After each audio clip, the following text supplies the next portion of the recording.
begin. You sure you want to go with that team, Elton? Nobody begin. You sure you want to go with that team? Yeah. You sure that's who you want to pick? I wouldn't do it for you. Oh, come on, man. Because I just thanked you, man. Yeah, but The whole series with that. Yeah, but that time I was watching the game. Not watch. There's no game to watch. That's it. Who's watching the game? Usually anything or watching it. Usually. Just think about the people who the people that watch it happen. The people that don't know what happened, and the people that make it happen. I'll show you right now what I.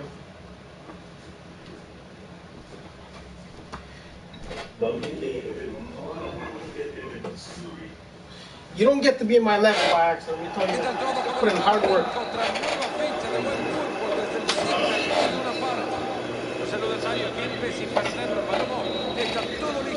I'm not losing one game, that's it. Never again. I made up my mind.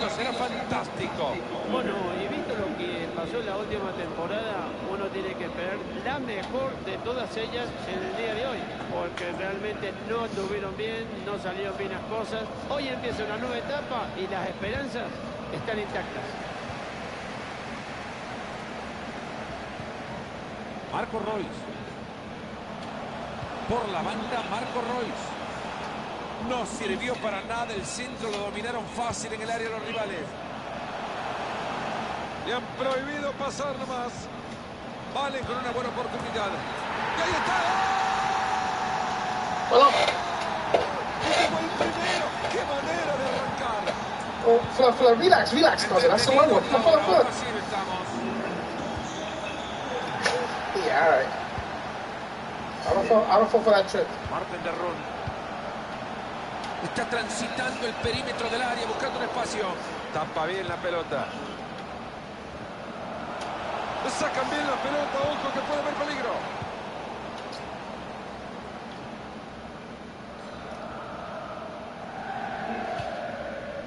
Daniel Malen.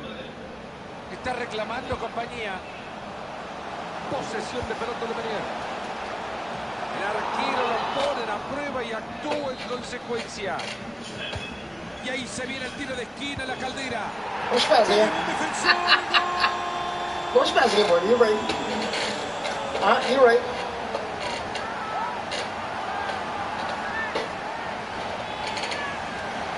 No, Belton. Fíjate, Fernando, en la repetición que esa pelota se desvía en alguien y desconcierta a todos. Y máximo a quien está en el arco. Y por ahora el marcador está 2-0.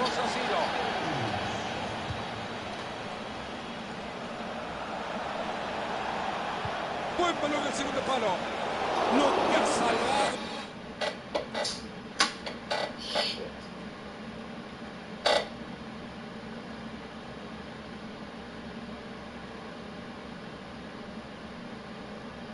Yo, my TV turned off, man. Next to you, go closet. Yeah? Mm-hmm. Yeah, I would.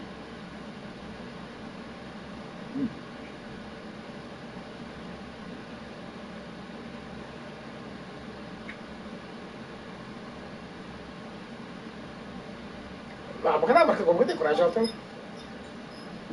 Kita magkagoy. Kagoy ka magka. Go ahead, come on. I'm gonna try it again this next time. Nah, you're not a cheater. Come on, you boy. Look at cheater, huh?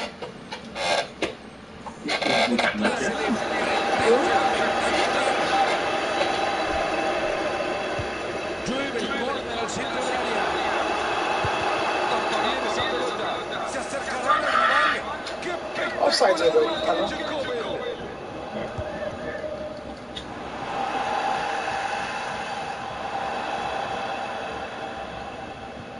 Buen trabajo de presión, recupera la pelota. Duván Zapata.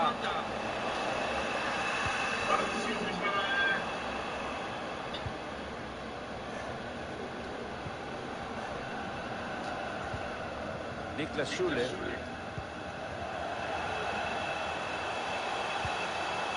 Ahí va, vale.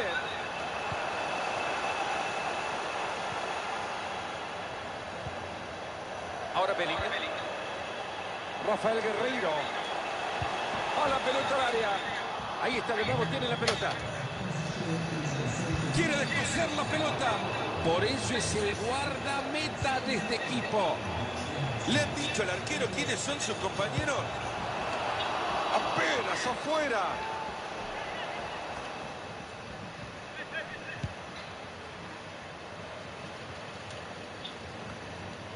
Luis Muriel. Hasta acá llegó la cosa para el rival. Malen. Posibilidad de la contra, ojo. Malen. Al travesaño nomás. Todo terminó en buenas intenciones. El árbitro que decide marcar penal y no llega. Y después del penal, la pena. You thought it was going to be a goal, man. I thought I was about to score a goal.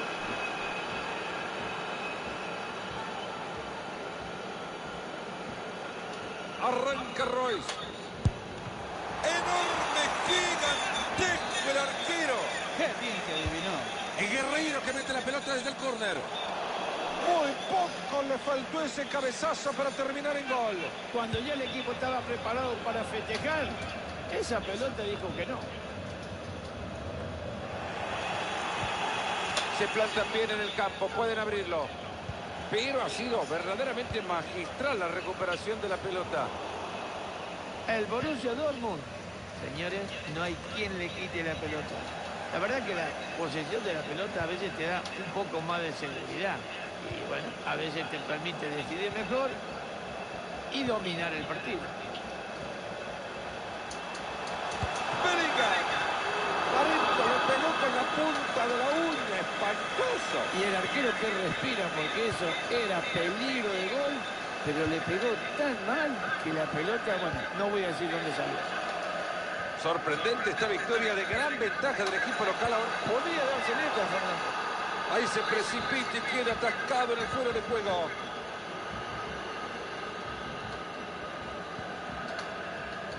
Y ahí la tienen, a la pierde, una maravilla. Algo me dice que alguien quiere la pelota.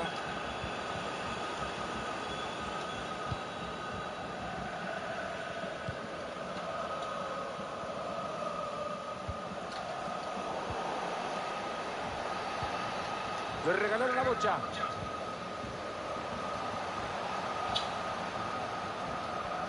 Busca el Dortmund generar una situación. Le toca a Bellingham. ¿Se acuerdan que había peligro? Pues ya no más. Esta puede ser buena para la contra.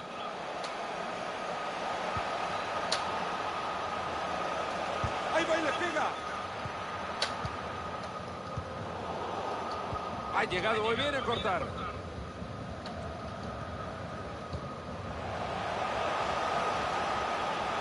Rafael Guerreiro.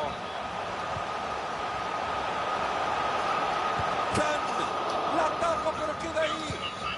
Quiso romper la red, lo terminó rompiendo de la cabeza a alguien en la tribuna con esto. Fíjate, Fernando, que acá le metió con alma y vida, le quiso pegar con tanta fuerza y yo creo que por eso falla.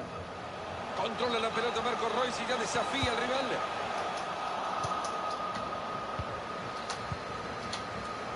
Se mete muy bien en la línea de pase para quitarlo. ¿Se animará? Muy buena defensa, pero esto puede terminar en gol.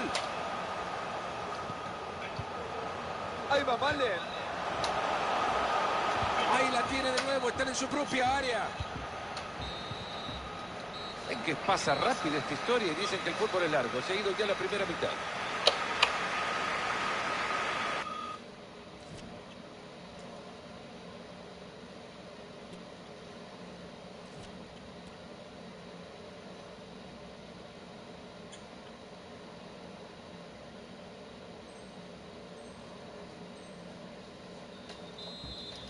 Comienza ya el segundo tiempo y hay un océano separando al Borussia Dortmund de su rival en este partido.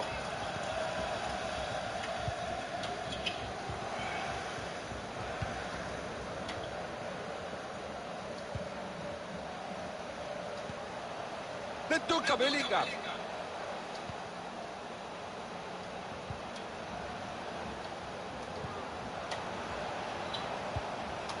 Ahí está Malek.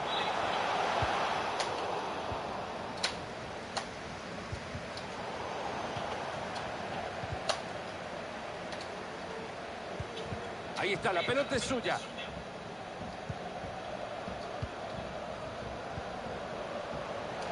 Balón de Marco Ruiz.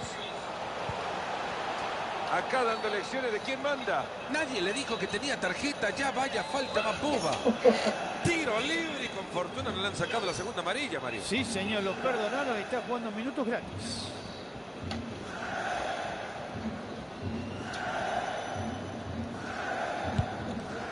Tipo calcetín viejo, se ese tiro libre. Flojo y para afuera.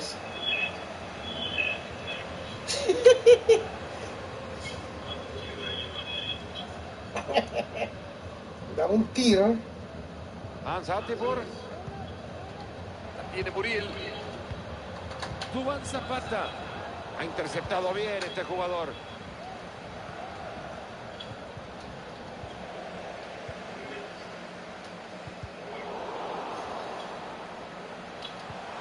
Le toca Bellingham. Emre Can en el juego. Puede venir el gol de Valen. Se extendió golazo. Legendary, Caso. I told you. Acrobática definición para quedarse con uno de los mejores goles. I told you I was going to turn on legendary mode. Repetimos un centro que fue perfecto e importante para el... A esta distancia no esperaba que se soltara. Con un Dortmund sin piedad se reanuda el partido. Quiere generar peligro el Dortmund por el costado. Le toca a Bellingham. Se le fue nomás. ¡Qué bien cómo le maneja!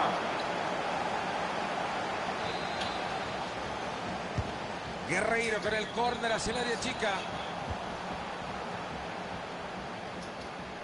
Le queda todavía media hora al compromiso.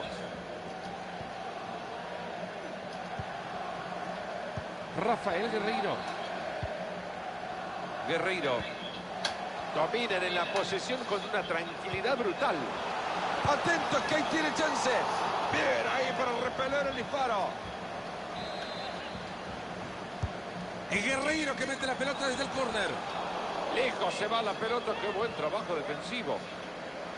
La defensa, Fernando, es un colador. Este equipo no tiene rivales, los está pasando por arriba y encima está goleando. Emre Can. Se viene y está acompañado. Corner que va para que el defensor lo aproveche. Muy fácil, el disparo. Le llegó demasiado fácil el balón. El despeje para mandar lejos el balón. Buena pelota a la espalda, ojo. Ahí filtra la pelota.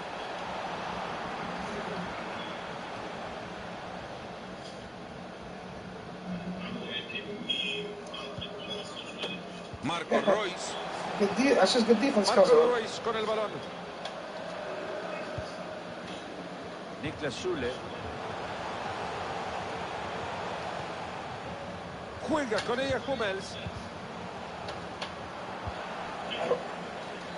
I warned you before the game what type of mode I was going to play. En 20 minutos se termina todo. Avanza y va el que se comió una moto. ¡Golazo! ¡Gol!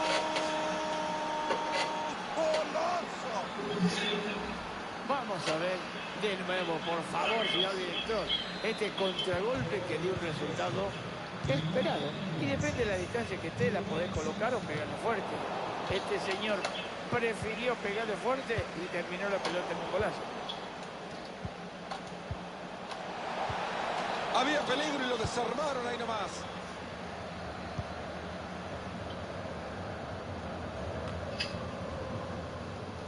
Yeah, we should look give and go out there. You gotta change it up, mix it up a little bit. Malinowski. Ahí la recibe de Duván Zapata. Acá me parece le ha llegado el final del partido.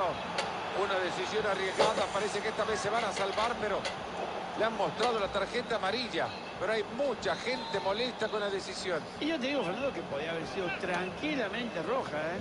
Hay muchas protestas, pero bueno, la tarjeta inamovible. Desde ahí le pegó. Pelota afuera, saca de esquina. Al córner al área. Atentos que de este córner no va a suceder absolutamente nada. Zapacosta. Duván Zapata. No la cuidaron, se le fue. Nada sería mejor que un contraataque en esta situación. Fue el centro. Y no hay mucho para decir. Vale con una buena oportunidad. Y han conseguido alejar, el peligro era buena.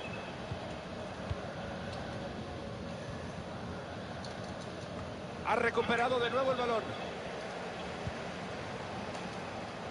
Balón de Marco Ruiz.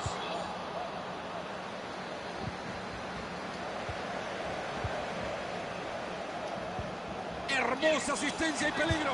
Controlándola bien, vale. Ha jugado el partido soñado. Hat-trick memorable. La única buena noticia que tiene este equipo es que la goleada está a punto de terminar.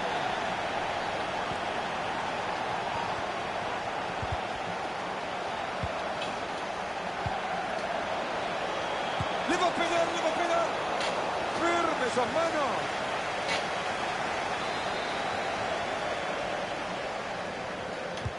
Tiro de esquina justo al corazón del área. La rechaza Hummels.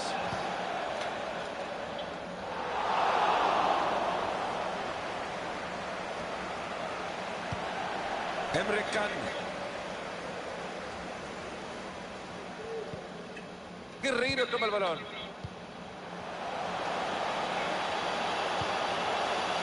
Ahí va, vale. Esa pelota es de Benier. Muy bien la defensa que interviene en el último instante. Ya lo vieron, 2 minutos más en el partido. Ahí tiene con quién apoyarse. Emre Can. Se ha cruzado de maravilla para alejar la acción. ¿Será esta para Royce? Bárbaro, el arquero era la última papa frita de la mesa, la pelota. El Guerreiro que mete la pelota desde el córner. Game calls of the Ahí game. está, se termina el partido en esta primera fecha y qué forma de arrancar. Se llevan los 3 puntos y con esto muchísima confianza para lo que se viene en la temporada. Está claro, Fernando, que estos 3 puntos ganados hoy le va a dar una moral, pero inmensa, para hacer una temporada donde nos quedemos todos sorprendidos. Hay que festejar los 3 puntos, aunque sea el primero.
Hola a todos, ¿cómo están? Qué bueno que nos pueden acompañar en el Signal Iduna Park.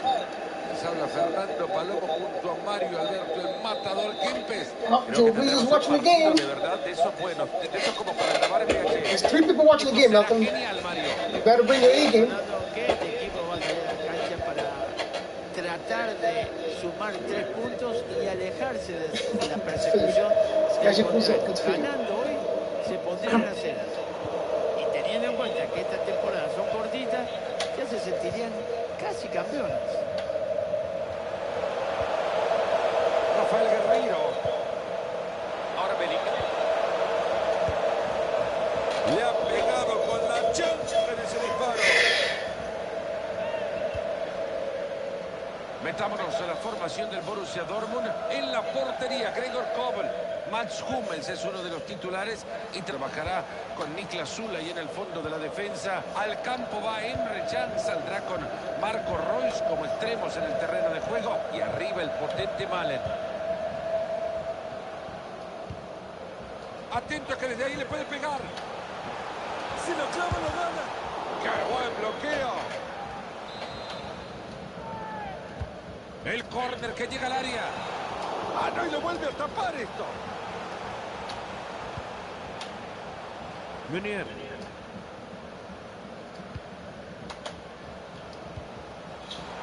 Royce. Ahora Bellingham. No se cansa de mover la pelota el Borussia. Viene ahí el arquero, pero sigue.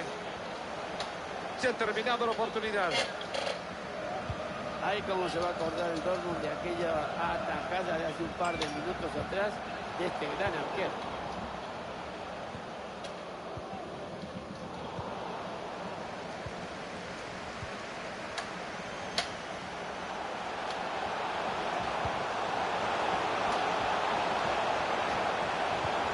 Buen corte justo a tiempo. Posesión de pelota de Meunier. Se animó a pegarle, no le fue bien. Era buena la definición, muy cerca estaba. La pelota iba donde él quería. Lástima que se desvió en el último momento. Imposible no concentrarnos en Marco Reus en este partido. Mario. Cada vez que este jugador tiene la pelota, parece que el equipo fuera otro. Luis Muriel. Le regalaron la bocha. Con esto pasan a ganarlo. ¡Qué grande Kubel!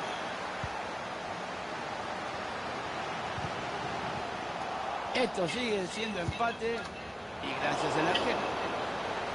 El arco que toma. Le puso moño y todo a la pelota. Ahí está. Increíble. Miren al banco cómo se están tomando las manos a la cabeza. Un error espantoso del arquero. Bueno, señores, esta jugada se la vamos a tener que poner a aquello que quiere ser arquero, porque la equivocación del arquero se la vuelve en contra y casi le hacen el gol. Y ahí la tiene de nuevo.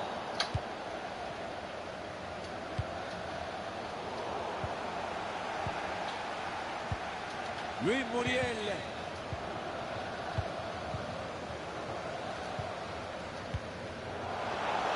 Atentos todos que se viene Marco Reus.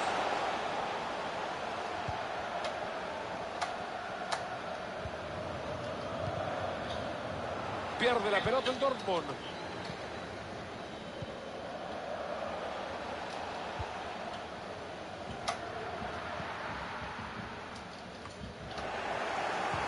Buena pelota y puede llegar primero.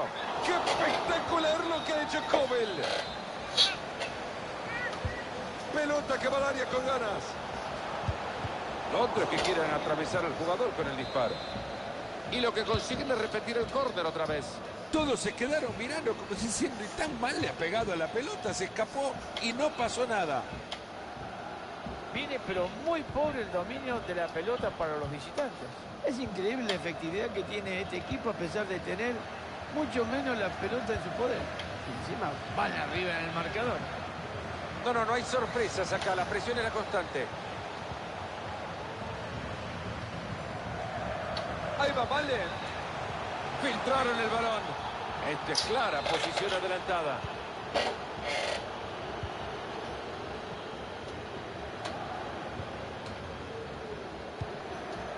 Darron.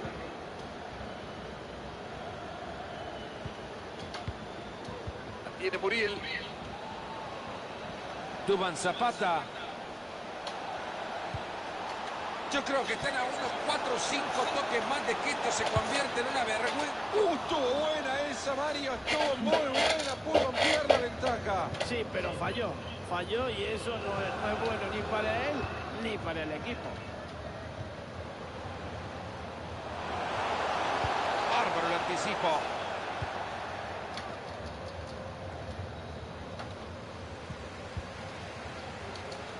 Muriel.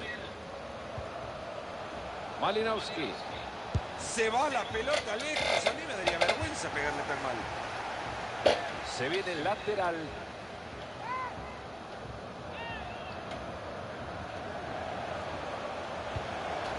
Una pena, ahí se han equivocado. Tenemos córner. Ahí va a meter el córner. Va en despeje después del tiro de esquina. Ahí está otro tiro de esquina más. Atento, sigue el peligro.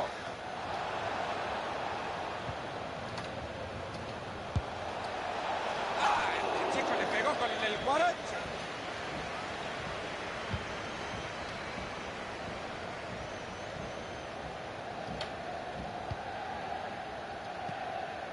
Jude Bellingham. La tiene Bellingham. Le toca a Bellingham. Hace bien recuperando la pelota.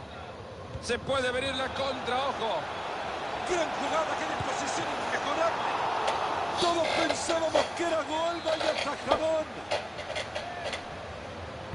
Tiro de esquina al centro del área. Muy mal en el despeje, ojo.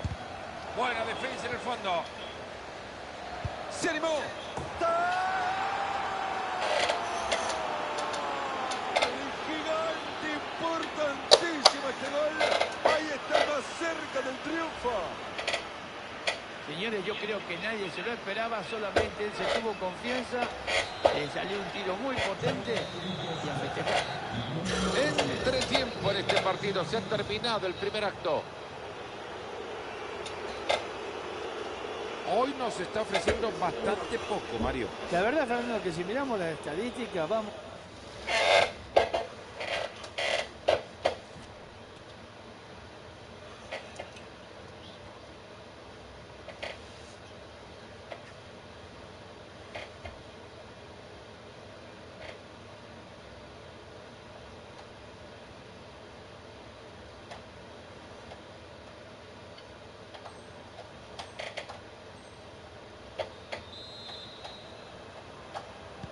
Comienza ya la segunda parte. Espero, Fernando, que este segundo tiempo sea mejor que el anterior, ¿eh? Este cuerpo, amigo, que hay que protegerla. Luis Muriel. Se viene el gol. Se viene. Esto estira la diferencia. Y son 3 ya de distancia. Y otra vez tenemos la repetición de una pelota metida en profundidad al límite del forero. Habilidad atlética pura puesta en función del fútbol, Mario, en esa larga carrera para anotarlo de contra. Sí, realmente gran zancada, espectacular fue toda la jugada y al final termina con una alegría. Malinowski.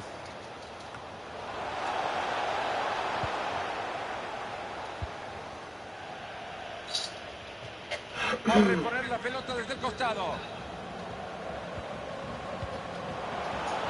Duban Zapata. Gran chance de Muriel. Uy, esto no será nomás porque estaban fuera de juego, tan cerca estuvieron.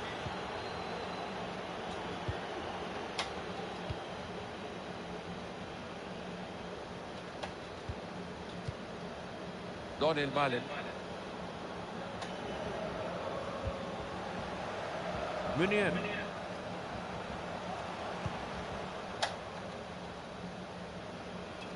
Jude Bellingham.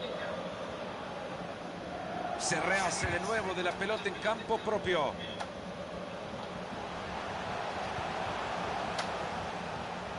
Ahí va Malen.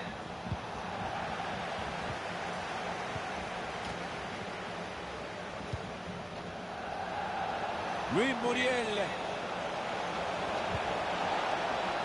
David Zappacosta. Puede llevarse ahora la pelota. Acá puede venir un contragolpe. Ahí va Malen. That's the guy on the side, man. De que más 30 minutos le quedan al partido. Ahí les quedó la bocha.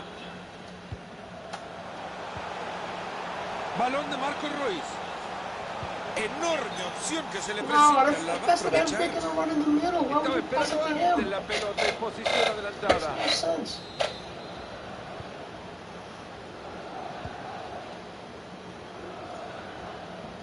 Y continúa por el costado.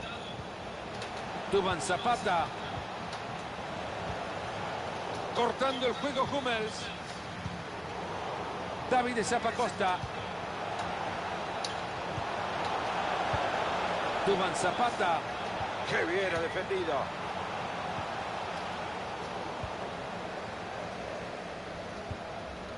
Donel Malen. Nada sería mejor que un contraataque en esta situación.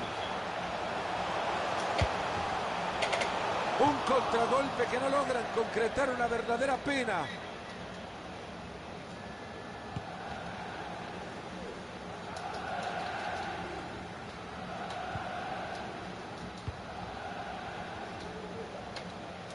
Bien, ahí en la recuperación. Donel Malen. Yo, what's going on with this guy? Pass the ball in the middle, keeps going to the guy in the front. Why? Duván Why is he Zapata. doing that? Atento con el pase. It's fucking bullshit, man. Keep passing the ball in the middle, goes to the guy in the front. Fuck, man. Bullshit. This is now first goal. This game just went out the drain, man. Y esto que no va a terminar todavía. 4-0. Le han prohibido pasar más. Ahí va Malen. Oh my Esta god. puede ser buena para la contra. Frustrating, man. Guys can't make a pass. Ahí están buscando aprovechar la ocasión. Really won't switch. No, pero sigue. Oh. Lástima, pero esta es posición adelantada.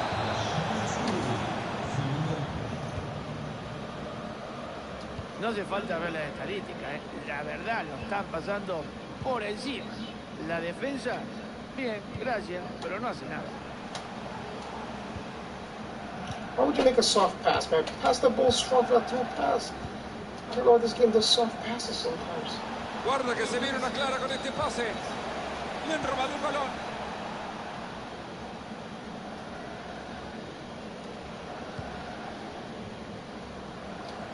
Royce. Ojo que este tiene potencial.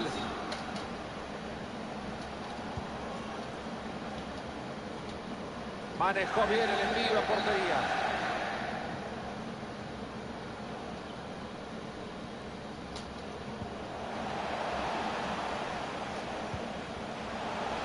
Apenas, pero muy fina la posición adelantada. Oh, this game is going to hell.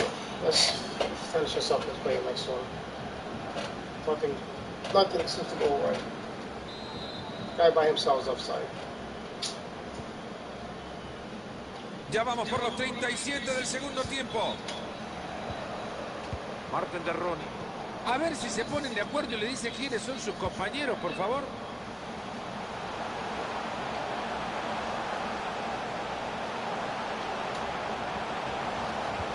Será esta para Royce. ¡Gol! Un poco tarde dirán, ¿no? Bueno, al menos lo han anotado. Increíble que puedan remontarlo. Dudo que pueden hacer algo más de lo que hasta ahora lograron.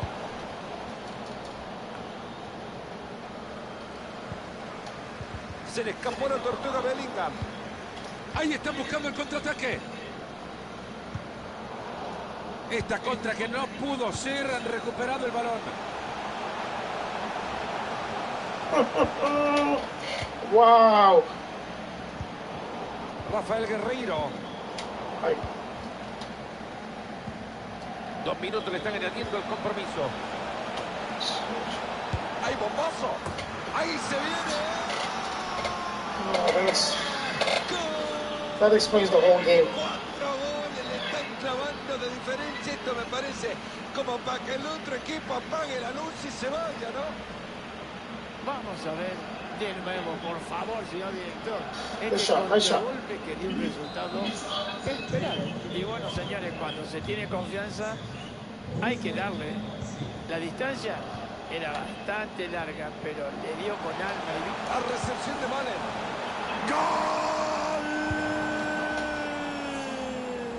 Este gol me parece que es solo para maquillar el final del partido. Cargadísimo de frustraciones para este equipo que deja escapar 3 puntos, pierde del partido y además la ventaja en el global.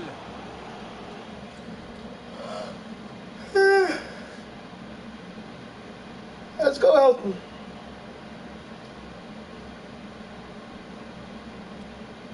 No, we're just happy we get done.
Ha sido agradable llegar a Dortmund y encontrarnos con el clima con el que hoy también llegamos al Signal Iduna Park. Grandes condiciones para un gran partido. Les habla Fernando Palomo acompañado de Marito Kempes del Matador. Seremos testigos de un gran partido de fútbol entre 2 clubes convocados para este programa. Será un espectáculo fantástico. sí, a los muchachos. I'm passing it back to the keeper, man. Just pass the ball back. You're making soft passes. Y los más veteranos son los que tienen que dar la cara en estos partidos decisivos. La tiene Menier. ¡Coloca el disparo!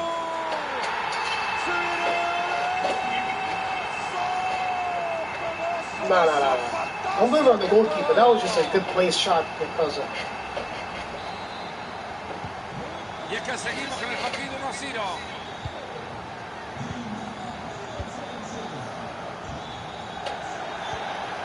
Muriel.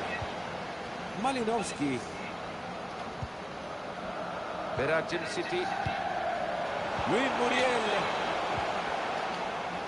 Buena intercepción. Ha levantado bien esta pelota, que puede pasar algo.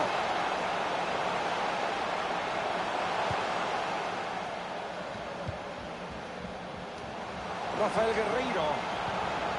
Sigue moviendo la pelota en el perímetro. Le toca Bellingham. Ahí está el remate. ¡Se le ha ido!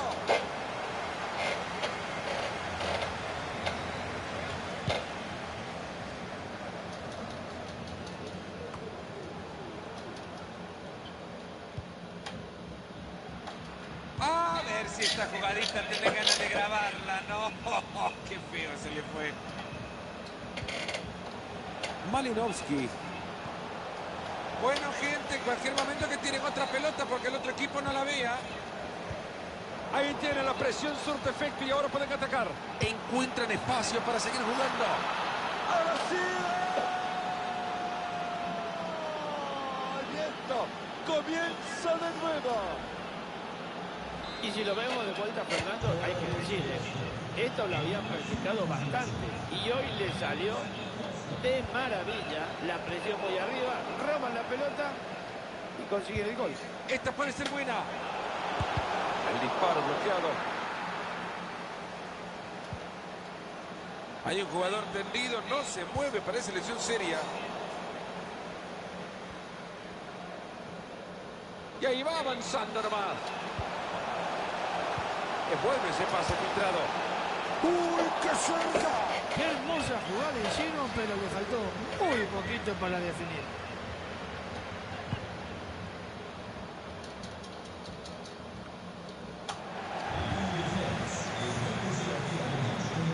Ahí llega la ayuda.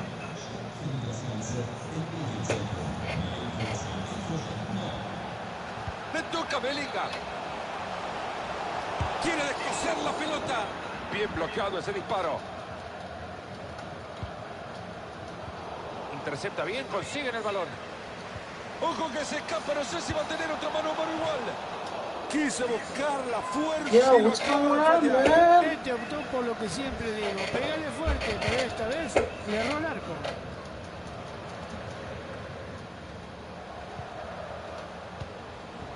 Darron. Duván Zapata. Buen trabajo de recuperación.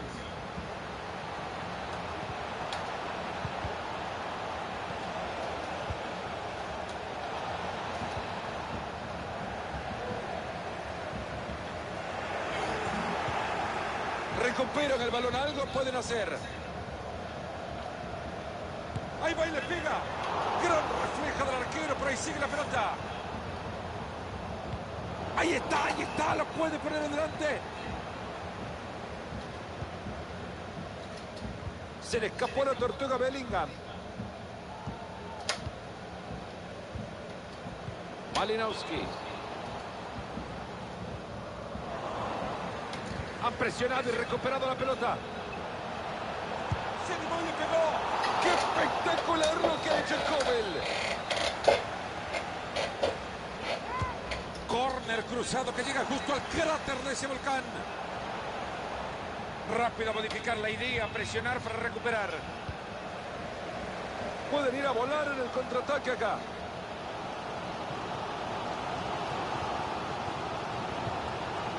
Meunier. ¿Qué pasó? ¿No lo tienen ya?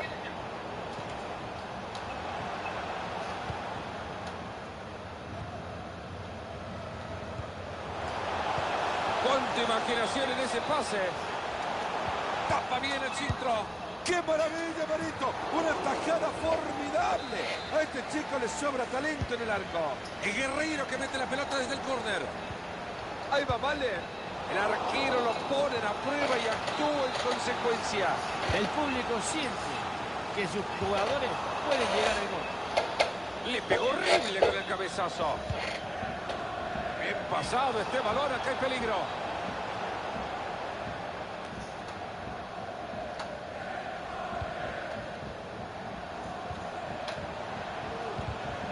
Interceptado muy bien la pelota.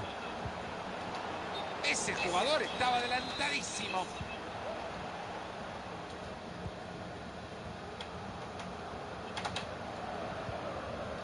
Niklas Süle. La tiene Bellingham. Ambicioso el traslado para meter ese balón entre líneas. Come on. Qué Yo. pase que han cortado, levantaron la bandera. Those shots, all my shots are messed up. All my pass messed up. Everything's offside. Malinowski. Este pase tiene potencial.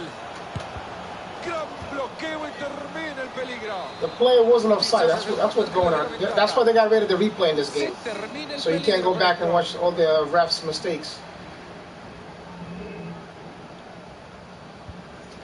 Duván Zapata.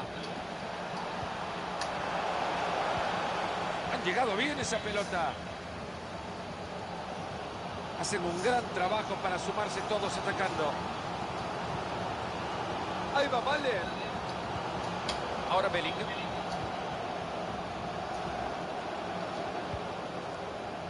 Meunier.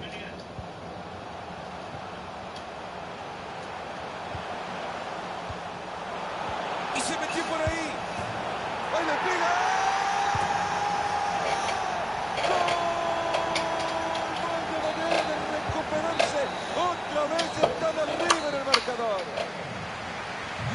Es que pasa rápido esta historia y dicen que el fútbol es largo. Seguido. I got 65% possession, you got 35, Elton. Just so you know.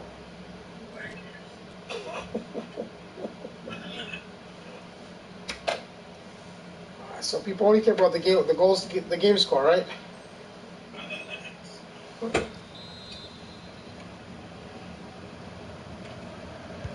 Es ahora como nos ponemos las pilas para el segundo tiempo.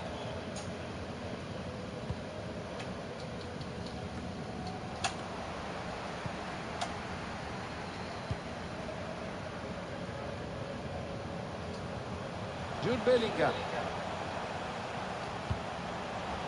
No se cansa de mover la pelota y Borussia Dortmund quiere gol.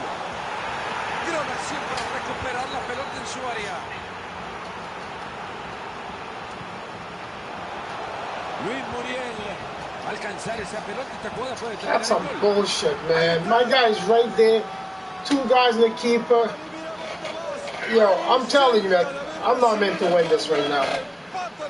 They don't call a penalty. That you trick my guy in the box. They don't call a penalty. It's like, I don't know, man. Quería un resultado esperado. Ahora, yo no sé si estaba bien parado, pero ese cabezazo no lo paraba ni estando todos los defensores en el área. I mean, what was nice about it? Para el arquero. Rafael Guerreiro. Ahí está Malik. Not this year. Why would you pass the guy ball back? You son of a... Why would you pass... My guy's right... Yo, Elton, my passing is all going... I don't know what's up with the passing, man. It's not going. I'm trying to pass the ball. I think AI's taking over. Quiere generar peligro el todo por el costado. Balón de Marco Ruiz. Aquí con este Now, you've unleashed the dragon, so let's go. Estás en tu día. Estás en tu día. 3-2 por el momento. You've unleashed the dragon now, let's go. Me parece que veremos más. Now you've unleashed the dragon. I'm mad right now. Taking over. Puede venir el gol de Valen. I'm taking over one dragon at a time. Unleash the dragon, man. Unleash the dragon. David Zapacosta. Detiene muy bien el avance. Ahí tiene la pelota y se puede venir a la contra. Se les olvidó el balón, muchachos. Es importante si quieren contraatacar. Ahí está, le quiere pegar. Come on, you. La jugada sigue viva. Oh. Luis Muriel. Han presionado y recuperado la pelota. Duván Zapata.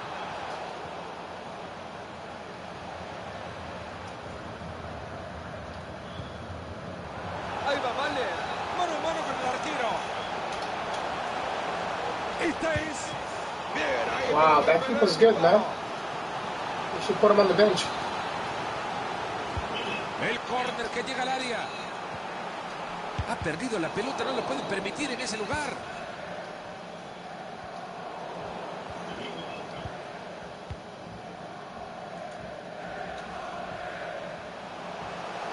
Ahí se lleva la bocha tranquilo.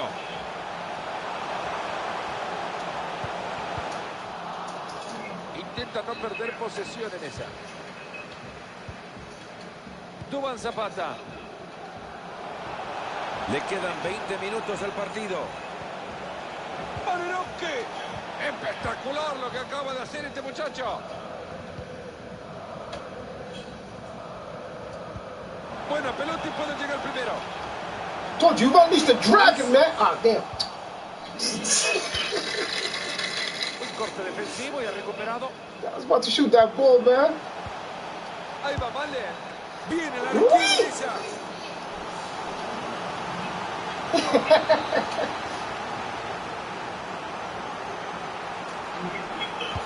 Pelota que va al área con ganas. I can't help it. ¿Podrá aprovechar esta recuperación? Rafael Guerreiro. Mira esa pelota que va al área. That's Billy's specialty, those crosses, man. Vuelven a dominar el balón después de la presión.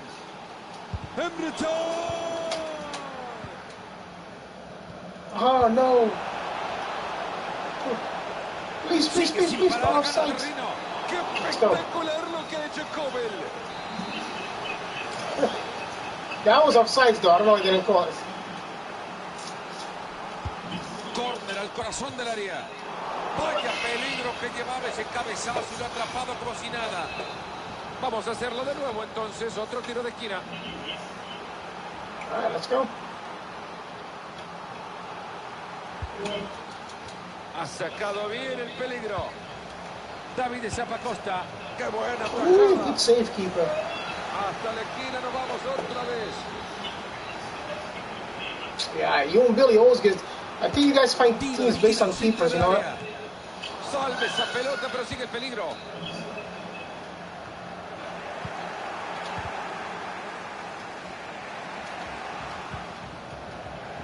Get that ball out of there. Y después de la entrada, la pelota lateral.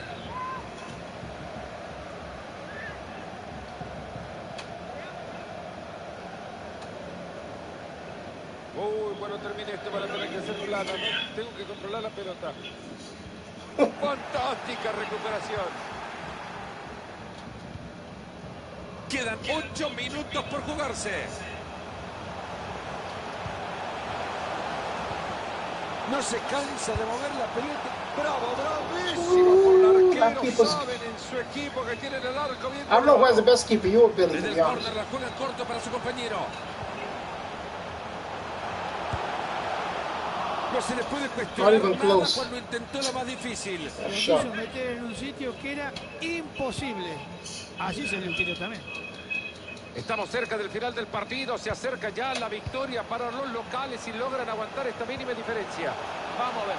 Duván, gran atajada. Fíjate que por esto no se quedan sin celebración. Corner cruzado que llega justo al cráter de ese volcán. Para eso se pone guantes el porterito. I told you unleash the dragon this game, Elton. Look at the score. I'll show you the dragon. Duván Zapata. Linda entrada. Oh, shit. What did I do? El cartelito que nos dice que le suman 2 minutos al partido. Yes. Hay ley de la ventaja para el Dortmund. Ahí va y busca mover la pelota. Ahí va, vale.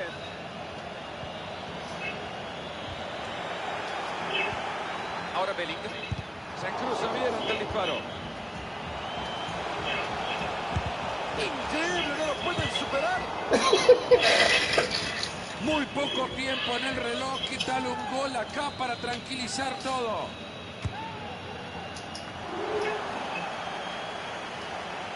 Ahí está con la pose. Ya que So, está I'm gonna win the title now, Elton. del partido. I'm a closer. Así es, Fernando, esta victoria. You know what ABC stands for, right? Always be closing. I'm about to close this deal.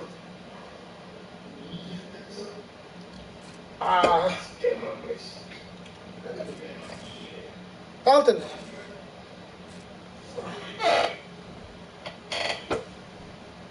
Gotta get your beer.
You did it to yourself, brother.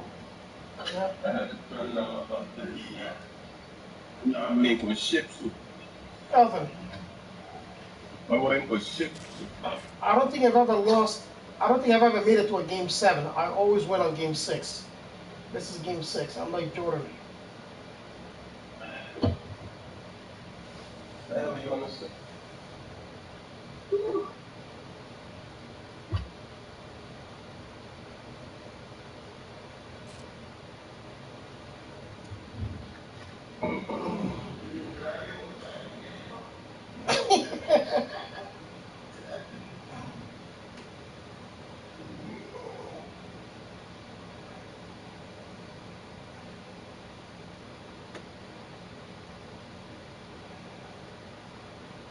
Let's go.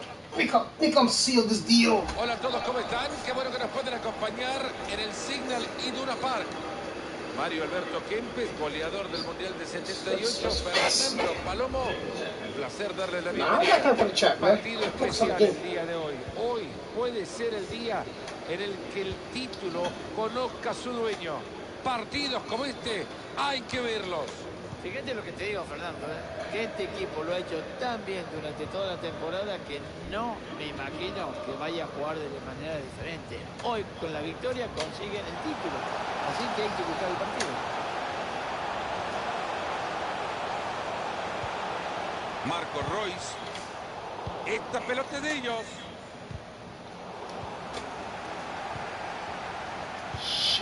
Metámonos a la formación del Borussia Dortmund. En la portería, Gregor Kobel. También como titular, Niklas Süle, que trabaja. No me quiero ilusionar, pero esto podría terminar en gol. Ahí va, buen pase. De cuchara la levanta. Ahí está.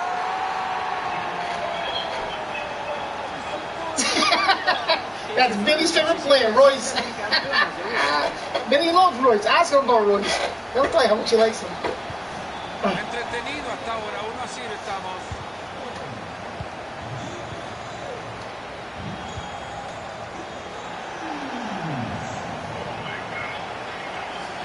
Míralo cómo se ve el muchacho atacando. Ahí va avanzando por la línea de cal. Empezamos a gritar. Vaya respuesta del arquero, formidable lo que ha hecho. Tiro de esquina al centro del área. Qué flojito ese despeje. Lograron resolver con mucha tranquilidad. ¿Será que cantamos? Help! Dragon mode has been activated. You better watch out. It's fire now.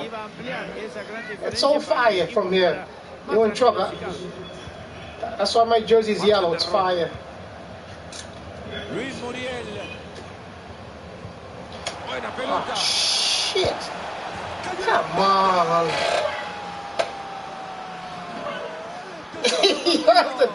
My shirt is fire, your shirt is water.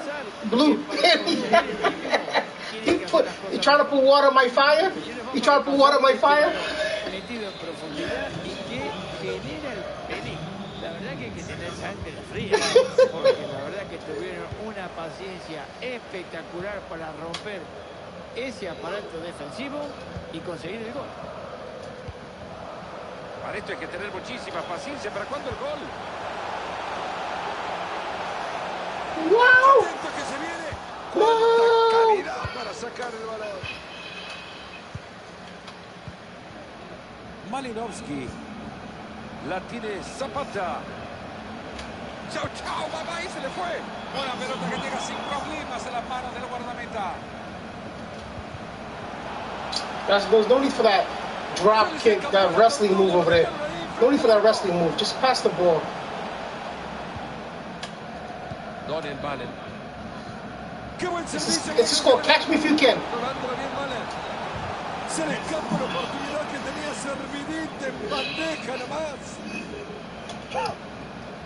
Duván Zapata. Duván Zapata. Está reclamando compañía. Muriel. ¡Gol! Se pone cuesta arriba la historia. La verdad que van a tener que mejorar muchísimo el rendimiento en este partido, porque si no, no va a haber festejos como Dios quiere. Mueve el Dortmund desde el medio. Necesita ahora el empate. Marco Roy se tira por el costado.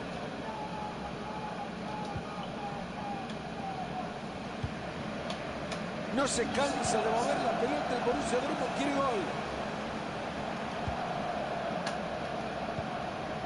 Meunier.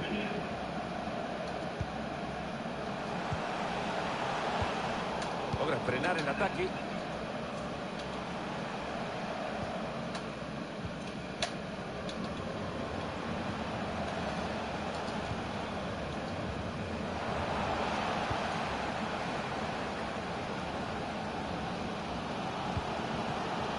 Royce.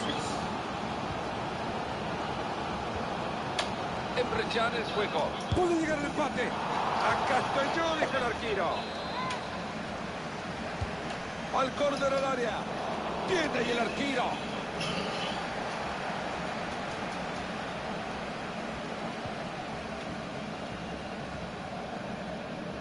Avanza hacia el arco rival. Se puede venir el empate. Brillante. Tiene ahí el arquero. La verdad, lo hizo de 10, ¿eh?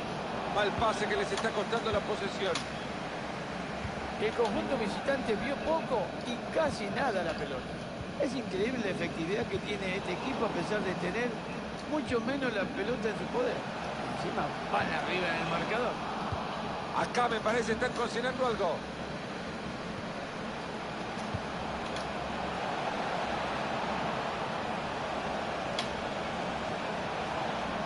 Decide mandarla abajo.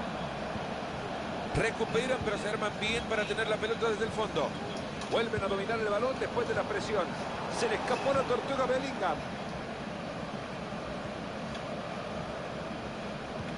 Duván Zapata.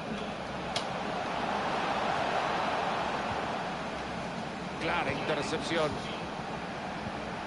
David Zapacosta. Se tenía fe el muchacho para pegarle desde ahí. Ahí se viene la transición a toda velocidad.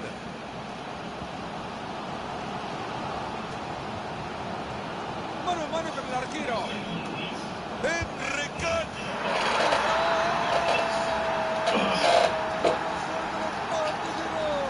¿Qué gol importante este Fernando ahora?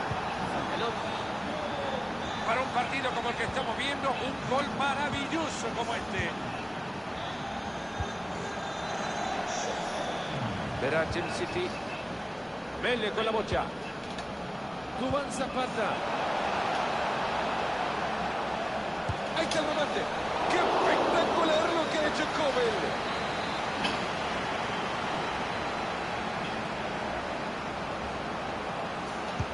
Y ahí se viene el tiro de esquina, la Caldera. ¡Qué buena tajada tras el cabezazo! Espectacular la estirada y la atrapada. Bueno, el mejor tiro. Esta aún puede terminar en gol, atentos. Puede llegar tranquilidad con esta recuperación de balón. Oportunos estuvieron. Señoras y señores, se ha terminado la primera parte. Nah, my keeper's doing good, yeah. No question about it. Let me see. Yeah, it's about even. Yeah.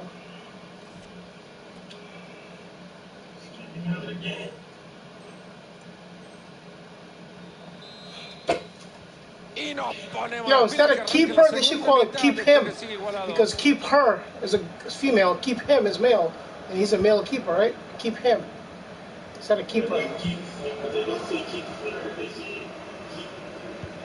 Yeah, but it sounds like keep her, so it should be keep him, right? Keep him. Should be keep him then. Cortado bien ese esférico. Y míralo cómo se va al arco rival. Gran intervención en la jugada. Le pega y lo gana. Yeah, I've given you a lot of goals, but that's only one that you give him back. I'm keeping receipts, Elton, Por el momento y of the gifts I've given you. me parece que veremos más.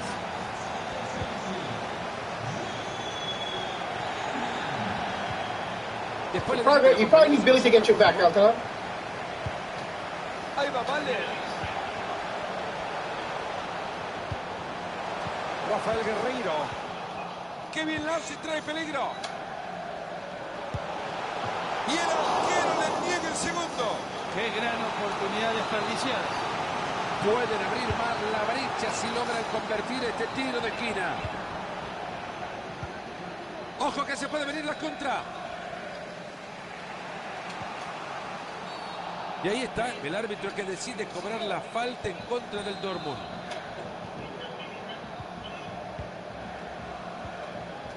Duván Zapata. Es bueno ese pase interceptado. Ojo que lo puede empatar. They should have given me a card so we could, I don't know. I'm pissed off right now. Ahí cerca de haber recibido el gol y lo empatan otra vez.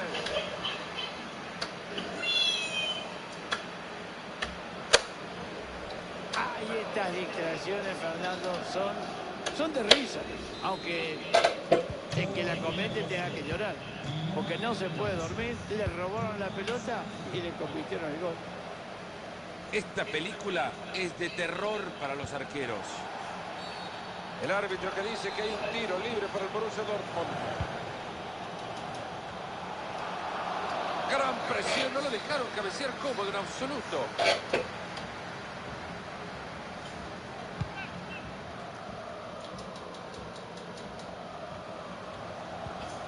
Duván Zapata.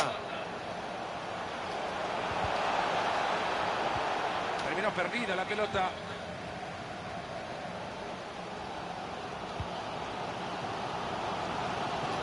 Emre Can.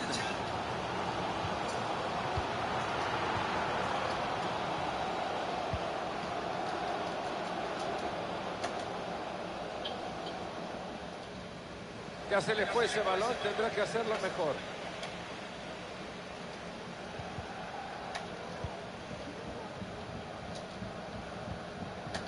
Emre Can.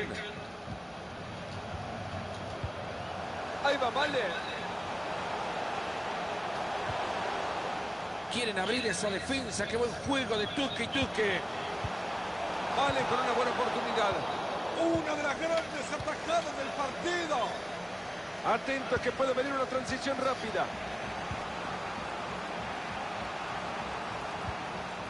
Lo hacemos oficial ya. Esto no es un partido de fútbol, es un recital, es una orquesta este equipo.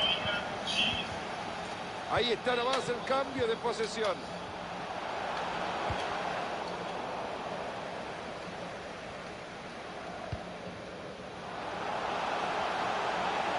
Quiere generar peligro el Dortmund por el costado. Este puede ser el de la ventaja.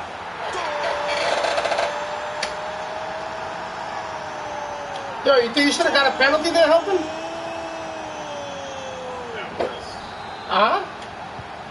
Y este gol le está dando seguramente más drama a este partido. Ya entramos en los últimos 20 minutos de partido. Muriel. Hermosa asistencia y peligro. Ahí recupera la pelota en su área.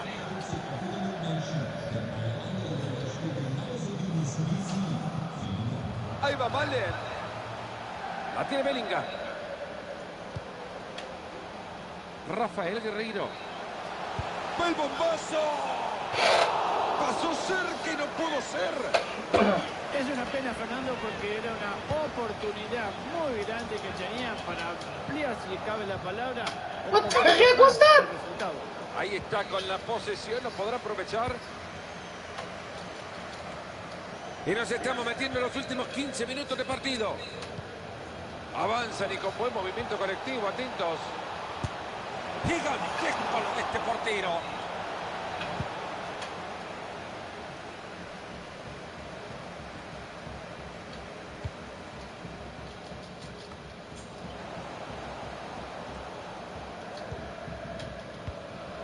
Jude Bellingham. Emre Can. Rafael Guerreiro. Gran control de pase de un lado para otro. 5 para el peso le faltó a este equipo para terminar bien esa jugada.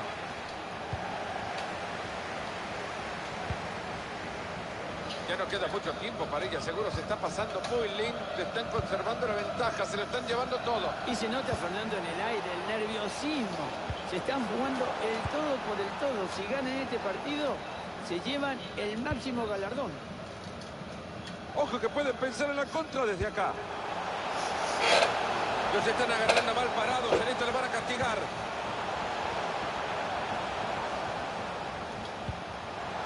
Rafael Guerreiro. What would Billy do? Yep. Cross. Ahí está de nuevo quedándose con la pelota. La tribuna que le pide que le pegue. Le toca Bellingham. Ahí está Malek. Le pegaste horrible, papá. Qué feo le diste esa pelota, espantoso.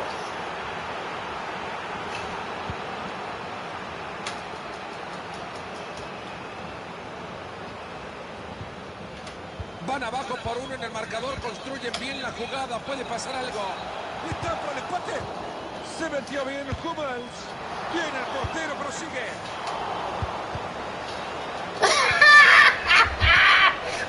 David Zapata. Duban Zapata. That's what happened to me against Billy, bro. That's what happened to me against Billy. Alright, good shit, man. I told you, I don't lose on game. I don't go to game 7 healthy. Para quedarse con el campeonato. Good game. Yo quiero verlo disfrutar Ah. de estos momentos, Fernando. porque Nah, I'm done. I'm gonna watch a movie, man. Una temporada sensacional. Yeah, alright. Y ahora- Later, cousin.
We playing poker? You Air Force pussy boys want to play for cash?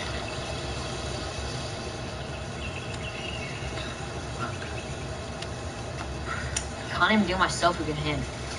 Bets? I don't have any more. Said check then. Check. Okay. I'll check too then. Show us your cards, Mikey. Pair of coins. Full house. Let's just call me Moneybags. All right, man. Give it back, man. I need it. It's not my money. I've got to pick my mom's prescription up on my way home. You shouldn't gamble if you can't afford to lose it, Mikey. Oh, man, don't be a dead shit. Just give it back. You know his mom's sick. She needs the pills. You still got the rest of the money. Okay. I'll give you $10 back. If you jump.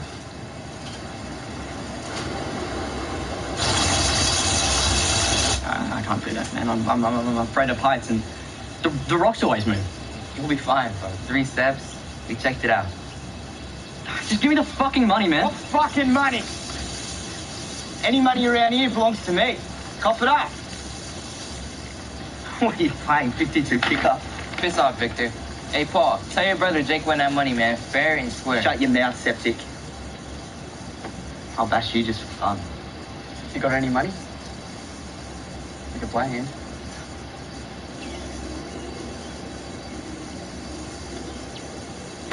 Two. 2. 3. 3. Alright. Show your cards. Pair of aces. What do you got?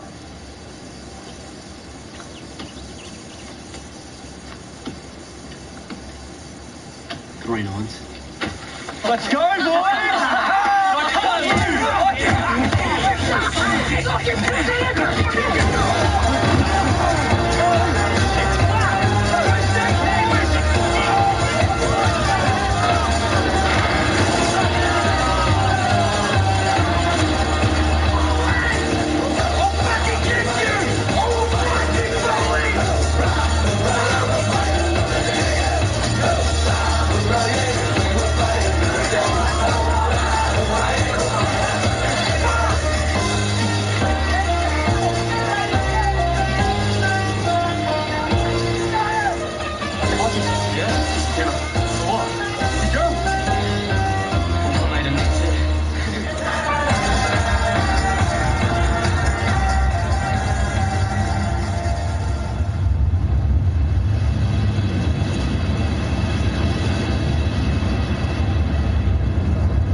I'm at the gallery.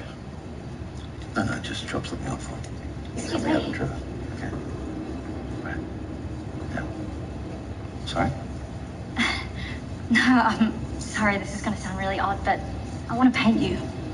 I took these shots of you in the gallery, and I really am sorry. I just saw the way you were looking at the art. And there was just something in the way you were taking it in. Can I buy you a coffee or something? Can we talk? I don't want a coffee, no. Do you know what the Archibald is? It's a portrait prize. Yeah. I want to paint you for that, but technically we've got to spend a bit of time together. Thing is, there's this form that needs to be signed and I don't have it, but maybe you could just say, Alira Morley has permission to paint my portrait. You just have to say your name. The competition's not for 6 months, so I've got plenty of time. Alira Morley has permission to paint my portrait. Okay, I'm gonna go that way. No, not yet. You got to say your name. Jake Foley. Could you maybe say your age and what you do? Is that okay?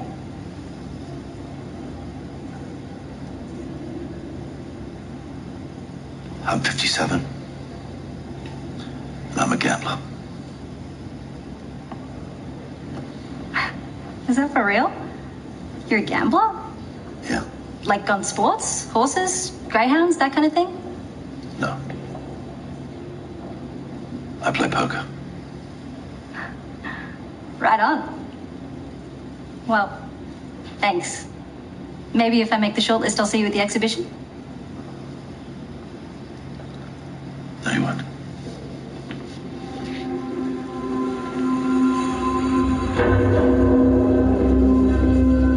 An object won't change its motion unless a force acts on it. That's one of Newton's laws.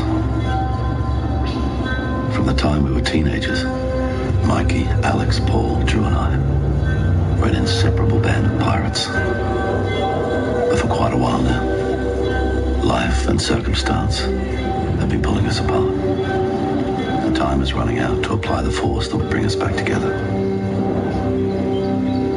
Of all the boys, my best friend was Drew. We had a lot in common. Our dads were Air Force pilots. We liked to take risks. And we both loved card games, specifically poker. 5-card draw, 7-card stud, Texas Hold'em, Omaha, Raz, Badoogie, Chinese, deuce to 7 triple draw. Any kind of poker. When the first personal computers came along, we were all over it, adapting them to suit us, writing our own programs for the games we wanted to play. And in '94, we set up the world's first online poker system. When the larger markets opened to us, that was a waterfall. More money than we'd ever dreamed of.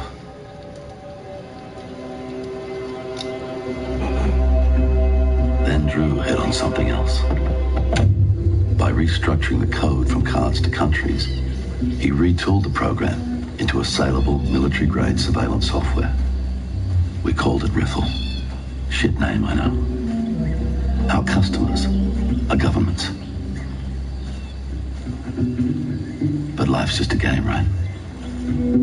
It's all in how you read and respond to your opponents. You watch how they bet, how much they bet. Everything they do informs you more. If luck is leaving you, apply what you can to change its motion. Hey, I'm Jake. Keep walking. Maximize your wins, minimize your losses, and stay in the game as long as you can. I'm Paye. You can call me Bill. Jake. Yeah. Did you bring something else to wear? Yeah. Here. This is your space. Join me outside.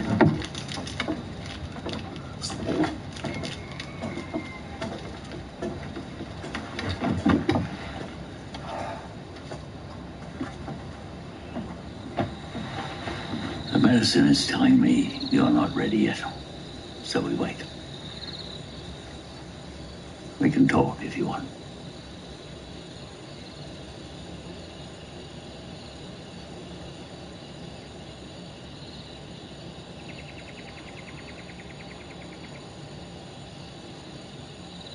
I'll talk then. Most people come here for the shared experience, safety in numbers, a shared journey. There's only 3 types of people who come here for a private appointment. There's the morbidly famous, who are afraid of their own shadow, the drug-fucked, who quite mistakenly think this is the next great high,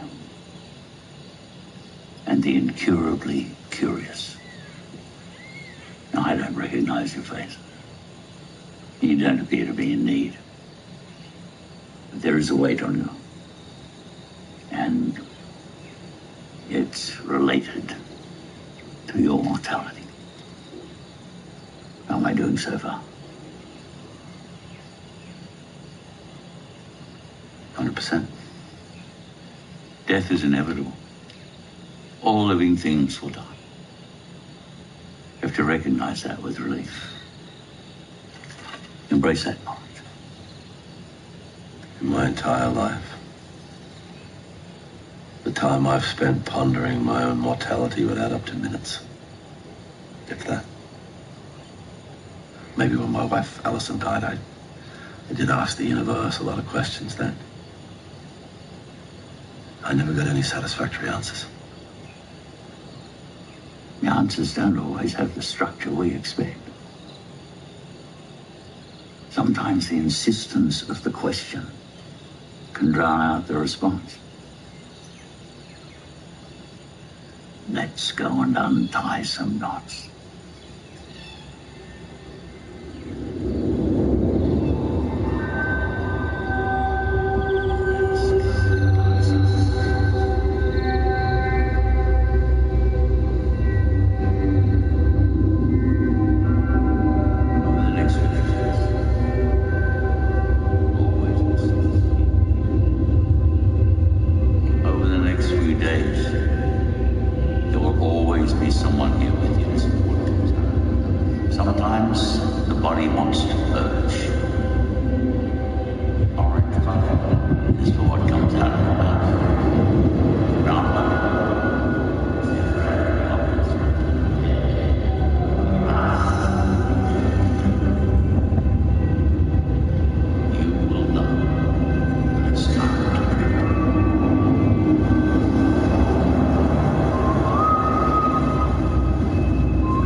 What is it?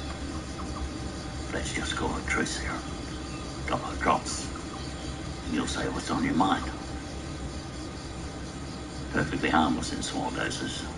Bit of sweating. It can unlock doors. It would take 10 mils or more, directly injected, to be lethal.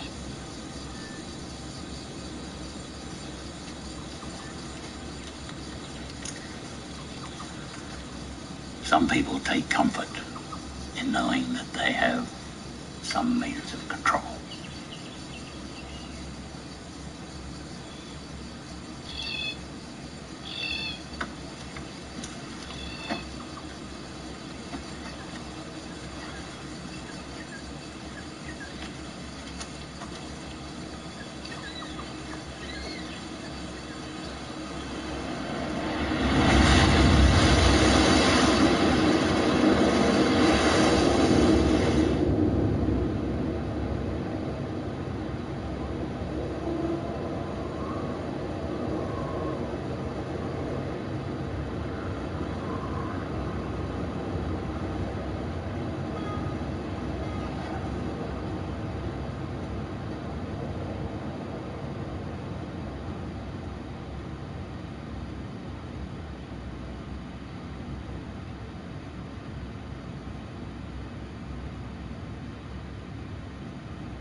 Straight. 20 hotel. Good girl, break that.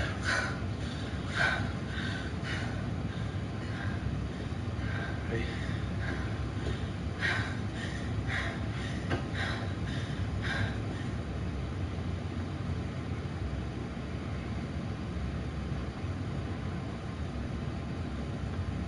Hey, you. You got in here like a ninja. I didn't hear one step. What are you doing? Just checking out the house, making sure everything's ready. Ah, yes. Big poker game. You haven't done that in years. Yeah, well, they've been busy. I've been busy, that's all. Anyway, taking a break from old friends sometimes just reminds you how much they really mean to you. I love those guys. They are just as much my posse of delinquent uncles as they are your school buddies. I will make sure they hear that, baby. I have a more serious question. Does it involve cash? Am I your favorite child and most special daughter? I can guarantee that mainly because you are my only child and only daughter. As your favorite child and most special daughter, there's the cutest denim jacket down in the arcade. So I was wondering. Yeah. It's cuter than that.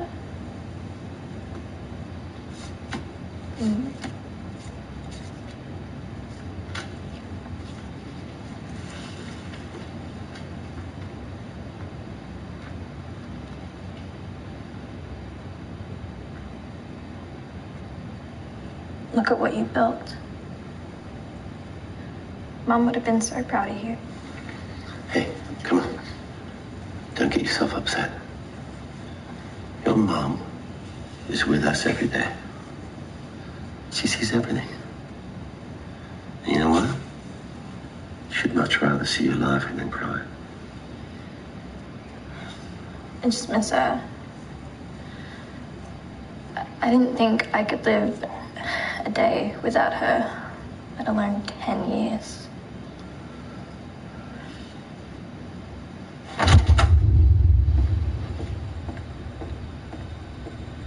Jack. Sam? Good to see you. Fuck. Now, if you decide on a testamentary trust and you know that time is of the essence, then you will have to nominate a trustee. That trustee can be a person or persons, an organisation, or a trust company. If you still want to explore the idea of a charitable trust, then in addition to the trustee, you'll have to nominate. Now you nominate a beneficiary to be able to deal directly with the trustees. By trustees,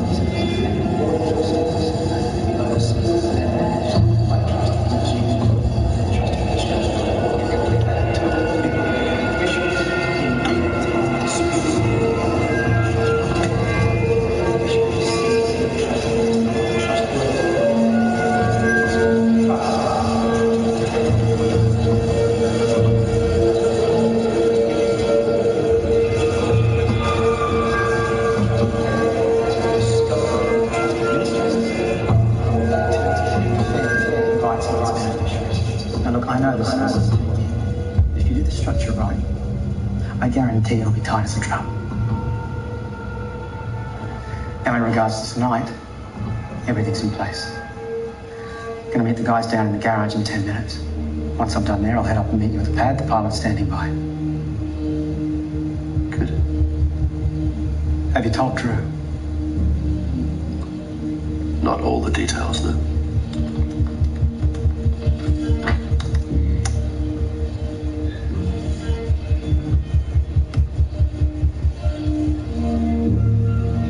Devil's advocate. Tonight is all very elaborate, Jake. You certain you want to go through with it? And this I'm not asking you to lawyer. Plenty of people get by with flowers and cards.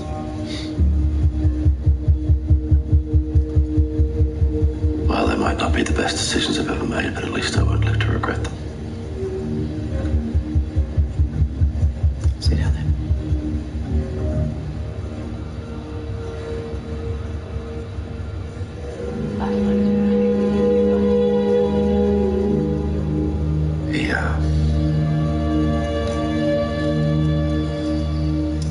Sorry. My fault.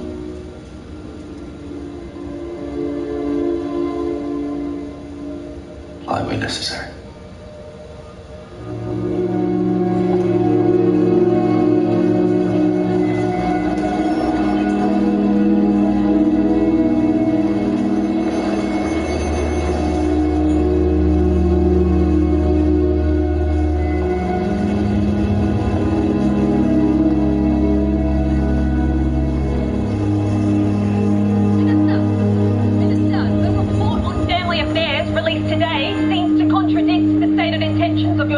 Just earlier this year.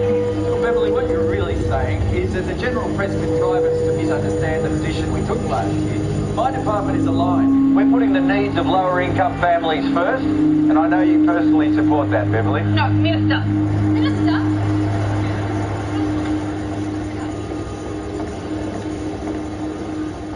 Did you get the text? The fuck are we doing meeting in a car park? I thought we were supposed to be meeting in a penthouse. Hello, Paul. Good to see you too. Maybe the car park's where the private lift is, Minister. Yeah, of course it is. Let's do this. You gonna wait for Alex? And that arse lick is probably already here. You look like shit, by the way.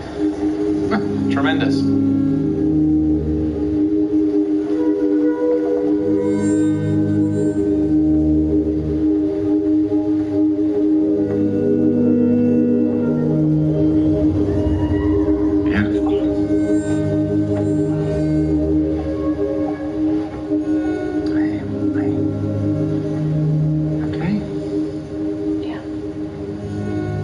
You just have to tell him. Get it done.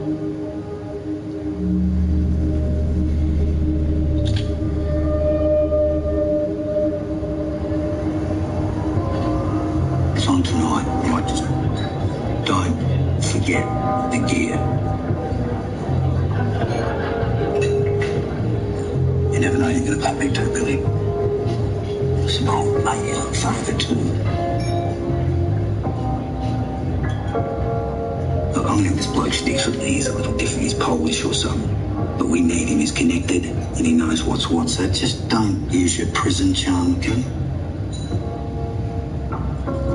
That's what I'm asking, mate. Just nice and easy.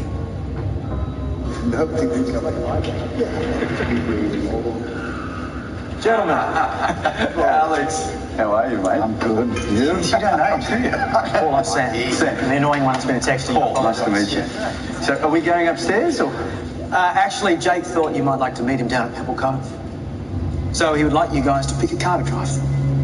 Anyone you like. You kidding? Keys are all in them. Sat-navs have all been pre-programmed with the scenic route. Travel time is about 90 minutes, but Jake would like you to think of it as a race. Where are you going? Mike, I'm Sam. Hey, Sam. Hey, you keep away from that thing's blind. Away from the water. So have you caught up with Jake much lately? Oh, not much. I've been travelling, a couple of book tours and such, yeah. Yeah, life gets busy, huh? Yeah, it does. Michael, I'm afraid I'm going to have to drive now. Oh, you're kidding me. It was a fucking sit.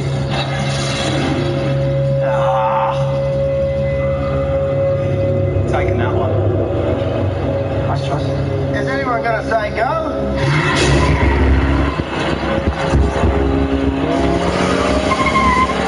Turn right.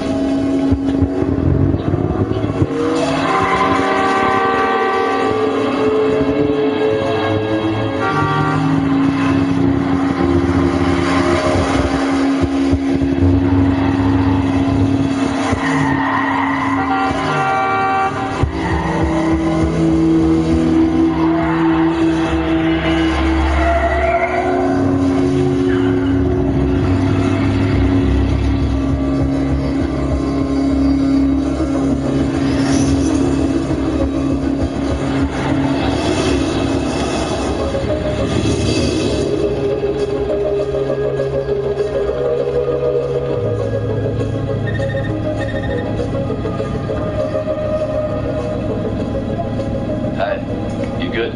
Yeah, brother. How you holding? You gonna tune in tonight? Right on showtime. Look, Jake, are you really sure you wanted to go down this way, man? There needs to be a catalyst. We haven't had an honest conversation in years. And I don't have time to wait around for these guys to get comfortable enough to tell me the truth. Yeah. I get it, brother. See you soon. Yeah, see you.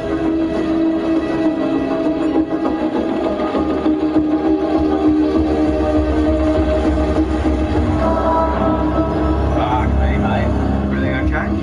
In a supercar race and a soft cock for a chauffeur. Everything's peachy.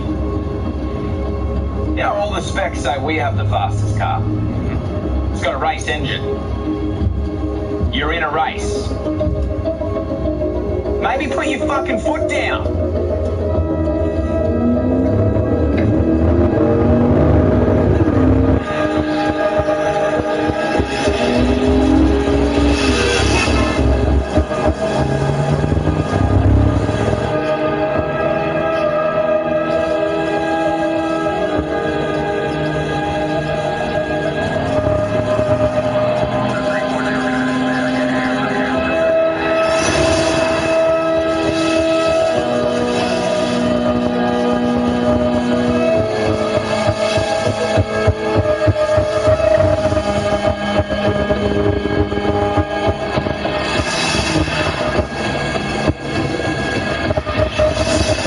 There are fresh ingredients in the fridge if you want to cook, and everything you need for grilled oysters is in the fridge by the barbecue.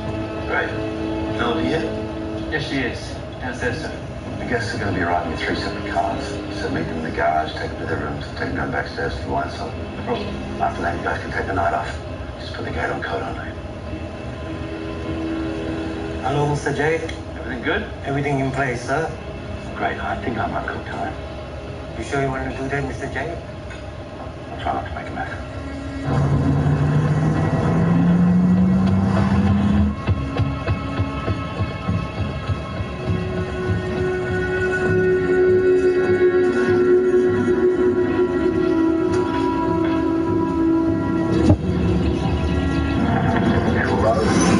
Thank fuck. Did you get my message?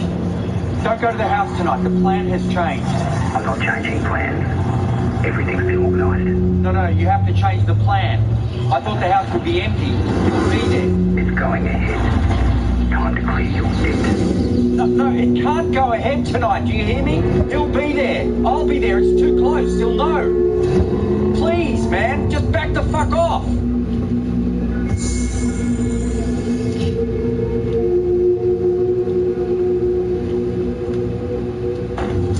Fuck!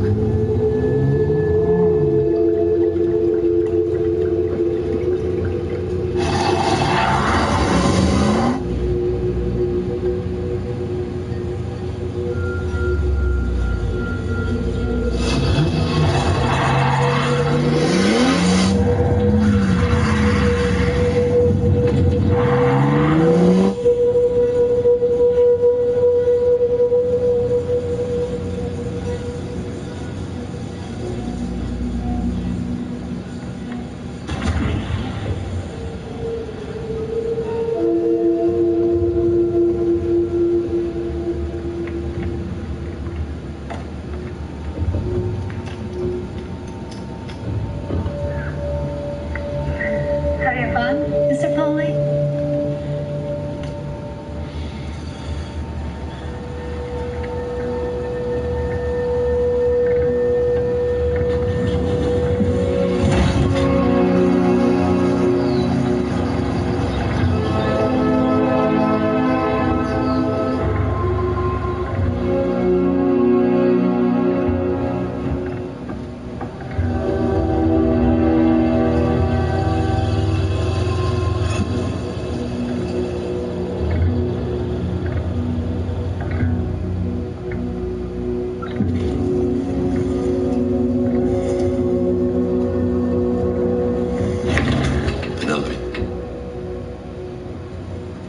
Sam tell you what's going on?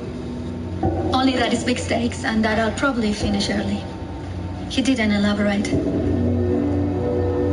RFID chips. Live and legal tender. As good as cash. 5 equal stacks. Texas Hold'em. Yes, boss.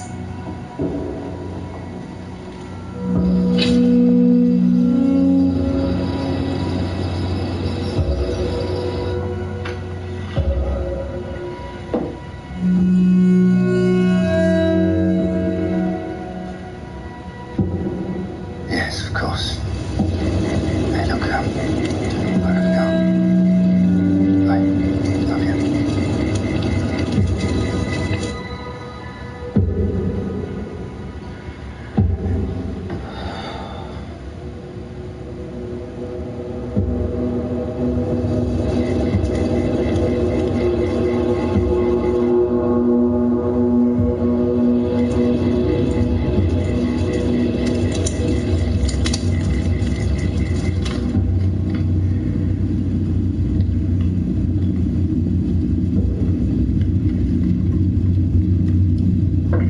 Mikey, let's go. You all right? Yep. Let's hit it.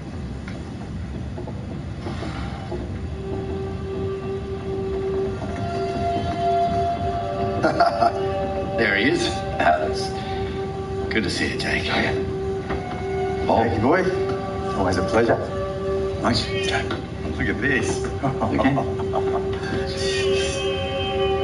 All good, Mr. Foley? All good, Chris. See you tomorrow. You do know there are other wines in the world beside Henschke and Penfolds. Yeah, I have a rule with wine. Don't buy it unless you're going to drink it. I knew you would say something like that, so small vineyard, McLaren Vale Shiraz. Velvet glove. Salute, it's been too long. Cheers, lads. To Drew and to you, Jake. Have some friends. How is Drew? Good. How are the cars? Oh, that Maybach is amazing. I put my foot down and I was here. Yeah, I wouldn't know how mine was to drive because you sent the fucking fun police over there. Well, I'm glad you like the cars because they're yours. My gift. I mean, that Maybach is $1 million car, Jake. Forgive my cynicism, but what's the catch? There is no cash, but I just thought we'd have a bit of fun and up the stakes tonight.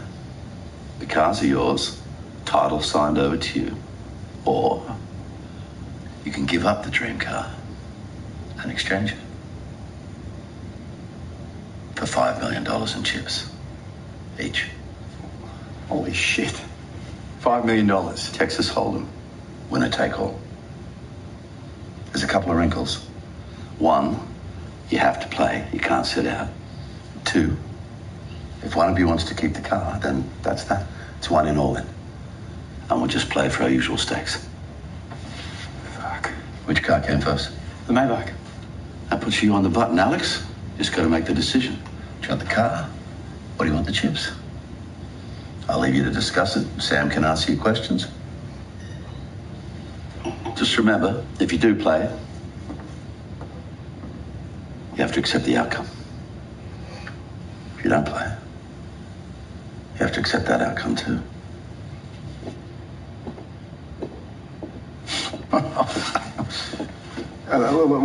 Before we start, we can't do this. Can't do what? We can't take the cars. You're damn right we can't take the cars. It's $5 million in chips.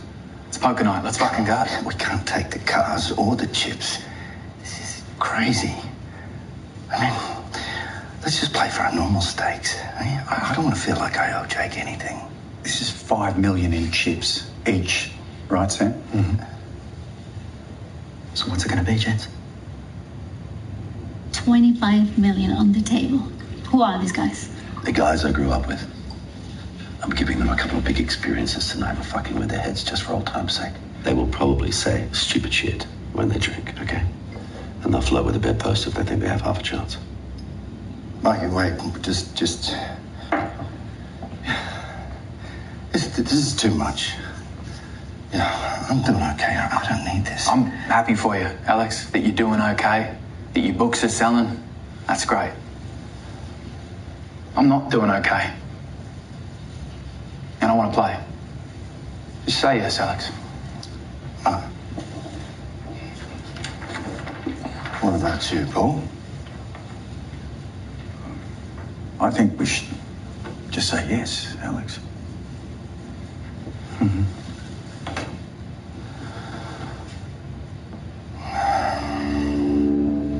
They're in. Good.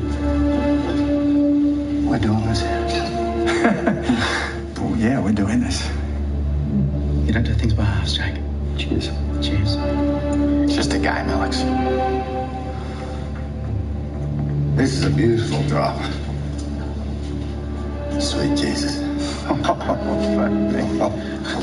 that I don't appreciate the wine, Jake. It's fucking lovely, but I grabbed myself a poker player's drink.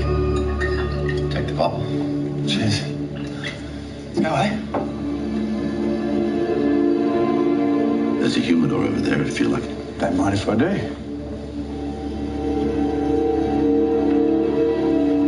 Hello, I'm Michael. I'm Penelope. You left or right-handed? I'm right.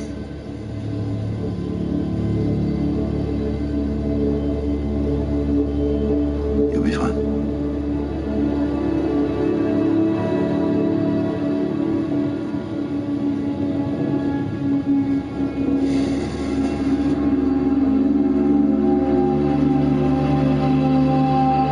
Good evening, gentlemen. I'm your dealer for tonight. My name is Penelope. Hello, Penelope. I'm Paul. Hi, Paul. Alex. Alex. On my right hand here, Michael. It's a 5 million buy-in, no rebuy. Texas Hold'em, winner takes all. We will start a small blind, 25,000. Big blind, 50,000. Good luck to you all. So if you love art so much, then what are you stealing? To possess it.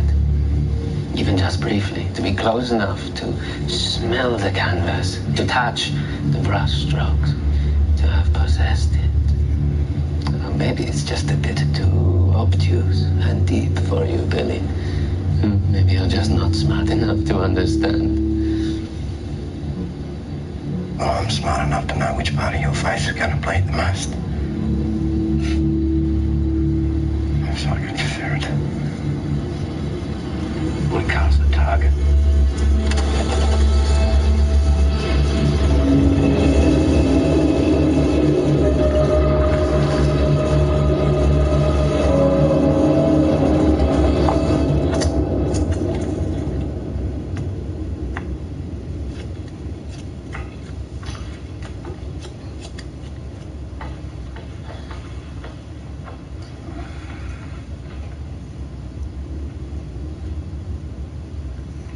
Call. Call. Raise 175. Raise 175,000. No. Alex is out. Call. Call.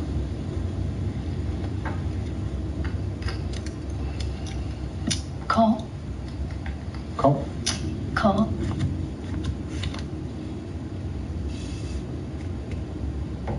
Check. Check. Check. Bet. Bet 100,000. Raise 400. Raise 400. Call. Call. Sam's out. Check. Check. 700,000. Michael?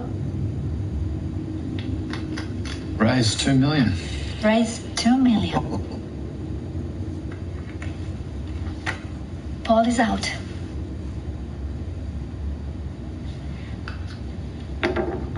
All in. Jake goes all in.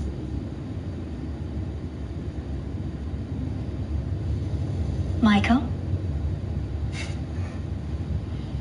Quick game's a good game, eh, Jake? Thanks for the invite. I call, all in. First fucking hand. 10 million in the pot. Oh. You both have the same cards. Jack and 10. Michael has hearts.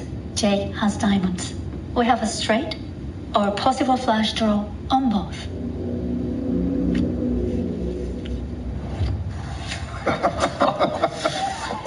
Split thought, gentlemen. Fuck, man. Right down the middle. Straight down the middle.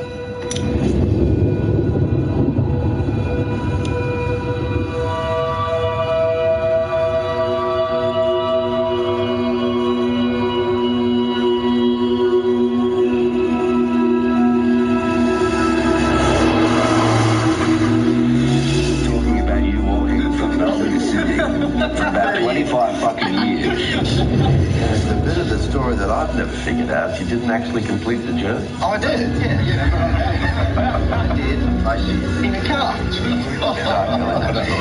In the future, about the walk you did from Melbourne to Sydney, you should be telling the story about the walk from Melbourne to Warbost. That's right. It is false advertising. It's a big title, and the story doesn't live up to the title. It's absolutely false advertising. It's like a bit like your last book.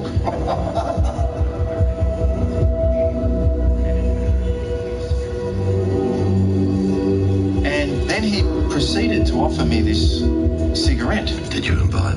I did. I thought it would be rude not to. So anyway, I didn't feel particularly different until later that night.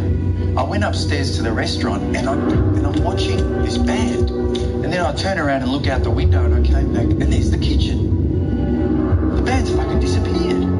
So I look out the window again, there's the band again. And I'm fucking falling over all the time going, what the? I must be really like out of my mind here. And it took me about an hour to realise that it was a revolving rooftop restaurant. Fucking idiot. I know. That's brilliant. And that was my start in politics. Fuck off.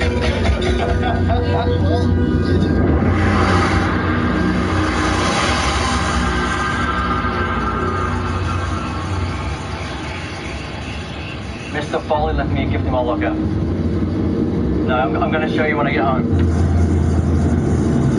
You go anywhere you want. Look, I'm just excited with it. You got to see it to believe it.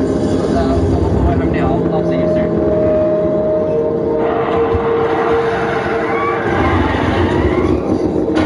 What's going on, man?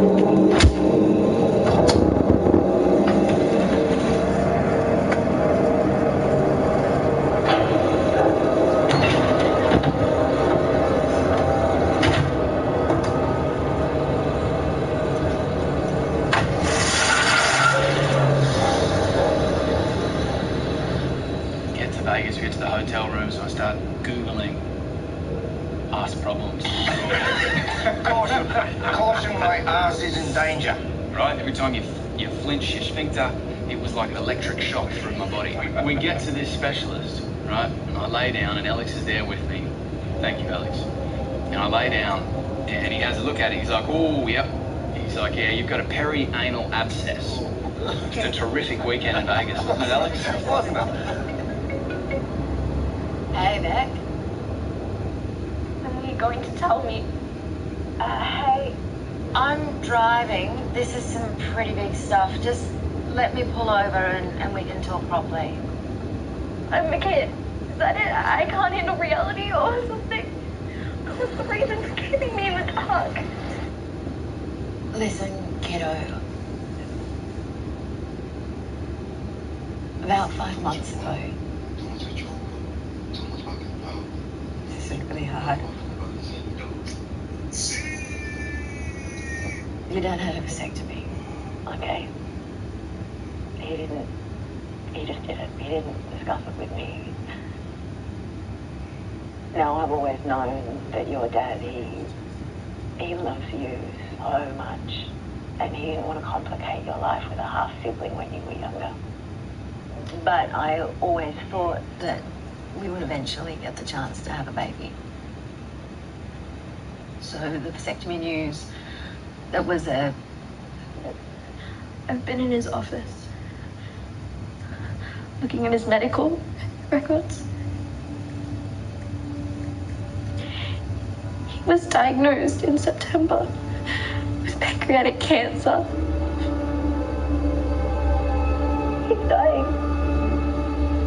He's dying. He wasn't going to tell me. It's okay, Beck. I'm gonna come get you. Okay, just stay where you are. Okay, it's okay, honey. I'm coming. I'm gonna come get you, and then we'll both go talk to your dad together. Okay?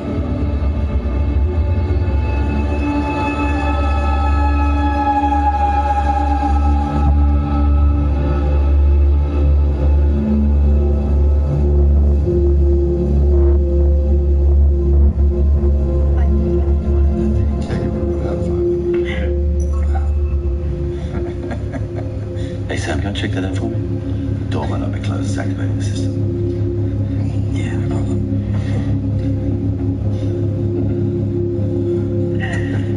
That's so bad. Didn't actually have the eye.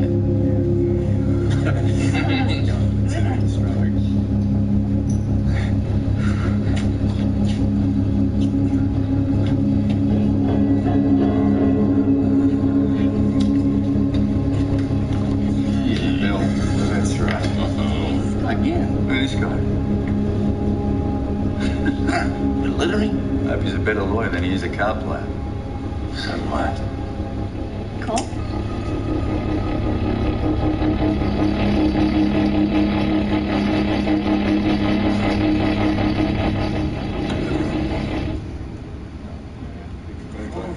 Any one of you motherfuckers gonna deal me in? Drew! Hey, Drew! Mighty Mike, what up, dude? What's up, brother? How you doing, hey, what's up, brother? Where you going, man? Come on. Get the man a drink. What are you having, Drew? Give me a tequila reposado on ice, glass of pineapple. All righty. Pineapple. He likes his fruit. Thinks I gotta catch up. Yeah, I'm seeing the big money move. No, I said I wasn't gonna make it, but... We're gonna keep playing? Hey, we're glad you did. No, I don't think so. Where's she going? We're still playing. How's it going? Tracy!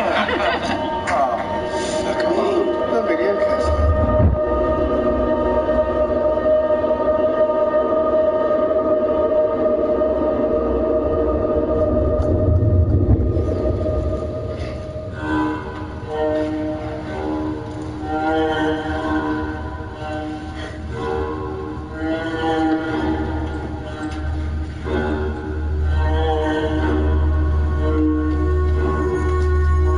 Asked me to turn riffle onto you guys this week. Why would you turn a military-grade surveillance program, Rice? Well, at first it was just, for laughs. Maybe catch you scratching your balls in your driveway, short on poker night. But riffle, it doesn't stop. It crisscrosses your cell phones, home security computers. Now, I'm not saying we know everything, but we know enough to get me on a motherfucking plane.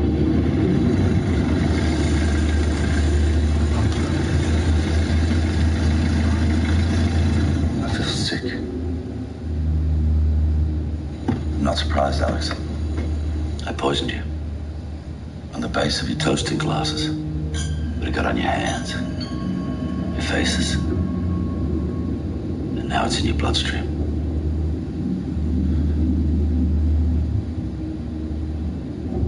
No, that's not funny. You serious? Poisoned? Fuck off, he's joking. Is he? I'm sweating like a motherfucker. I don't feel too good. First signs are sweating. Loss of balance, nausea, and then... Then what? Stop fucking around. You want us dead? I've been diagnosed with an inoperable pancreatic cancer. It's a death sentence. So now we're all on the same level. Touchpad. Bring him over. Beautiful. Done the job for me. Jesus, fuck. Fuck, Mackie. What was you gonna do? Shoot us? Shoot Jake? Me. I was gonna shoot May. That was the plan. I was gonna say goodbye to you all and shoot myself. Just about the business? What you think we was gonna let you drown? Mikey, why didn't you reach out? Yeah. I had no idea you were this unhappy. I'll put back 2 bottles of vodka a day, Alex. That's not the habit of a happy person. I'm all right with death. I'm not. I have a wife and kids. I've got people who depend on me. What is the code? I'm gonna tell you. What's the code? You want another one? What is the fucking code? Cut. Get rid of the van.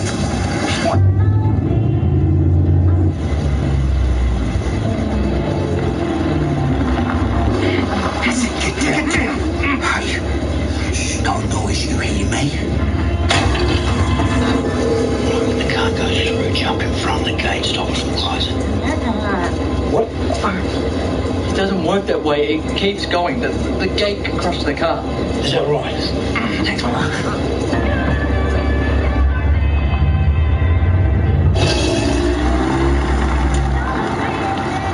What about your bank accounts, Paul? Savings, checking, all on zero. How's that taking care of your family?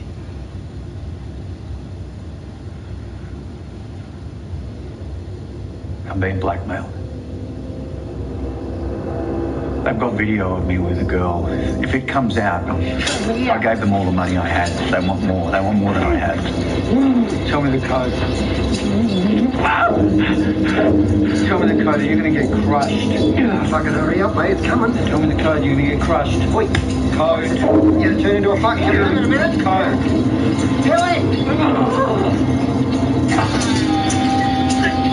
1967!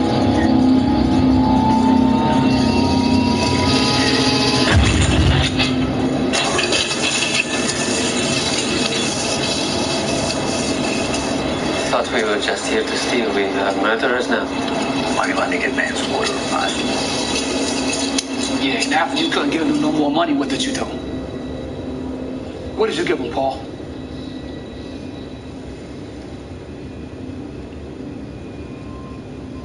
Jake. Email addresses, phone numbers, sensitive information. I was just trying to buy time. That's all. I promise, Jake. I'm sorry, man. Who's blackmailing you? Victor. Your brother? Yeah, my brother.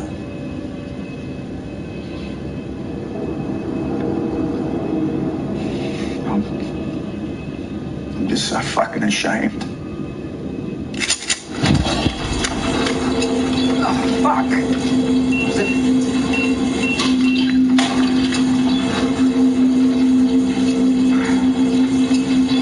I'm having an affair. A terribly inexact word. Insufficient. It was never my intention to deliberately betray anyone. What happened to me, Jake, is that I fell in love. It just so happens that I fell in love with the woman you're married to.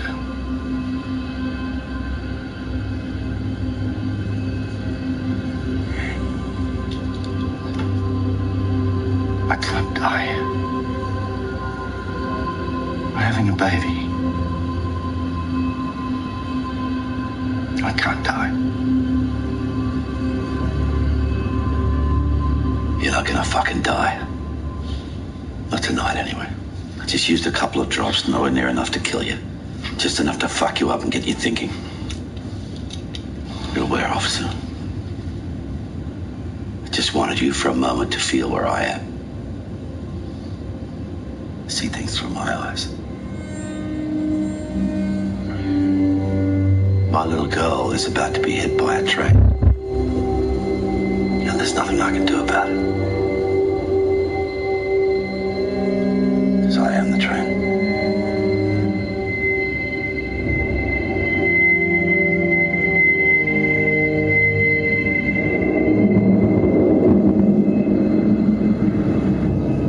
How long have you got, man? Long enough to finish the game?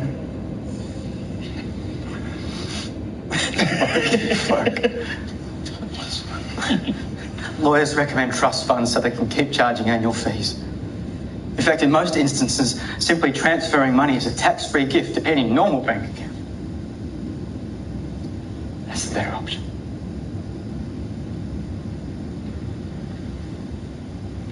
You fucking guys don't get it. Jake and I brought you into the company at the ground level.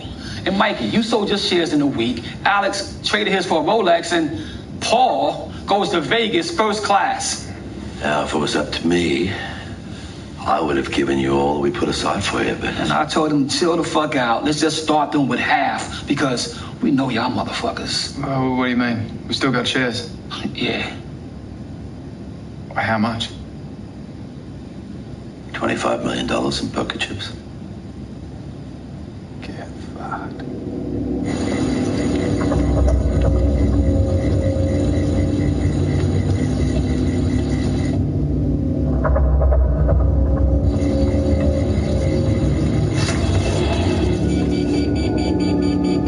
Jake? What the fuck? Oh, this is another one of your surprises, Jake? No. It's Victor. He's here for the yard.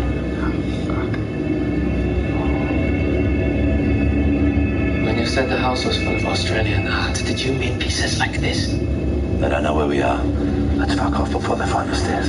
Through the cellar. Aboriginal art is not my forte. Are they worth it in it? Well, yes, some of them are very expensive, but the market for this art attracts a certain type of buyer, someone who connects to it on a spiritual plane. It's a big house. Find us something we can sell.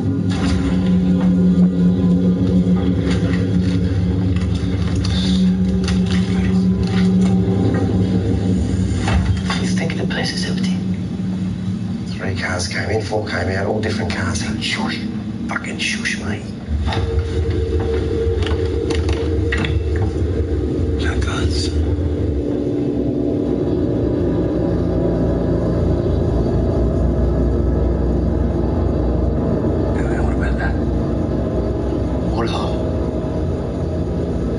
Famous, right? Too famous. It's a Sunday B morning print, a couple of grand retail, if that. Not for us.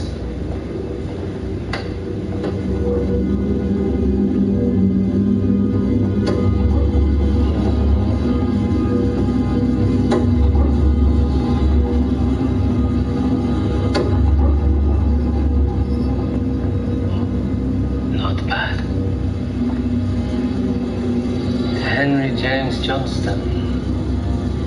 Hard to find in this condition. Look at the way he painted the light. Came to Australia to mine for gold, ironically became a photographer. Valuable. We could probably sell them. Wouldn't be a big ticket, though. Oi. Stairs, Danny.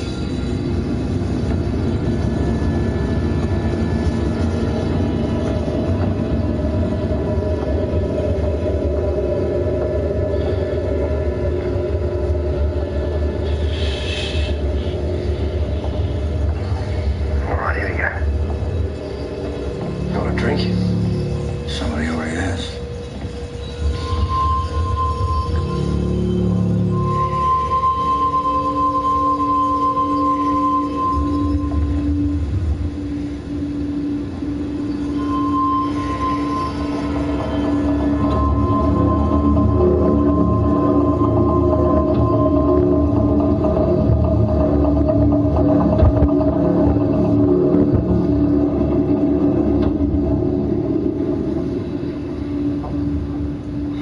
at this. Nice. And this is fucking 2 stories underground. Boom! Nobody's home. Yes, there is. The cigar didn't light itself.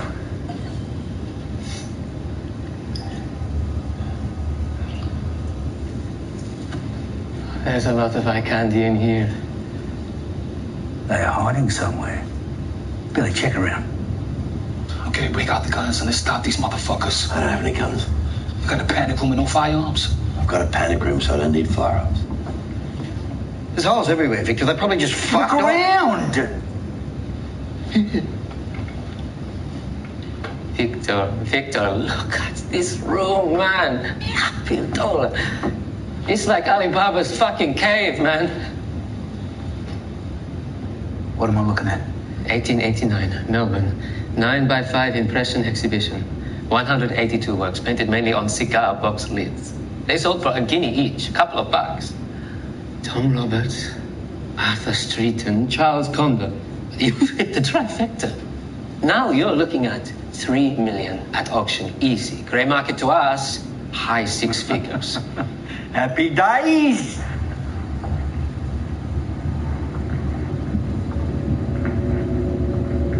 I know you're still here, Jake. Ah, yes, you fucking are, aren't you? Hello, Jake. It's been a while. Why did you come and say hey to an old mate? I mean, we aren't going to hurt anyone. We're just going to take the art. Ask the minister why it's safer not to call the cops. Why the fuck are we on TV? Because our host is still somewhere in the house. Check up those stairs. What else is in here? We were just going to hit this place in darkness. Nothing personal. Then Paul said you were going to be here, and I thought, fuck it. I want to make it personal. It's good to have a panic room, but you can't shoot a motherfucker with it. We got Mike's gun. He only got 1 bullet. I was planning on killing myself. Pretty sure you only need 1 bullet for that. Clarice Beckett, genius. We can move these in a heartbeat. Another Streeton. William Dobell, woman in restaurant, last sold for $939,000. John Peter Russell, so rare. He hardly ever exhibited. Classmate of Lautrec and Van Gogh. He destroyed 400 of his masterworks in grief when his wife died. This is real fucking money. How much? Even at bargain basement, we are walking away with a couple of million. You hear that, Jake? We know what you've got here. Oi, stairs lead to the kitchen. I didn't see anyone there. Just like I haven't seen anyone out here or in the fucking garage. And do you know why that is, Victor? Because there's no one fucking here. Well, sticks. Let's go! Jake, there's 6 of us and 3 of them. We can take them. It's only fucking Victor. Got 3 shotguns against 1 bullet. Let's just stay down here till he fucks off, okay? The more adrenalized he gets, the harder that drug's gonna hit.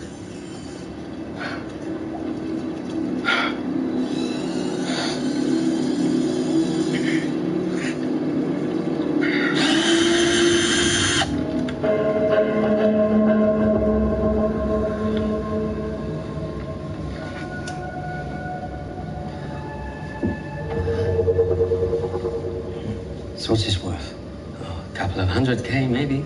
He painted a lot, Streeton. Even with a less significant work, he leaves his mark of genius. Look, a lot of people believe that these marks of reflection are Streeton painting a portrait of himself, painting the glass. You see, it's like a man leaning over an easel. So old mate had a green head, did he? See, there's a really good painting in the kitchen. There's a couple of men playing cards, one smoking a pipe, wearing funny hats. That's the type of painting I like. Do you know why? Because it tells a fucking story, right? Couple of blokes playing poker, they're on the piss, they're talking shit. I mean, that's just a fucking goblet. White pipe? Yeah. Tall hat? Yeah, funny hat.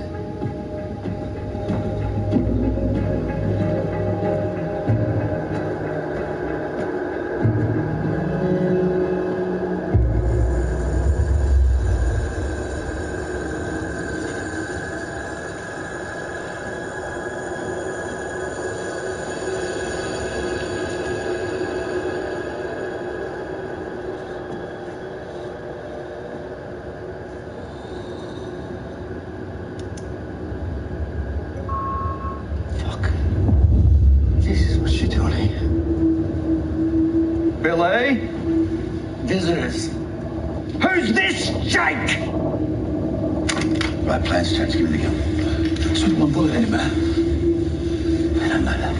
Mikey, we're gonna go with your plan. I'll bluff this prick and I'll split him up. I'll come with you. Get the door, Mike.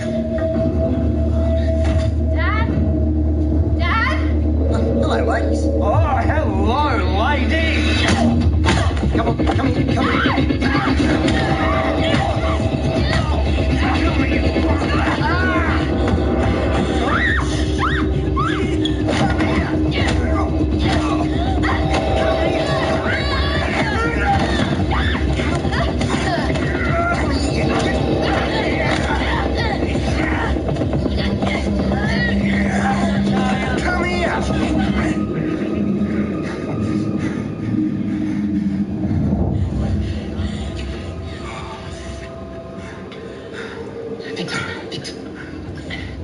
Victor! The painting in the kitchen is a fucking Cezanne. That's a $200 million item. Who are we dealing with here? People who own art like that have got many ways of fucking it up. Go away.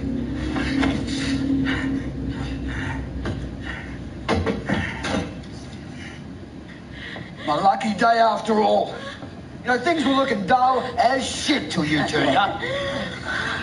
Well, that changes things, doesn't it, Jake? I'm assuming you know these women. Come on in here, you prick! Do you hear me, Jake? Get your ass in here! Dad! Who the fuck is this? Host. Jake fucking Foley. You bitch, right? You come into the room, gun in hand, like a common criminal. Victor, I see you're still the same shit magnet who goes around stealing other people's stuff. You don't get too cocky, Foley. You got 3 shotguns trained on you. You can't get all of it. I'm only aiming at you, Victor. Well, I guess we're in a Mexican standoff, my friend. You shoot me, I may not die. Depends if you can shoot, really, doesn't it? And even if you get me, these two will still shoot you, take your art, and damage his fine specimens. No, I won't. I'm here to steal. I'm not damaging anyone. I will. He kills you, Vic, I'll defend your honor. Art'll just be a bonus. If you want to steal some art you can make money from, upstairs in the kitchen, that's the one. I told you. Cezanne, 200 fucking million. No, you didn't. I told you that. You were going gaga about the fucking goblet. Just take it and fuck off. You don't tell me what to fucking do! You gotta get it. It's a 2-man job. Just fucking get it, both of you! They go to the kitchen. All right. Righto, let's go. Don't be a clever dick, Foley. These girls will get the blast before you do. How do you want to play this, Jake?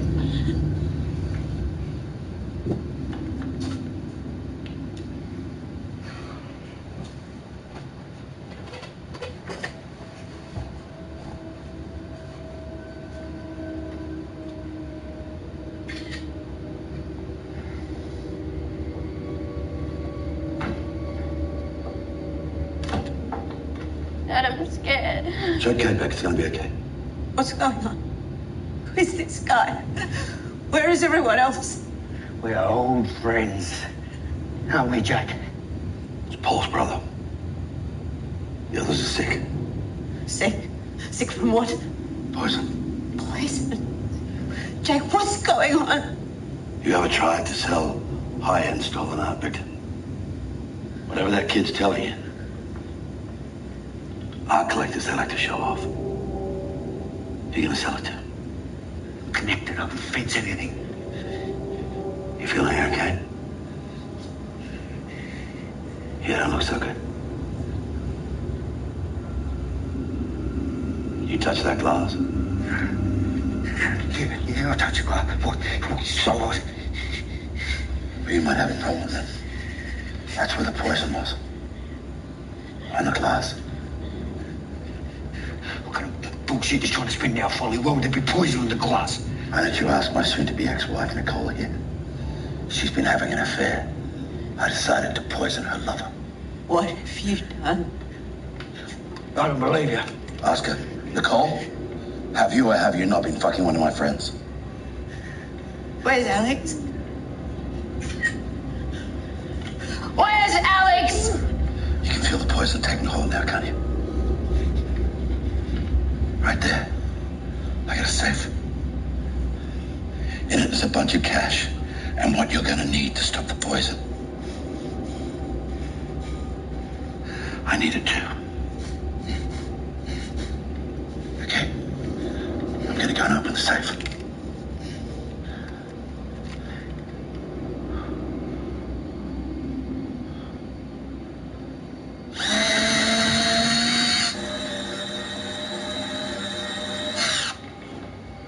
One jump. We all jump.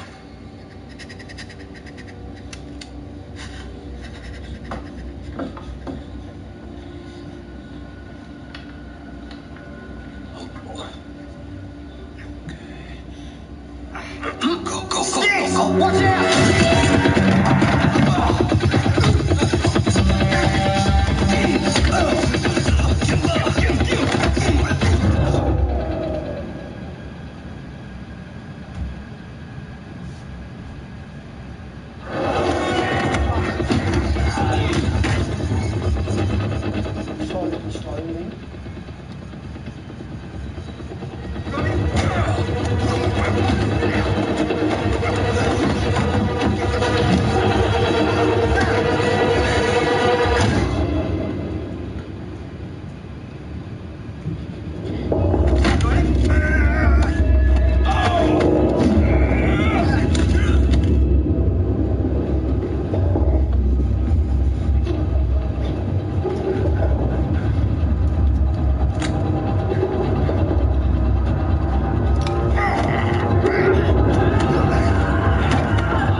You think I'm gonna let you have this, you dumb motherfucker?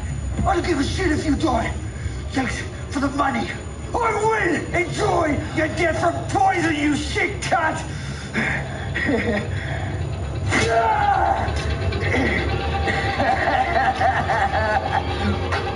He's got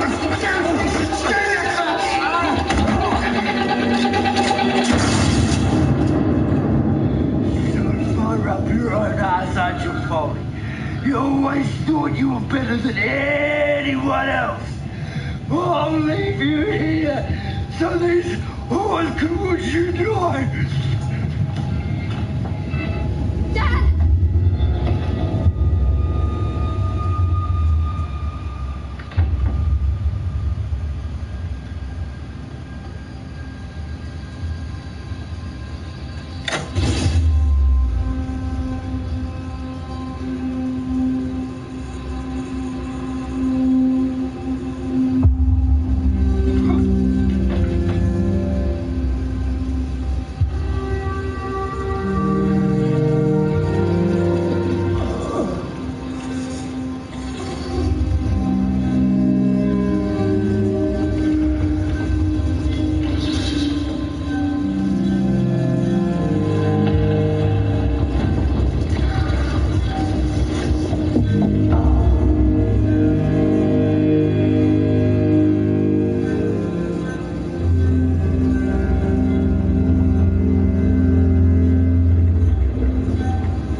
game of karma, luck, and physics.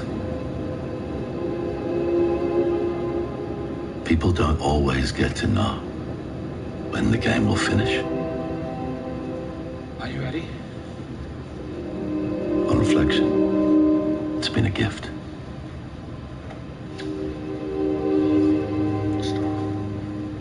I've never been misguided in understanding that the way we've created opportunity for ourselves hasn't had an effect in the lives of others. That's another one of Newton's laws. I can't change that, but I can try to rebalance. To that extent, half of my estate has been divided amongst 21 charities and foundations in the hope that money finds its way to those who need it most, including families affected by gambling addiction. This is the last will and testament, John. Drew, I've signed total control over both companies to you. There's a schedule for future profits that involves everyone in this room. Thanks for everything, man. What a ride that was. I'll see you again. Paulie, you have to get out of politics. It's not a healthy place. I hope $50 million will make the transition easier. Nicole and Alex, $50 million.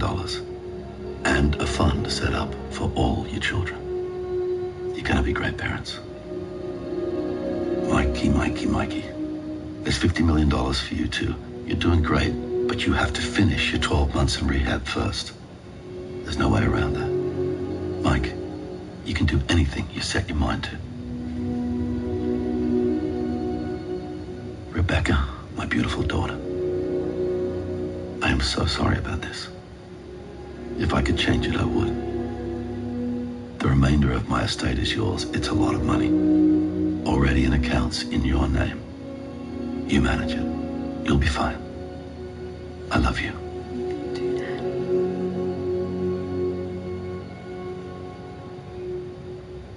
Beck, your delinquent uncles are in no way perfect. But you'll find in life that friendship and love start when you forgive imperfections. Listen to them all. They've all got big life journeys to draw from. But listen to Drew the most. Be kind to each other. Don't be glass half empty or half full people. Be the kind of people who know, whatever triumph or disaster comes along, you can always refill the glass.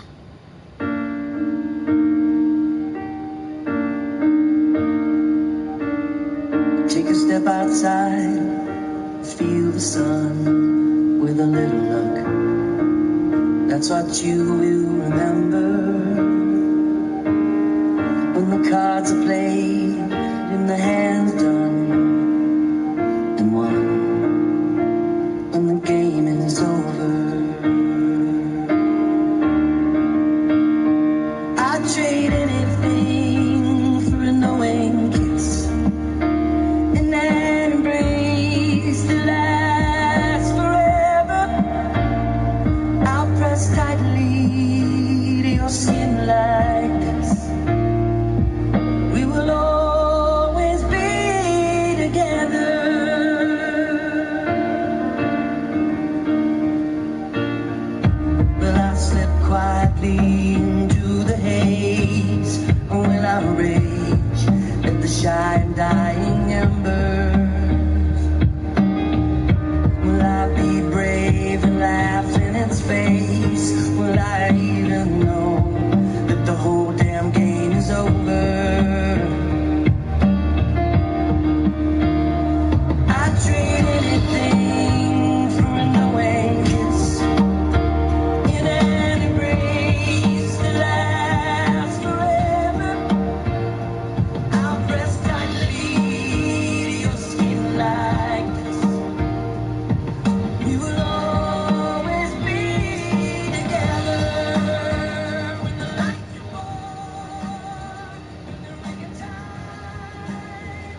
Na minha vida o timing é sempre o timing. Obviamente que vocês estão do vosso lado, é fácil opinar, fácil escrever, muitas vezes verdades, muitas vezes mentiras, ou a maior parte. O timing para mim é o meu timing, eu não tenho que pensar naquilo que os outros pensam. Tenho a certeza absoluta que não vai influenciar naquilo que a seleção quer. Todos os jogadores me conhecem, os treinadores, o staff, os presidentes, os roupeiros, toda a gente me conhece. E sabem aquilo que eu sou, sabem aquilo que eu penso, conhecem-me desde os 11 anos. Não serão influenciados pelo aquilo que os outros dizem ou pelo aquilo que os outros escrevem. O grupo está blindado, o grupo está bem, eu noto que o grupo está confiante, é um grupo unido, é um grupo que quer muito esta competição. Todos querem jogar, que é uma coisa que eu gosto de ver num grupo de trabalho. A ambição é muito alta e por isso não tenho dúvida nenhuma que não só este episódio que ocorreu comigo, como vai haver outros episódios que vão ocorrer com outros jogadores, uma ou outra coisa no treino ou familiar, ou mesmo com os próprios clubes, poderá abalar com o próprio jogador, mas com o plantel não vai abalar. Se tivesse de demonstrar com 37 anos e 8 meses, estaria preocupado. Depois daquilo que eu já fiz, que continuo a fazer, daquilo que eu já ganhei, seria uma surpresa para mim. Obviamente que tenho que sempre que manifestar e de certa forma poder demonstrar aquilo que eu sou ano após ano, principalmente para mim, para a minha família e para os meus fãs. Opiniões toda a gente tem e respeito, mas agora o Mundial será a competição mais importante, sim, das mais importantes. É mais uma competição a nível de seleção, se calhar a mais importante, sim. Disse anteriormente que para mim era um sonho ganhar, mas também continuo a dizer, se não ganhasse mais nenhum troféu até ao final da minha carreira, estaria orgulhoso daquilo que fiz. Será o meu 5º Mundial. Responsabilidade, tenho sempre responsabilidade. Desde os 11 anos que saí de casa, sozinho para viver para Lisboa, já tive responsabilidade com essa idade. Mais ou menos, depende do ponto de vista, da perspectiva de cada pessoa. Sinto que sou uma pessoa muito mais observada que todas as outras, isso sim. Responsabilidade tenho sempre. Como jogador, como amigo, como pai, isso faz parte do meu cotidiano. Por isso eu gosto de ter essa responsabilidade, muitas das vezes, mais responsabilidade, mas expressão é quase sempre a mesma. Acho que desde muito jovem que tive que lidar com isso. Às vezes lido bem, às vezes lido mal, depende da situação, depende do momento, depende do calor. Não sou perfeito, mas sinto-me capacitado para assumir as expressões quando tenho que assumir. Checkmate a gente vai fazendo na vida. Checkmates não é só no jogo de dama, no jogo de xadrez. Na vida em si, fazer um checkmate, faço muitas vezes. Não sei se, neste caso, na pergunta que me fizeste, ser direto, gostava de ser eu, fazer o checkmate contra ele. Vamos ver, espero que isso seria bonito acontecer, já que aconteceu num jogo de xadrez. No futebol seria mágico. Nesse do Bruno Fernandes foi mais uma que infelizmente correu-vos mal outra vez, ou mais uma, vocês até não falham muito, mas foi mais uma, que foi simplesmente, fiz uma brincadeira com ele, que a minha relação com ele é excelente, que foi que eu perguntei, porque ele chegou tarde, porque o avião teve um atraso e tal, ele chegou tarde e perguntei se ele vinha de barco, e foi uma brincadeira, e vocês fizeram uma tempestade, como foi também a do Cancelo. Ele estava um bocadinho triste no treino, aconteceu mal, fez uma entrada mais ríspida, ele e o Félix, eu agarrei-lhe assim no pescoço e disse, então pá, ele puxar para cima, ora lá e tal, mais outra polémica, mas eu já estou habituado, tudo o que gira à volta do Cristiano é sempre um debate, há sempre conversas, fala-se mais nos telejornais, nos jornais, isso é normal, eu sei, eu entendo isso, mas, como digo e vou dizer uma vez mais, o ambiente na seleção é excelente.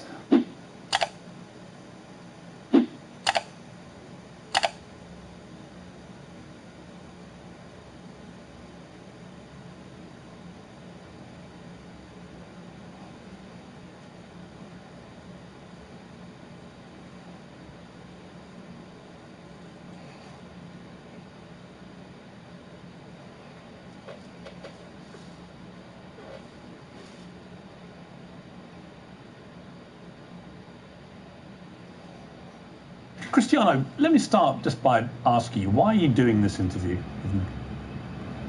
Because I think it's the time to say something, and because I like you.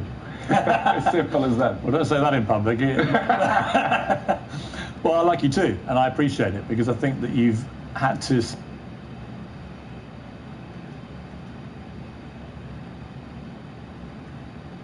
John Gotti was the most famous gangster since Al Capone. Pictures on page 1.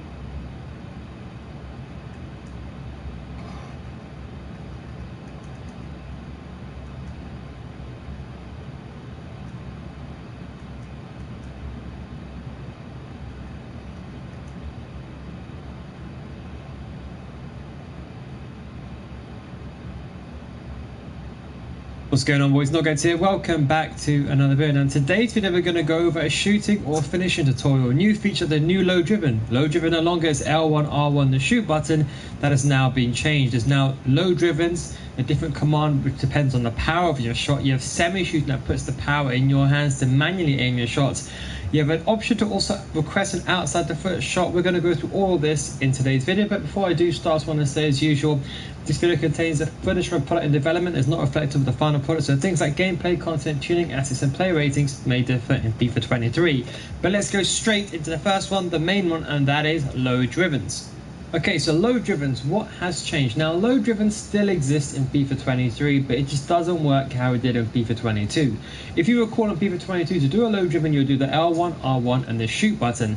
That has now been changed. That's now been replaced with a power shot. So let's first start off with how exactly do you do a low shot or a low driven? Well, it's a bit different this year. It's actually quite a simple system, and I very much like it.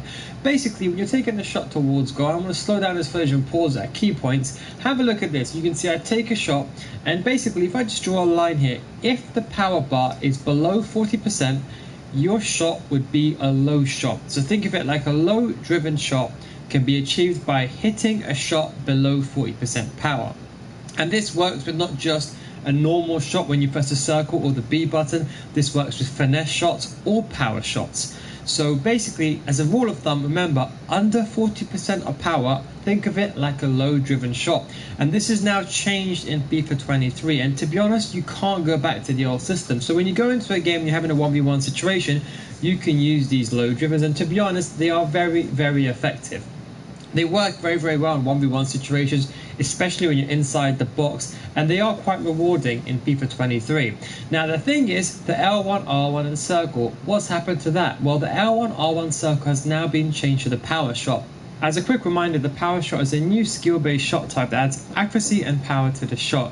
Obviously, at a cost, there'll be a longer wind-up, but this allows you to manually aim your shot to get precision and get your aim on point. So you can aim in those tight corners or aim across the goal.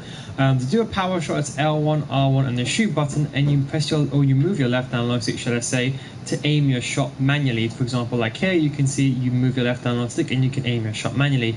But I've got a full video on this on my channel for more details. But let's now go on to something that's very similar to power shots, but something that's inside the game, and that is called the new semi-shooting.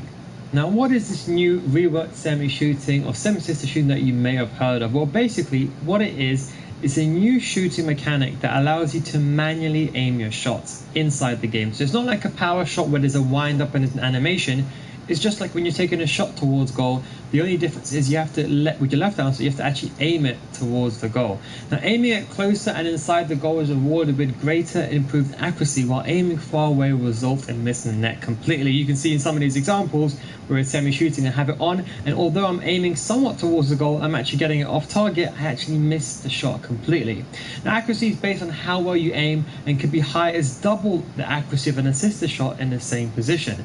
So although there's a higher chance of you missing the shot if you're not used to it, it does reward you if you have the skill gap and the ability to aim the shot towards goal by having double the accuracy of a regular assisted shot.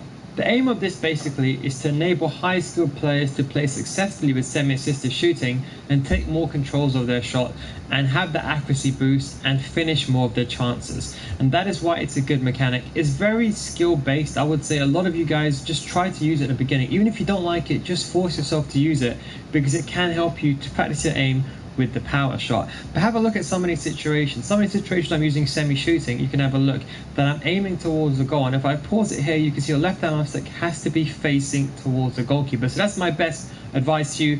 Just aim towards the goalkeeper in the center of the goal, and over time, as you get better and better, you can slightly deviate your left analog stick. But for now, just aim the left analog stick towards the goalkeeper, because that way you got the highest chance of getting on target, and with natural deviation of your left analog stick while you're learning, you're going to shift it to the goalkeeper's left or to the goalkeeper's right.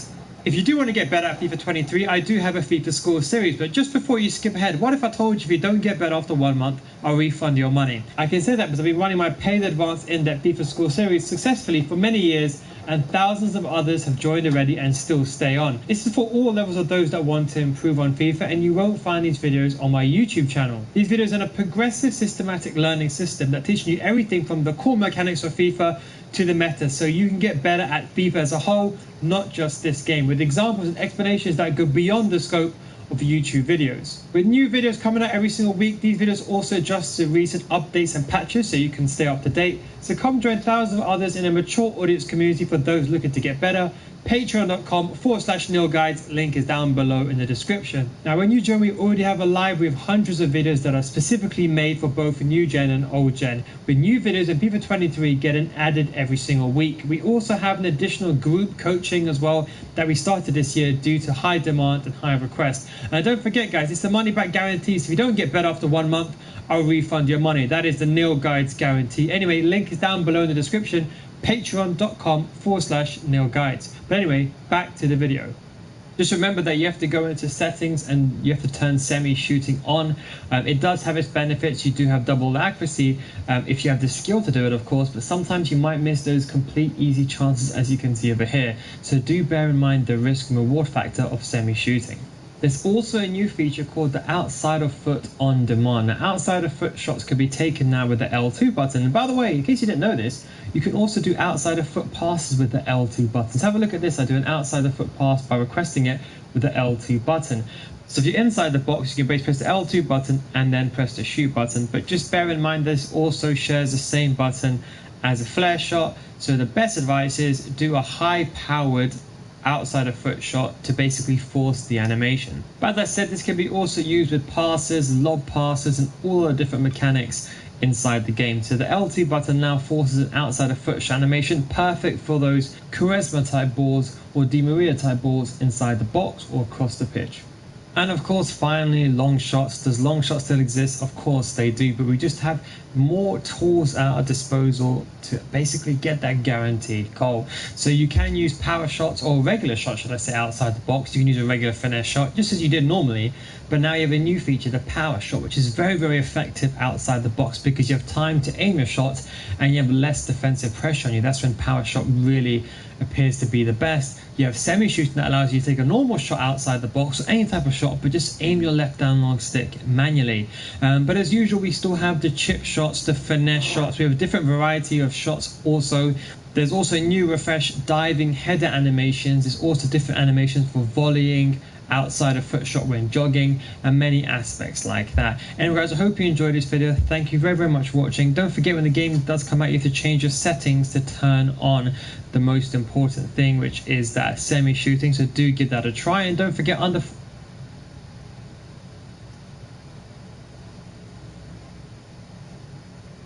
Hello friends, Sports here, and today's time for my shooting tutorial of FIFA 23, simply how to finish in this FIFA, which for many is a big mystery as they changed many ways that were good last year, not so good anymore, but there are some new methods now that are better. So let's get into this now. But first out, let's talk about the time finishing this setting. I think this year it is not needed. Last year it was, I think, important to get that extra power, to get that extra accuracy, but this year it is replaced pretty much with the power shot, so you can turn this off. Even if you hit the green timing this year, it is now really a big boost, and the shot is almost the same if you just hit without timing. But of course, as always, you could still have it on if you want a bit extra challenge. If you hit the green timing, the shot will get improved, but in my opinion, this year not enough improvement to be worth the risk. Because if you hit red timing, you will miss some real sitters. So I think this year it is easier to have a time finishing turned off. Now, into the actual shooting, we have the first shot, the classic shot, just circle, just normal shot, or Xbox of course, that is B. And this year it is the best type of shot overall, and the easiest way, you just have to aim for the far post, but as always, look for the keeper movement. Many players, including me, will move keeper towards the far post to cover this effective shot, and then the near post is open, so always check for the keeper movement and have a bit of composure before deciding direction. The sweet spot for power here is usually 2.5 bars, but if you are a bit further away, of course, you must power up a bit more. But usually, yes, the best is around 2 to 2.5 bars of power, as you can see here down below. And a great trick here as well is to take a small step towards the opposite direction like this. A small step, and then shoot across the goal, far post. This simple method will improve your success rate. And then we have the good old finesse shots, classic FIFA finish, but this year it is not as good. It is nerfed, yes, it is nerfed, it is a bit more inconsistent, and the ball goes a bit more towards the middle of the target, even though you aim towards the sides. It is also very sensitive to power. If you just power up a bit too much, the ball will fly over. As you can see here, we don't even power up so much, but still, the ball is not even close. However, there are still some great usage areas for the finesse shot. The classic way, of course, if you cut in from the side to curl around the keeper towards the far post, if you have this high angle towards the goal, but you have to use the player's preferred foot. So if you cut in from the right side, it must be a lefty. As you can tell here with Messi, this is perfect. Finesse shots are also still the best way to score long shots, but not nearly as effective as in FIFA 22, but still sometimes, of course, worth a shot. But the important thing to take with you is that normal shots are more effective and more consistent than finesse shot. We have here this situation. If this was last FIFA, previous FIFA, you would just hit finesse shot towards his right side, near post, that'd be fine. But this year instead, you rather go for a normal shot, just circle, as it is more consistent and more reliable than the finesse shot. And then we have the new feature, power shot, which is, as the name states, very powerful. Just have to hold down L1, R1 plus shoot, or LB, RB Xbox, and then shoot. Same as the German shot last FIFA's, but now this year activates the new power shot. And this shot is manual, which means you must aim the left stick correctly. And if you just aim too much, the ball will just fly wide, way wide. So make small movements with the left stick, otherwise it won't be effective. Small movements, practice your aim. And as you can tell, this animation is very slow, which means you need to have a lot of space on the ball and not have any defenders nearby. Otherwise this will get easily intercepted. So again, plenty of space and small movements, and this will be very powerful. A big thing here as well is to turn off the zoom. This is very important, as zooming makes this just harder. So go to settings here, go to camera, and then scroll down and turn this off. It is very important, otherwise of course it will get a bit more tricky to find this right aim. A power shot is always a power shot, will always be of course powerful, but you could use around the 3 bars of power. I think for this one is the sweet spot, and that is good from any range. Power shots could also be taken on one touch, even though maybe not so effective, still a viable option. And this here power shots will be meta, will be effective, so worth practicing, but the key always is to have plenty of time and space on the ball. And then we have Trivela shots, outside foot shot, which this here could be activated manually by just holding down L2 or LT on Xbox and hit the ball with high power around 3 bars. Otherwise it will just turn out to a flare shot, which is not as effective. So L2 and high power. And these ones are extremely effective. The ball gets a very nice curve and also is very accurate. But mainly, yes, it is very, very satisfying. Important here also is to use the right angle. If you cut in from the right side, use a right-footed player and find around a 45-degree angle towards the goal to hit this with the best success rate. and vice versa as well from the left side.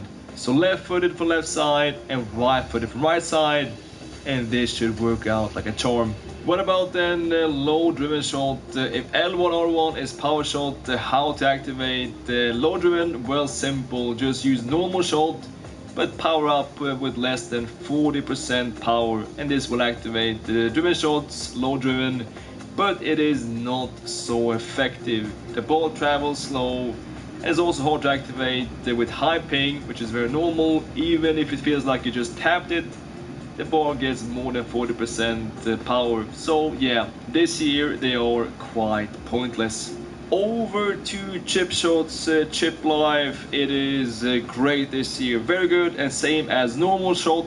The sweet spot is around 2.5 bars and aim for the far post. But this time, of course, you must hold down L1 button or LB Xbox to activate this chip technique, and this is to be used only when the keeper is far off the line. But this year they are very effective. And finally we have one-on-one against the keeper, and the best way still this year is the ball roll.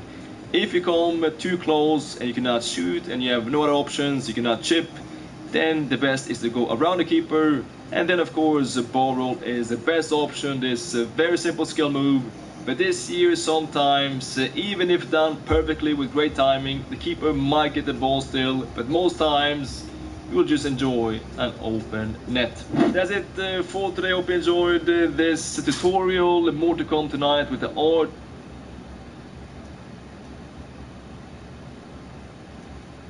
Hello, Brandon Sports here, and today's time for one more tutorial on my channel.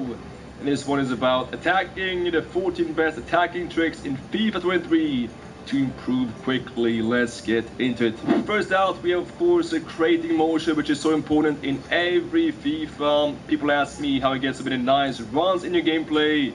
It is not about the custom tactics, but rather about the triggering runs yourself manually. L1 to send players forward and R1 to come short. You can see how we use this here to send this player forward. Just here pressing down L1, he's going forward. And after this we can find this very nice goal. And sometimes your players are too far away, then you just press down R1 instead to make this guy come short. And also this year there's one new feature. We can double tap R1 to make it 2 players come short. Just double tap R1, just like this. Very effective. Number 2, we have attack through the wings. The middle section is most times crowded and congested. That's why use the width and attack with your fullbacks. Make it hard for the opponent by dragging his defense out of position. Use the width. It is so important this year because attacking through the middle is quite difficult. And from here you can of course cross the ball or try to reach the corner flag to find this cutback pass. That is very hard to defend. So attack through the wings. It is important in every FIFA, but this year extra important. Use the width. And from the wing you can use this year the in-between cross, which is very effective. This year attacking AI is improved, and very often you're going to find this space here between opponents and center backs, and this is the area that we want to expose. So just find here a very light cross. Pretty much just tap the crossing button, and from here you can just of course go for the extra pass or try to finish yourself. But the key is to look up and see what's happening in the box, to look for the run, and when you see it, yes, then just tap the crossing button, find this pass, and of course from here it is all up to you. But this is very effective. In between cross, as we call it, is great. And this year crossing is truly back, especially early crosses when your strikers are running towards the opponent's box, when they are in motion. And then it is extra good here to use a ball roll before. Ball roll cross is very effective. The ball roll gives the cross extra accuracy, and for some reason as well, it will make the opponent's defenders lose marking a bit easier, which is of course great for you. So just like this, ball roll cross, early crosses, ball roll cross, it is damn effective. Over to one-touch through balls. They are very effective this FIFA. Just here L1 triangle on PlayStation and LBY on Xbox. But the key here is the timing. Just make this here on one touch. Timing is the key. And here we have 3 players combining.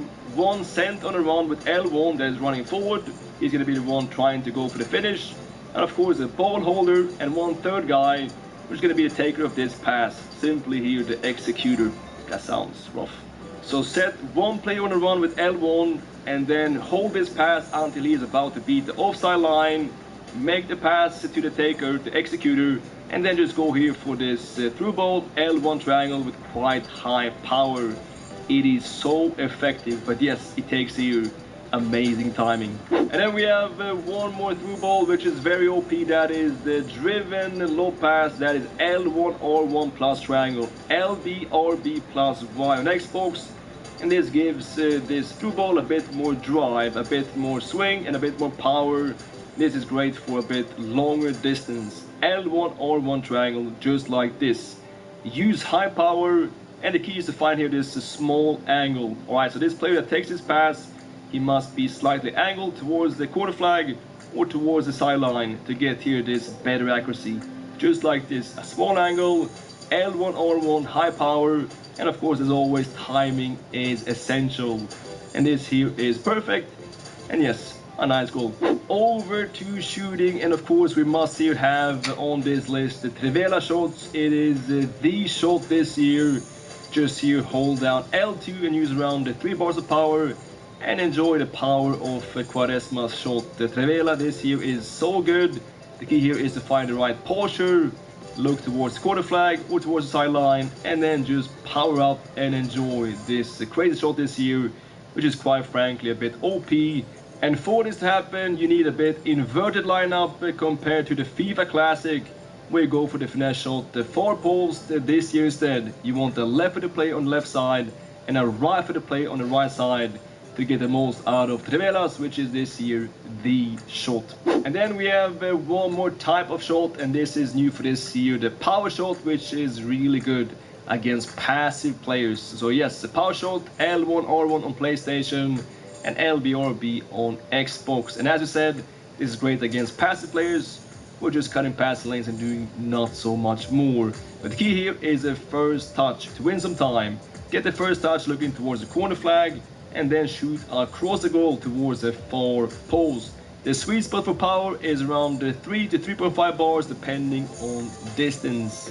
Power shots are great and very fun as well. And then we have playlocks, which is still very effective and used by almost every pro player. And this one here takes some practice, of course. It's quite hard to perform, but it is worth learning for sure. It is very good. It is great to use here from crossing especially, and also to find this run here between the opponents and the backs, to just here time this run and to find the perfect area. All done here manually. The play lock is great to know. To activate play lock, you must press down both sticks at the same time, L3 R3 like this, and then you must switch to your desired target with the right stick. There we go. And then from this moment you can run freely and ask for the pass. X pass, square pass, triangle, it is up to you. Just press on the button, call for the pass. So again, L3 or 3 both sticks like this, and this one you can also cancel again by pressing down the same buttons. Cancel, activate, cancel, activate, and then right stick switch, and you can keep on switching as well. And then just ask for the appropriate pass with your buttons. This time I think the best is a square pass.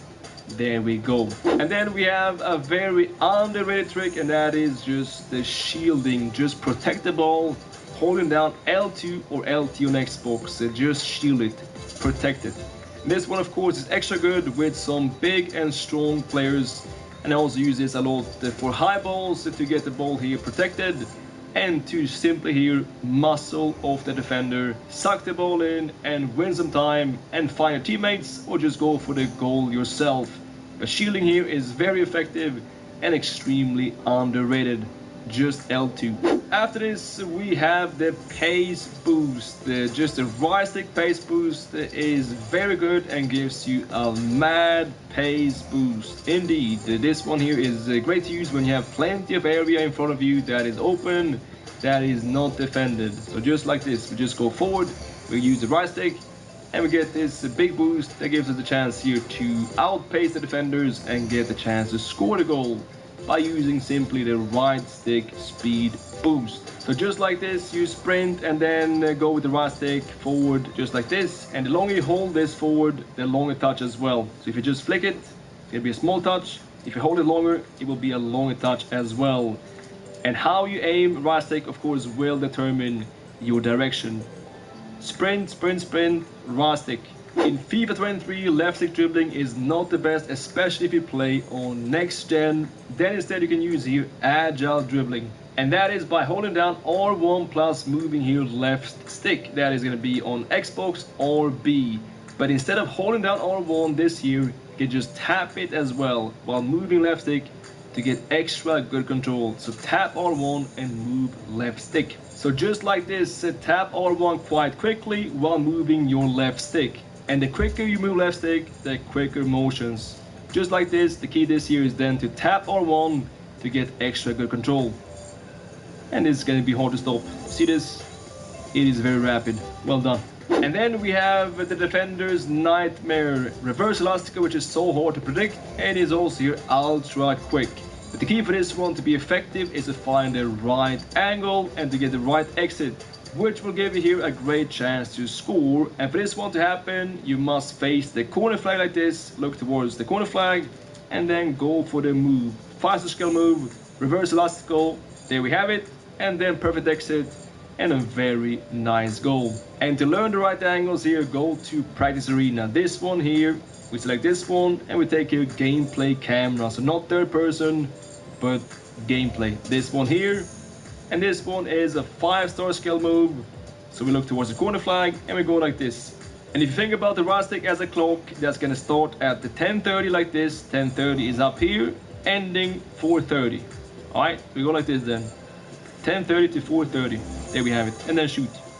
Nice. And then we have my favorite move this year, the heel to barrel, a 4-star skill move, which is also this year a new move, and it is so effective, especially here to cut inside in front of the defender's feet. And just like with the reverse elastical, you want to face slightly towards the corner flag to make this animation cut in and get the right angle for a shot after this move. Just like this. So we make this move, here we go, and we're gonna cut here inside slightly. This one is so effective and you're gonna score so many easy goals. And also this one here of course looks as well damn nice. So yes, this one here, 4-star skill move, we just hold down L1, LBX box and flick the right stick twice, once forward and once backward, just like this, 1, 2. There we have it. But here comes the key. Also here use the left stick to determine exit direction. Just like this, holding down L1, flick the right stick twice and aim here the left stick downwards to get this right exit. Just like this. And then from right side it's going to be vice versa, aim left stick upwards to get this here cut-in animation towards the goal. Just like this, upwards, upwards. There we have it, and that's perfect. Alright, that's it for today. Hope you enjoyed this video and found it useful. If you did, then make sure to drop a like. Thanks so much for watching. As always, until next time, take care.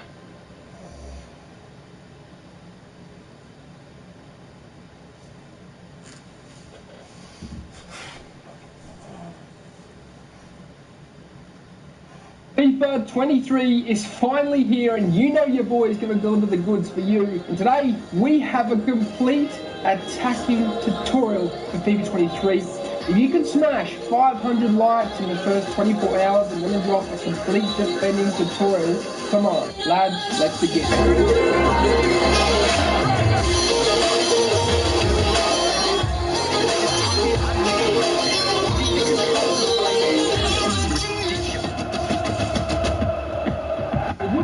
Attacking tutorial without a finishing segment, lads, and of course we need to delve into what works this year. The far post side is still the dominant side. When you compare it to the near post in terms of last year and this year, the far post is a lot better. It seems to go in a lot of the time, whether it's a driven shot, whether it's a regular power shot, or whether it's the power up shot, the new reward risk system of finishing, which we're going to delve into very shortly, that EA have added in. Far post seems to work the best, and they seem to go in more often than near post. Having said that, what I will say is near post itself is very, very effective. You can shoot towards the near post and it will go in, especially from angles where you might be parallel to that near post, or in fact, if you are near the byline, you need to hit it near post. What I've found is keepers are the best this year, which means we can hit it near post and it will go in quite often and more often than not. The power-up shot, you're probably going to be holding in L1 and R1 and be thinking, righto, the driven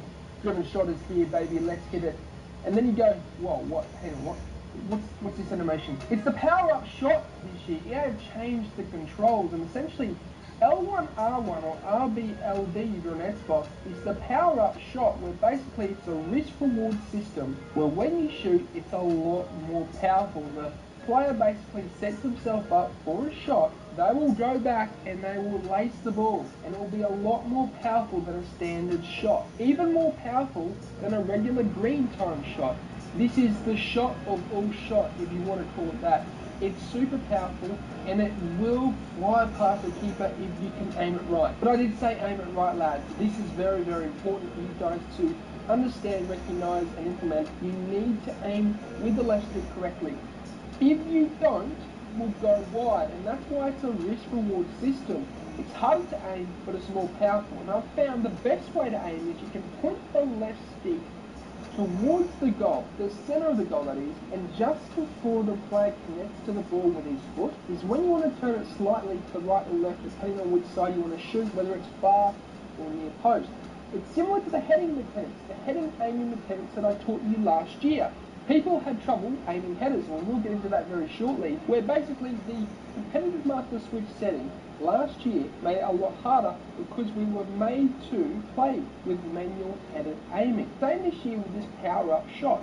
Basically, it's harder to aim, so the best way to actually get it on target is aiming down the middle and then slightly moving the stick to the left or right as you do the power-up shot. I find it's more effective. I find you're better off doing it this way rather than shooting left or holding the left stick left or right, and it will go in more often than not. What I will say though is there is a setting which I recommend you guys turning off, and that is the animation where it actually goes closer with the camera view into the player. I recommend removing it simply because it will put you off, and if you're trying to aim, the camera changing angles as you're trying to take the shot can actually put you off just that little bit where you might just miss it. So I recommend turning it off, and you can go into settings, into visual, and basically turn off the power-up shot animation camera angle.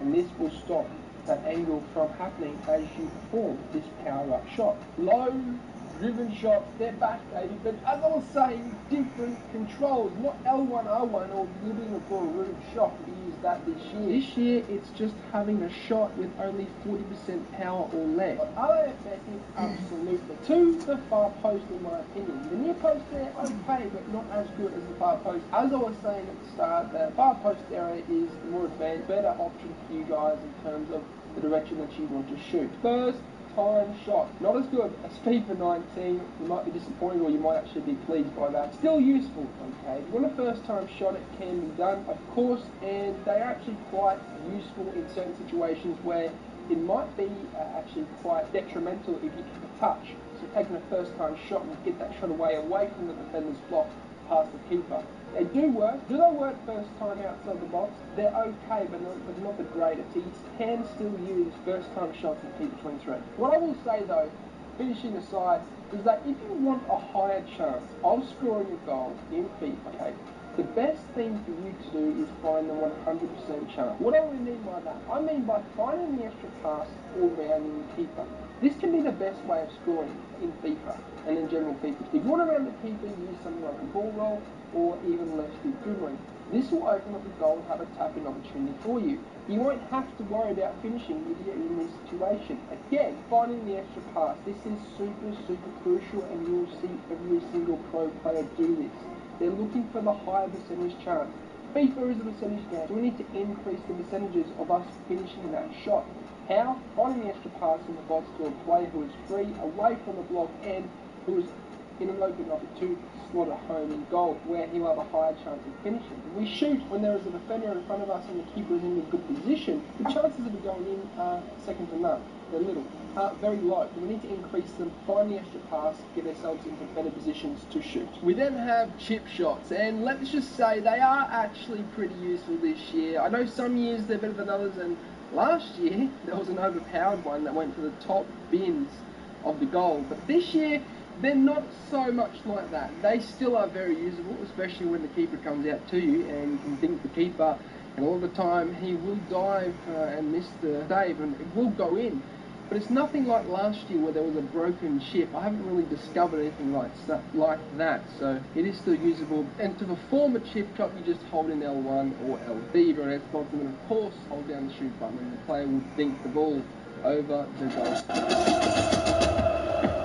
Heading again, and I will delve into crossing as it is very useful, but heading in general is quite effective, okay? If you want to do a regular header, I recommend not too much power. Only 2 bars max, because they will jump high enough with 2 bars, and they should be able to get a nice height trajectory on that header on the goal. Again, look for that bar post, finish into the top corner. But if you're looking to jump above and rise above the opponent, okay, what helps you jump higher is the power you have on the header. As I said, you can't have too much power, which means they will go over the bar if they shoot. The header will go over the bar when they shoot it. So when we hold R1 and L1, what this does is it does a downward header. This will be able to get the ball into the back of the net with a downward motion, very powerful, and the player will be able to jump higher than the opponent.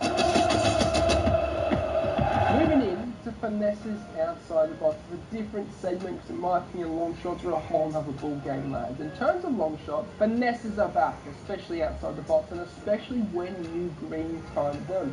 I find they're quite effective this year, especially if you're in that area where it's just outside the 18-yard box to the side and you want to finesse its top corner. Are they as good as FIFA 22? Probably not, but very effective when you green time them. And I find the keeper has a very weird diving animation when you hit these. So they are useful, you can use them, and I recommend it. The other long shot type is of course a regular power shot from outside the box. Are they useful? Not really. The angle you get this year isn't the greatest in my opinion. Can't really shoot too far away with a long shot with a regular power shot because I find the trajectory of the ball is not the greatest and keepers are more often than not saving these shots. So avoid them at all costs. Get the ball into a crucial area in the box and find an extra pass or finesse from outside the 8. I don't think it would be a complete attacking tutorial if I didn't add this in. It's a new addition to 23. It's the Trivela finesse shot. Oh my god, if you green time these bad boys, my goodness, they are broken. Literally broken, lads. They will go into the top bins more often than not. And I find the keeper has such a hard time saving them. We all know as new things are added into the game, they are more overpowered compared to previous. So I guess that is the case. But honestly, wow, is all I can say. To perform a Trivela finesse shot, you just hold in L2 or LT and then you hold in the R1 button and then you press the shoot button. And the player does a Trivela outside of the foot shot. Roberto Carlos. Moving on into passing. Wow, what I will say is, and you will get more context as to why I'm saying what I'm saying right now later on in this video, but passing is more crucial than ever. And the reason being is because, and I will delve into this after, dribbling is very poor in FIFA 22, which means we can't turn quick enough to get away from defenders as they approach. This means we need to pass with quick tempo, high, fast tempo, to get away from defenders so they can't actually get near us. Because if we dribble around and expect to beat the defender, it is too slow, which means of course we're going to get tackled. So we need to get the ball away from them, okay? And how can we do that? It's regular X/A passing if you're on Xbox. This is super crucial. Band passing is what you want to actually achieve here. That will have a high tempo in your attack when you're doing so, and of course it will allow you to get away from the attack, from the defenders when they are attempting to get the ball off you and tackle you. And I honestly recommend regular passing, XA, as the standard way of passing for you. It is not driven passing, not through balls, but regular XA pass. Very similar to FIFA, but this year it's more important than ever. The driven pass is back, and I say back because we all know how good they were in FIFA 22. Is it as good as back then at the start of 22? Absolutely not. Is it better towards the back end of 22 when they attached it? Absolutely. Driven passes are back in FIFA 23. You can use them. They do lock onto your attacker. Are they broken? No, they're not. You need to use them within reason, and especially if the attacker is near a defender, the ball is obviously not going to get to that attacker like it did in 22 at the start. But if they are in relatively a large amount of space away from that defense. The driven pass is very good. It increases the tempo, it's a quick pass across the pitch, and I find it does lock on better than towards the back end of 22. Can use them, very good inside the box to cut it back, tap in opportunity, and very good for moving the ball across the pitch at a fast fashion. Final tip for you guys though is to ensure that you're facing the correct way that you actually want to pass. This year, if you're facing the wrong direction, pass will be very weak and very inaccurate. You need to turn the correct direction to pass, and that's why it's actually important with your passing play that you're thinking ahead. You're thinking 1 to 2 steps ahead to where you want to go next, because the touch you take will be super important. The touch and the direction that you take the ball will determine where you go next, and as I said, you need to be facing towards that direction. So the direction you take a touch as you receive that ball in will be super crucial for your next pass. So in that case, the touch is very important this year in FIFA 22, and we do have a segment on that coming up. We have the Dravella pass. It's brought to us this year. Let me just say they are super broken. You can do a cross, you can do a through ball, you can do a regular pass. Basically the player will pass it with the outside of his foot, and what it has done is add a whole another dimension to the German cross, and we'll get into that later on. But the German cross is something that is super broken this year, and the Dravella cross makes this even more broken. Unfortunately, it is totally unstoppable. The actual curve of the cross, it always locks on to the attacker every single time. When you trigger it from midfield down to the 18-yard box, it always locks on. Or whether you're just doing a regular through ball, these lock on to the attacker very nicely. Do it, you just hold in L2 or LT, and the player will do a Dravella, whether it's a pass, whether it's a through ball, or whether it's a cross. Taking a touch, one of the most crucial aspects, keeping possession, keeping you back to the opponent, determining where the play will go, and making a correct pass to another attacker. What is a touch? Briefly, it's basically the touch as you first time receive the ball and the direction you take that ball from the passer to the receiver, okay?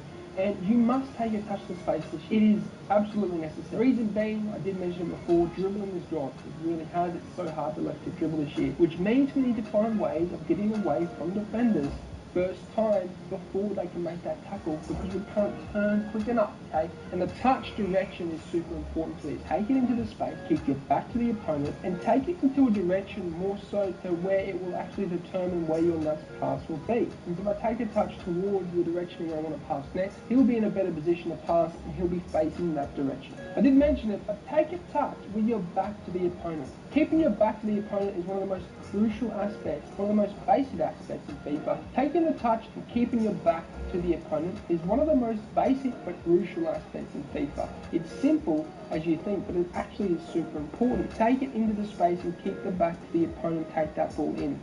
Doing so will make it very hard for the defender to go through you and get the ball back, which means we really need to work on our touch and taking it into the space and keeping our back to them. Now, there will be a complete taking a touch tutorial coming up for you guys over the next week or so, so be sure to watch out for that.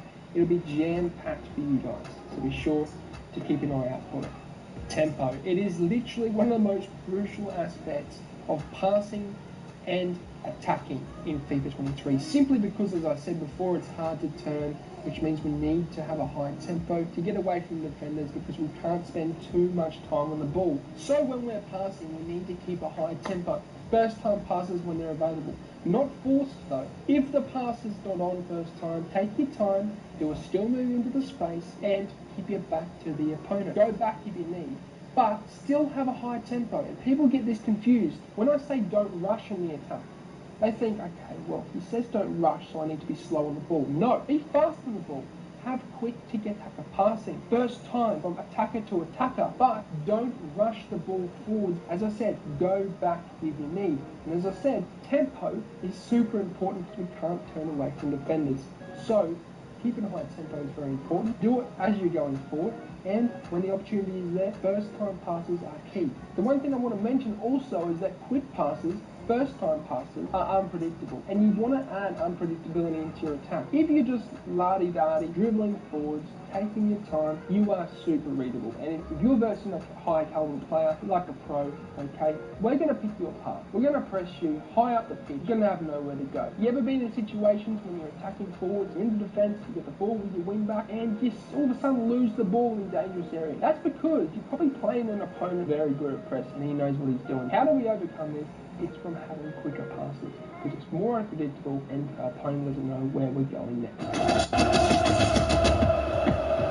Skill moves, my God, are they more necessary than ever? I'll tell you now, skill moves are probably going to be one of the most go-to attacking aspects in FIFA 23, simply because we can't dribble. I'm going to get into dribble shortly, been talking about dribbling a lot, but the thing about skill moves is we can use them to take them into space. Unlike what we could do with dribbling last year in FIFA 22, where we could dribble to the space and burst into it, this year we need skill moves to do so. And this is 5 skill moves that I recommend you guys learning right now to adapt and using FIFA 23. The step over, my goodness, it's probably the most overpowered skill move, or most vital skill move at least this year in FIFA 23, simply because it's a great skill move to burst into space. It's very quick in the execution and it's also hard to tackle. It kind of reminds me of 21. It really does. To perform it, you need to point the right stick forwards to where the player is facing and then rotate around either anti-clockwise or clockwise to the side of him. So it's forwards at 12 and then either anti-clockwise round to 9, which is the left of the player, or clockwise around to 3, which is the right of the player, and then they'll perform the step overs. And as they're doing that, you point the left stick to the side that you want to exit out. And I recommend the front forward facing side, because that is actually a very, very quick in the execution version of that skill move and can burst into space with this, okay? The step over, super useful, very crucial this year. The ball roll, yet another one, lads, that I recommend to you guys. The ball roll is simple, it's just pointing the right stick, either to the left or to the right of the player, and holding it for a split second, either 1 to 2 seconds. Play it as a ball roll and it's great for getting into some space and also allowing yourself to pass into another attacker, because it gives you that angle that you need to pass. And with dribbling being so slow, we can't turn to get that angle this year. So the ball roll is super effective for that. The reverse and Elastico. So I said both because the reverse Elastico and Elastico are, I would say, 2 peas in a pod, because they're both similar and very, very effective. Perform the Elastico itself, you're entering in at the right of the player, so 3 o'clock, and rotating clockwise around to the back of him, which is 6 o'clock. So it's around the back, okay? The reverse is similar, but it's the reverse, obviously in the name, action with the right stick. You're entering in at 9 o'clock, which is the left of the player, and then rotating around to the back of him, which is 6 o'clock, of course. They will perform the Elastico or the reverse Elastico depending on which direction you go. It is super quick this year, very, very effective. And the reason why I like it is because it bursts into space. Again, another skill move that we can use in alternative to left stick dribbling, because it's so slow. So we can burst to the right or left, which means, of course, we can get past defenders, create space, super effective. The back heel to ball roll, my goodness, is this useful. Not so much for creating space or substituting for dribbling per se, but very, very good for beating defenders one-on-one. It takes it to the side and they ball roll past them. And what I've found is it's so glitchy. They can't tackle it. I've had so many troubles trying to tackle this off pro players as I've been practicing this in the game so far. Let me just say, it's one of the most broken skill moves this year, simply because of how glitchy it is and how hard it is to tackle. Kind of reminds me of the Lucky Kenner and FIFA 19, if you know what I'm saying. Very, very effective, and performing with just holding L1 and then flicking forwards and back with the right stick. So it's forwards at 12, back at 6. Now perform the back heel to ball roll. It's so good this year, it really is. Baghetti spin cancel. I love this because you can go in any direction. You can cancel it out in any direction. If you want to go forwards, I can. If you want to go completely backwards, I can. To perform it, it's similar to a Burger spin. You're pointing or flicking forwards to where the player is facing inside of him, which is either left or right, and then you're cancelling it out with L2 and R2 or RT and LT. And the player will basically cancel the Baghetti spin, and then you can point the left stick towards a direction that you want to go, cancel it out. So effective this year, it really is, and I find it very, very overpowered, so hard to tackle, and it's more glitchy than ever, FIFA 23. Skill, move, passes. As I've said countless times, left stick dribbling is gone. How can we get angles for passes now? It's using skill. And I've found skill moves then into a pass super effective and more vital and more crucial than ever. A skill move like a ball roll is very, very good to do before a pass this year. It gets you that angle into the attacker, and I find it locks onto them better for some reason. On the ball roll, when you pass into another attacker. You will see pro players do this time and time again this year. I'm going to do it, you guys should too. Another skill move that is super crucial is, let's say, the drag to drag. Drag it back to cut inside and make a pass first time. I've just found that using skill moves this year are so effective on prior to a pass. So it doesn't have to be just those two skill moves, those are two prime examples. You can use others. The step over into a pass, the body feint into a pass. Every skill move, very effective from a pass. The lack roqueta into a pass, very effective, you should use it. Speak of the devil, left stick dribbling. It really frustrated me when I found this out and when I actually started using the game to see that it actually doesn't work as well as previous years, and it really doesn't. If you try and turn with left stick this year, it is so slow. You're more susceptible to being tackled with the ball this year. I would say it's more realistic because when you think about it, games in previous years, they weren't, let's say, realistic to the point where left stick dribbling was slower like it is in real life. I mean, players can't dribble like they could in previous years of FIFA in real life. So it is more realistic in that aspect. What I will say is we need to adapt. I've gone through plenty of techniques of us adapting just in those previous segments, skill moves, whether it is taking a touch to the space, towards the side you want to pass, and also passing itself. I've said we need to have higher tempo because of this reason. Now, dribbling, in terms of actually going forward and dribbling, I want you to spend less time on the ball. It's super crucial. We can't dribble around with the same player like we did in previous years. If there's plenty of space, go for it. If there's not and there's a defender approaching, you need to give and go. You need to release that ball. Release it to a player who is more free, and if the first time passes are available to increase that tempo, then do so. Left stick dribbling is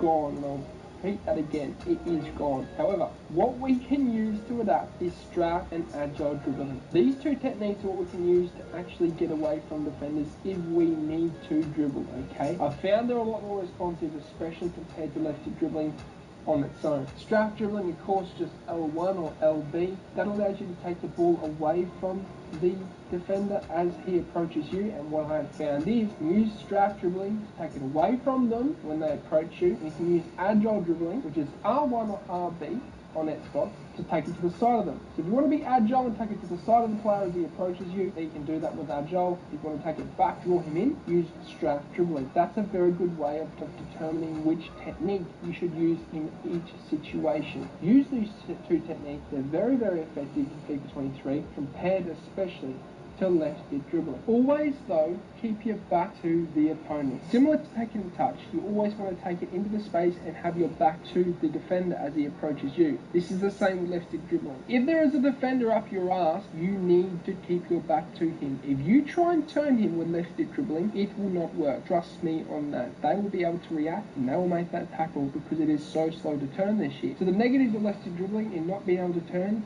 can be avoided by keeping our back to the opponent and ensuring we're not going to lose the ball in those vulnerable areas. Now, I am going to do a complete left stick dribbling tutorial for you guys coming in the next week. And if you want to see that, lads, be sure to smash the like button and drop a comment down below saying that you want that. I have found a technique, however, that allows us to turn a little bit quicker when we're using left stick dribbling. That's going to be outlined in that video. Be sure to watch out for that. Recycling the ball, lads. This is a very, very crucial attacking technique in FIFA 23 especially. What do I mean by recycling the ball? It's taking the ball to the wing, having the defense draw out to that side, and then recycling it back into the middle where the space is opened up. This technique I stood by game in, game out last year in FIFA 22. It worked tremendously. This year in FIFA 23, it's no different. In previous years, it is absolutely no different. In my coaching academy, I outlined in a monthly coaching class to my students over there that this wing play technique is something that you will need in every single year. And I compared the gameplay of Tex from FIFA 19 all the way up until FIFA 22 and showed that he is also using this technique of recycling the ball, taking it to the wing, drawing the defense out and bringing it back around in the middle. How can we best do that? Either from a technique of whether you take it from the wing directly around the byline area inside and try and find those passing lanes past the defenders and make them commit with a skill move, let's say, or it's taking it from the winger back to a midfielder or the wing back and then passing it central into a midfielder or an attacker, almost like an L-shaped pass. This is the best way to recycle the ball into the middle, open up defenses, and in general, good goals in FIFA 23. Through balls, they're back, and you see this little grin on my face, lads. It was taken out of our game back in FIFA 22. If you didn't notice in FIFA 22, where were you? Have you been living under a rock? Through balls would always go closer to the defender than they would to your attacker. This year, it's nowhere near as bad, and I love FIFA 23 for this. We can through ball now without the worry of it glitching to the defender every time. The only way we could do through balls in FIFA 22 was when the attacker was in the space. It's not as bad this year. You can use through balls that will lock onto your attacker more often than not, compared to the opposite where it would lock onto the defender more often than not. We can use regular through balls as long as they're not too close to a defender. If they're too close, then you might want to avoid that through ball and in general use a regular pass or call him towards you with the R1 counter-receivable trigger. L1, R1 / LB, RB through balls are probably the most broken over-the-top through ball technique this year in FIFA 23. Super effective. It locks on every time. If you got an attacker running in behind, you need to get the ball to him through an over-the-top through ball, which is quite driven, quite fast in the actual movement of and motion of the ball. This is a very effective through ball technique. Hold L1 and R1 at the same time. Hold down the power button on the through ball and point the left stick towards that attacker. It will drift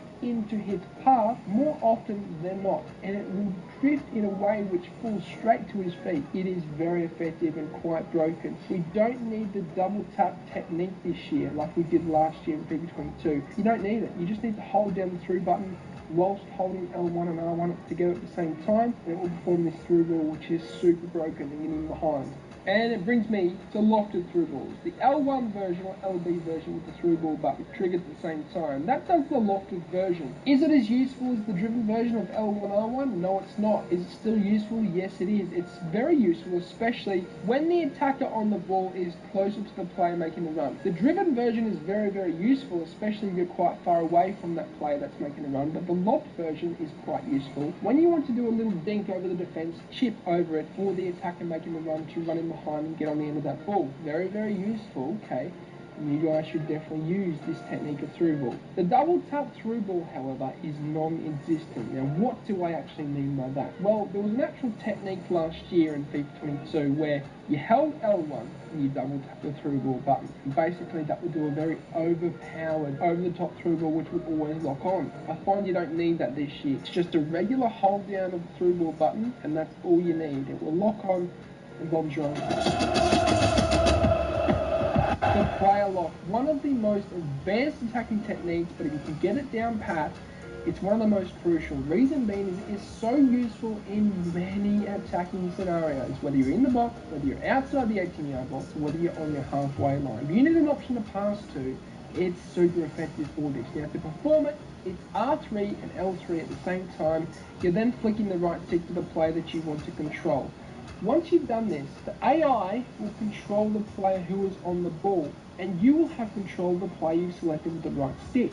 Then what you can do is run him into any position and then press the pass button, press the through ball, do an over the top through ball, do a cross even. From the player who is AI controlled, he will pass it into the player that you have selection of. It is so useful, especially in a situation where you're driving towards the byline and you want to drag an attacker back into space for that tap-in opportunity. A lot of the time the AI will run closer to the defender. That means that when we try and pass him in, it's going to be quite hard to get the ball in. So, the way of overcoming that is by doing the player lock, selecting him, dragging him back to receive that ball, and then tapping it in. Something I use all the time, and you guys should too.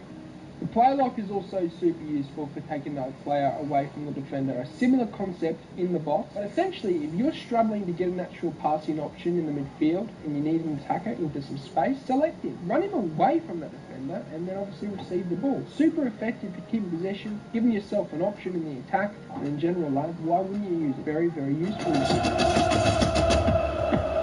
Triggering runs. A lot of people don't actually understand that you can do this, and it baffles me because it's quite a simple and basic concept of FIFA, and it's been in the game for a long time. If you don't know what this is, it's basically you being able to make a runner run in behind or come and receive the ball. The way you do that is you tap L1 or LB, have one of the attackers make a run in behind. You can actually do this with, let's say, the winger. He will start making a run and then you can do a through ball into him after he does so. The other technique is coming to receive the ball. Now, you can tap R1 run. And basically what that does is basically allows the attacker to come towards you, receive the ball, and then turn and go away. It gives you more passing options, and that's the best thing about triggering runs. Now there's actually a technique that people don't know about, and that's triggering 2 runs at once. You can actually have 2 players at the same time come and receive the ball, or 2 players at the same time make a run. Why that's effective is especially because you can have 2 runners make a run in behind and have them as decoys, and continue running in behind. You can trigger a runner to run forward, and then it will open up space in the midfield because the defender, your opponent, is actually attempting to track the runner that you've triggered to make a run, so it gives you space to run into. The other thing is also coming to receive the ball. You can do it with 2 attackers, and that brings them into space, which then you can have actually passing options with those 2 players as they draw themselves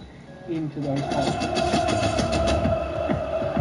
Shielding. It's one of the most crucial aspects of actually keeping the defender off you, especially when he's on your back. And it's very good for also holding the ball up. We did go into holding the ball up, but if the defender is really on you and he's pressing you, you can hold shield just to protect that ball a little bit. By holding L2, LT on Xbox, they will shield the ball and protect it at all costs. Another great scenario, of course, with shielding is when you're in behind, and when there's situations when you're actually on goal, running in behind, but there is a defender catching. If he's starting to get on your towel, you can tap the shield button. I don't recommend holding it, because when you hold it, they will usually slow down momentum and slow down with their speed, and in turn, sometimes you can actually slow down enough for the defender can wrap around you and catch you. But what I'll say is if you tap it, they will shrug them off and use their strength to try and protect the ball. Tap the L2 button or LT button, not hold. Holding up the ball. Okay, this is a branch off from the shielding segment which you just had, ladies and gentlemen, but what I will say is, it's great for when you want to basically allow players to get forward. See, a lot of the time, people will pass you to an attacker, and what they will do is they will go forward on goal as soon as they can, turn and try and take on the defender. The thing is, if you don't hold the ball up with that attacker and let other attackers get forward to give you more options, then you'll be lackluster in the attack. A great way of holding the ball up is actually dribbling backwards and keeping your back to the opponent. If you dribble backwards and face the opposite way to the goal, you'll drag that defender out of his position also, which means you will leave a hole in the attack. You'll create holes, you'll create gaps in the attack, and those attackers that you're waiting for them to get forward will pounce and get forward into those holes, which will allow you to maybe put a through ball through to it, or in general just open up space to give you guys more options in the attack. It is very useful. I highly recommend you guys not always rushing forward. If you rush forward, you won't give those attackers time to get up the pitch and give you options, and in general you won't be able to hold up the ball sufficiently and actually have a sufficient attack. We need attackers forwards, and if we don't have enough forwards, we won't have passing options, we won't have shooting options, and we won't have decoy runners getting forwards that the opponent has to track for you to open up space. So best to hold the ball up, dribble backwards. It's a very good attacking technique. Crossing is back. My God, is it good, ladies and gentlemen. It really is. And you guys can cross this year, and a lot of the time, it will lock on to the attacker. And most of the time, all you really need is a regular cross. Just the square or the X button on the player or the winger will cross the ball in. And a lot of the time, it will lock on to the attacker. You need to bear in mind, though, the power you actually hold on the cross will be determined by how long you hold down that cross button, of course, and you need to determine the power by where the attacker is on the pitch. If he's halfway, let's say if he's in line with goal, you want to hold around 2-3 bars of power. If he's at the back post, you might want to hold 3 to 4 bars of power. It really depends where they are. You need to judge that. Once you do, it'll be a very, very good trajectory, because as I said, crosses do look on better this year compared to previous years. L1 lob cross. Now this is very effective, specifically at the back post. If you want to cross to a player who's at the back post and he's quite tall and he can handle the ball, if you do a high L1/LB lob cross, it will be a chipped cross to the back post, higher than usual, which will enable you guys to head the ball into the back of the net. This is super effective, especially if you know that that attacker in the box will win the ball over the defender. If, let's say, Cristiano Ronaldo is the back post and there's a wing back who's relatively short and doesn't have the greatest jumping stats, Cristiano Ronaldo will more often than not win that header, and the L1 lob cross is a very, very good technique to use. The driven R1 cross, I actually really like this. It's a version of the cross where it's basically very driven and hard. It was brought to us by Alexander Arnold. As you know, Alexander Arnold's one of those players who loves to drive that ball into the far post area. The driven cross, R1/RB cross variation on the controller is the way you perform this cross, and it is so effective, especially if there is a player running at that back post area and you need to get that across to him quickly. Also at the front post, if there is a player running towards the front post and you're going to time it, when this is on the shoulder of the defender, hit it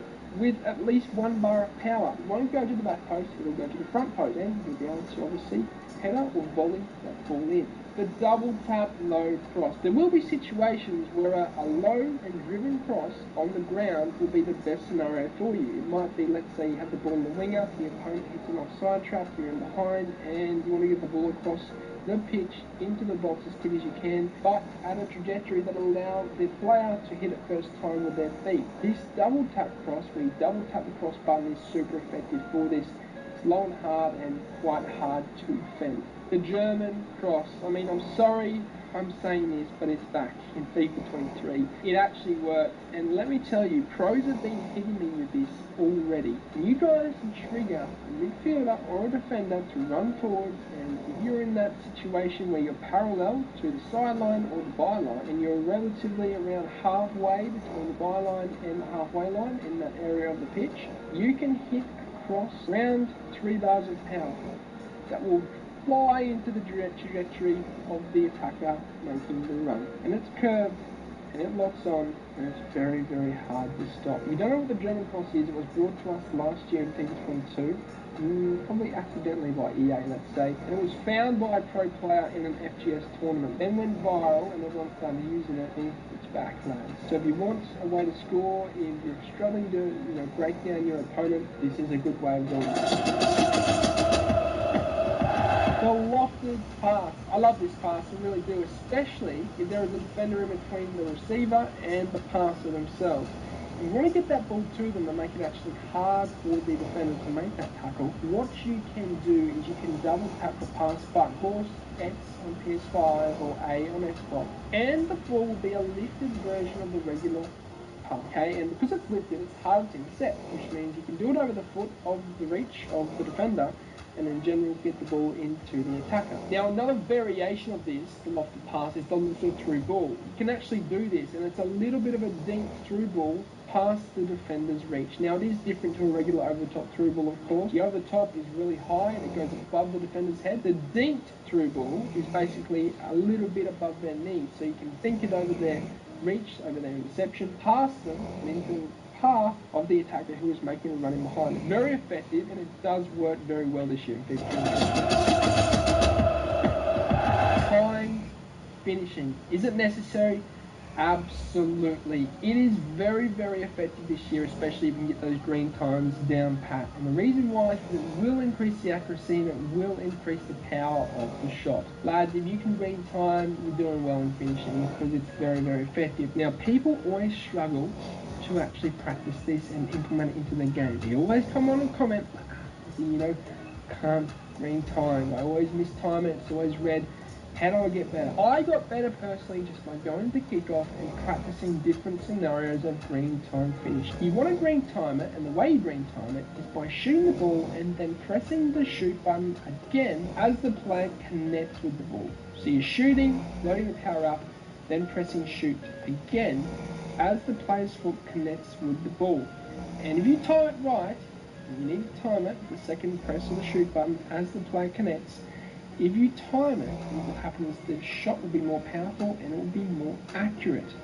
It's very, very effective this year in FIFA 23. The final tip that I do want to give you for green time finishing is the fact that you need to get used to the timing of it, and it will come second nature. If you attempt to green time shots more often than not, and you continue to get green times more often than not, you will eventually get to the point where 95% of your shots will be green timed if you attempt to time them. And how do we do that? It's from having muscle memory. The way I have got better at green time finishing over the years, and pro players in general, is through muscle memory. Yes, you can practice, trying to time it with the hand-eye coordination of, okay, I'm going to press it again after I shoot the button, and hopefully I'll be able to green time it. But there's a point in time where you won't actually have time to think about it. It will just need to be muscle memory. and you will get to the point where green timing shots will become a lot easier, so as long as you practice them. Yes, for the first few weeks, you might red time shots, but you will gradually get a feel for green timing the shot, and that's what you guys need to practice. It is super important that you start using green time now to get used to the movement, used to the timing, and it will come second nature to you. Driving towards the byline. This is, a very, very effective attacking technique and scenario for you guys. If there's times when you can actually drive with the sprint button towards the byline, I highly recommend it, because it is a situation where you can get yourself into a time and place where you can pass inside for an extra pass for a tap in. A lot of people don't do this. They'll turn back and they'll recycle the ball, and although that's very effective, and although I advocate recycling the ball, if you can go along that byline, do it, because there will be times when you can pass inside to a player who's free, maybe do another extra pass, and then there will be a shot at shooting opportunity. You can also use the player lock in the situation. And as I said to you guys in the player lock segment, you can use it to drag an attacker back into space for them to receive the ball and then shoot it home. Super effective. You guys should definitely exploit this time and situation and scenario. The other reason why is because the ball line still works. Now, what is the ball line? The ball line is something I taught you guys later on in FIFA 22. It was something I had in my attacking arsenal for a very long time in 22. And I used it because essentially it was something that not many pro players knew about. It was a ball where basically you could go to the byline and pass along it and would lock onto the attack. This same ball works in FIFA 23. If you go to the byline, pass inside, and the ball will travel along the line, and lock on to the attacker making the run. From there, you can then pass to an extra pass into an attacker who's free in the box, and of course, as I said, shoot at home. It's very effective, and it still works this year in FIFA 23. Moving on into formations. Wow, what an attacking tutorial this is, and we are concluding it today with formations and tactics for you guys. Now, I've always said formations are something that you guys should play around with yourself and by yourself to essentially discover what works for you. Formations, tactics, play instructions will work differently for different people. You are not the same as me, and I'm not the same as you. You have a different playing style to me, and a different formation might work better for you over what I'm using. But I have recommendation, and that is for you to use a wide formation. Why? Because I find you need passing options this year in FIFA 23, and just a central formation like, let's say, the 4-1-2-1-2 narrow will be too narrow, and you'll be limited with the width area, and it'll be hard to play the ball around. But if you use like the 4-2-2, the 4-2-3-1, the 4-4-2, anything with width, you will always have passing options because the width will be available for you. And you can drag defenders out when you attack on the wing and recycle the ball, just like I've taught you in this attacking tutorial with those segments of recycling the ball inside. This is what you can do with the wide formation. What I'm personally using is the 4-2-3-1. This is a very, very useful formation simply because there are always passing options for me. Cam, 2 CDM, attacker, 2 wingers, and 2 wing backs. I have enough midfielders to drag back, come back on defence to essentially break up the play when I've lost the ball, and I've got width, and I've got players making runs up top, including my cam and my striker. Super effective, lads, and you should definitely take into consideration using a wide formation in FIFA 23. Tactics and player instructions. Now, this is interesting because in previous years I've always advocated for staying back while attacking, especially for your wing backs.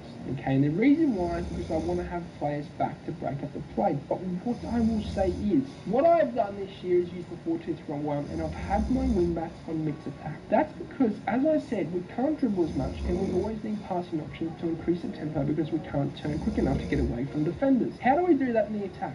By having more players forward. How do we get more players forward? It's by having our wing backs on mixed attack. And what I find is, you can use the wing attack technique that I advocate for better with wing backs getting forwards on mixed attack, because they will overlap the attacker and give you options going forwards, which means you can drag the defenders out better and open up space into the middle. I also recommend having your midfielders on stay back while attacking. That's so that you can back up a play that needs the ball. And if you're wanting more movement on top, have 2 or at least one of your strikers on get in behind.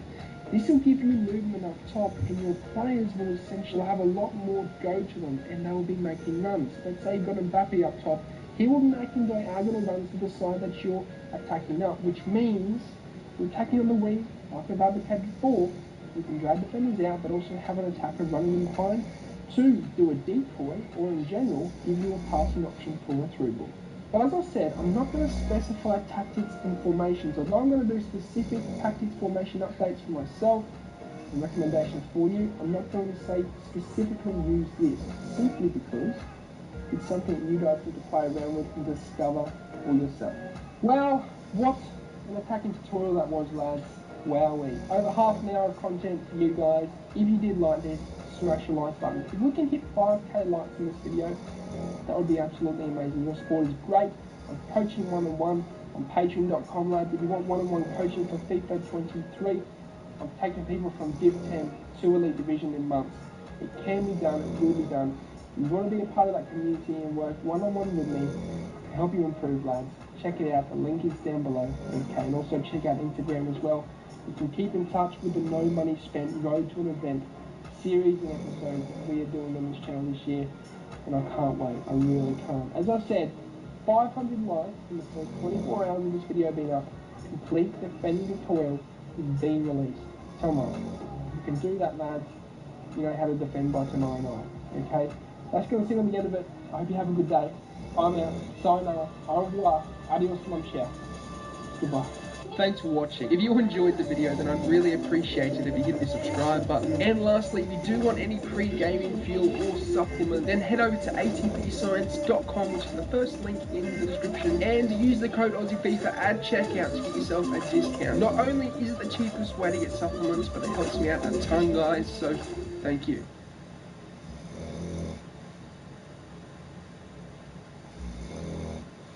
It's here, and I'm the saviour. This is the complete defending tutorial for FIFA 23. You guys have asked for it. You smashed the like button for the complete attacking tutorial, so I just have to drop it.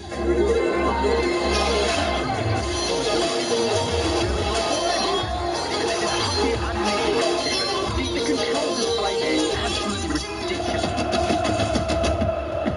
Of course, it wouldn't be a complete tutorial without delving into, firstly, formation and tactics. I'm gonna be honest with you, I'm not recommending anything specific for you guys, simply because I've always stuck by my motto that you should be discovering your own formation and your own tactics to see what works for you. What works for me will not work for you. Yes, you could adapt your game style, but at the end of the day, we all have our dissimilar ways of playing. We have our own game styles, and formations and tactics will suit those specifically. But what I will do is make recommendations for you guys, of course. I do recommend using a formation with at least 2 CDMs. This will allow you to break up the play. It also gives you a lot more in the attack because you're able to get forward and have more options in the midfield. More specifically, having 2 CDMs allows you to break it up when your opponent decides to counter-attack you as soon as he's won the ball back. You're able to have them on stay back when attacking, and that's what I recommend you for exactly player instructions for these CDMs. With the 2 CDMs in your formation, I recommend, of course, having them stay back so that they will be back ready to break up the play when you lose the ball. Now, formations, of course, I recommend maybe the 4-4-2 or 4-2-3-1, exactly what I'm using this year, 4-2-2-2, and all the above. You can use any formation, but I recommend at least 2 CDMs. In terms of tactics, I'm not going to recommend too much, as I said. I will be dropping my complete custom tactics for the start of FIFA 23 for you guys in the coming days. But what I will say is I recommend at least 60 depth. Reason being, the same as last year in 22, you want to put pressure onto your opponent. Right stick switching is more relevant than ever this year, and of course, we're going to delve into that later on in the segment, but what I will say is 60 depth, my recommendation, so you can put more pressure onto your opponent and not sit back and allow them to pop long shots, or in general, for you to be too passive in the defense. Of course, we will move into the basics to start off the tutorial today, lads, with a complete defending tutorial. Tackling, quite easy, okay? All you need to do is tap the circle button. You also have the quick tackle. You hold it in R1, and essentially the standing tackle, which is the lightning fast one, is great for when you want to quickly make that tackle if the opponent is getting away from you. If you're about to get away from you, hold your R1, press the tackle button, and they'll quickly make that tackle. The lightning fast one, that's better if you aren't quite as good with your reactions and you've missed that tackle as they're going forward. Jockeying, of course, I've always recommended the speed jockey technique for you, but the jockey button itself is L2 or LT on Xbox. Can use the speed jockey technique, which is L2 and R2 or LT and RT at the same time, and that activates the speed jockey technique. There is a technique also where you're sprinting towards the attacker by holding R2 or RT. You then, as you get close to him, hold L2 or LT. And that is not the jockey technique I recommend this year, and you will get to know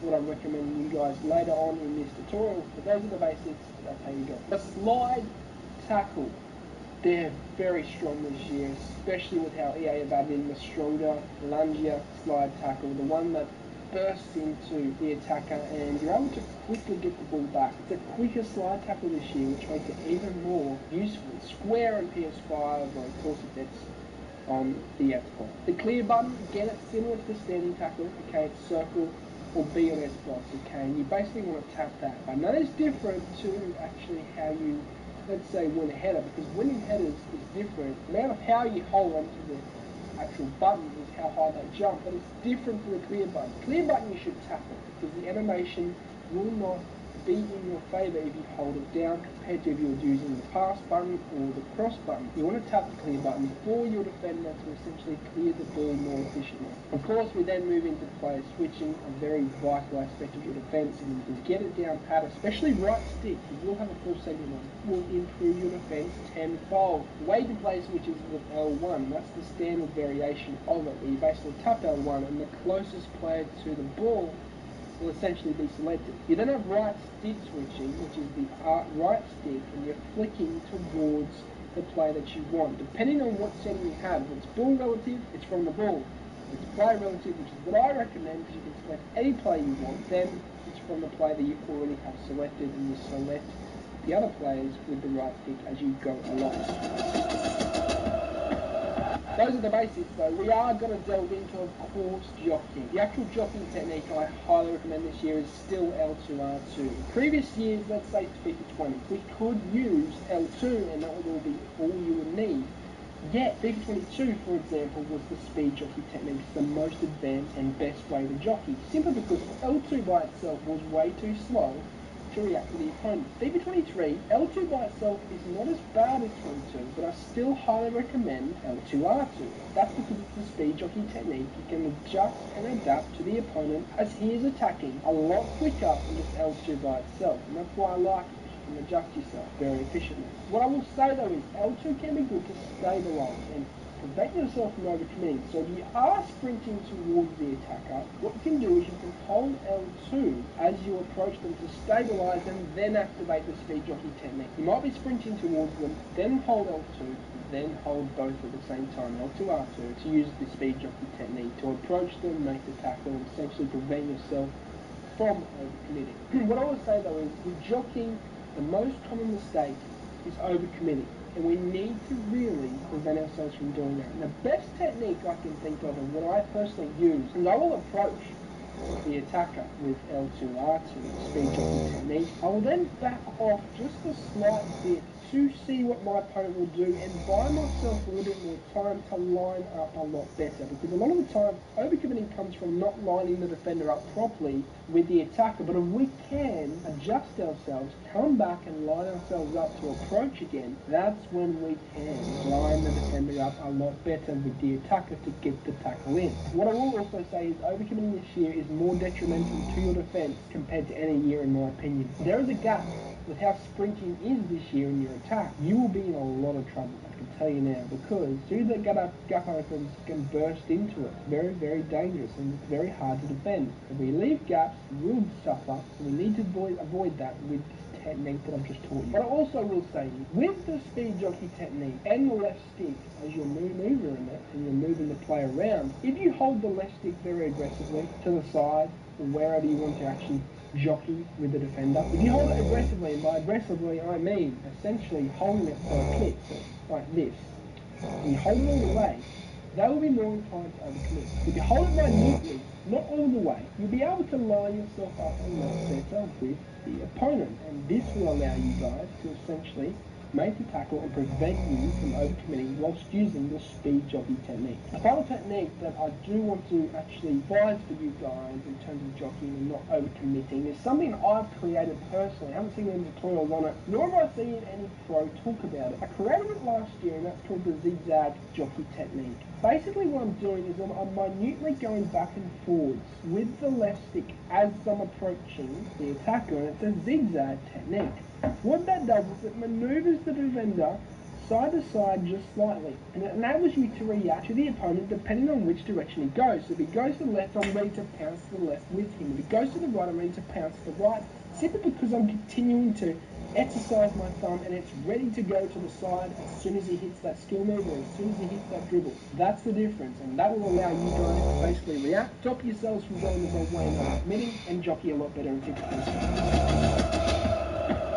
Stand tackling this year, it's super crucial. You need to press that tackle button. It's not like previous years. We could simply line the defender up, go in, and not press the tackle button at all. It's not like FIFA 20 where you could do that, essentially. And there has been, let's say, a culture created where people are jockeying, approaching the attacker and not pressing the tackle button.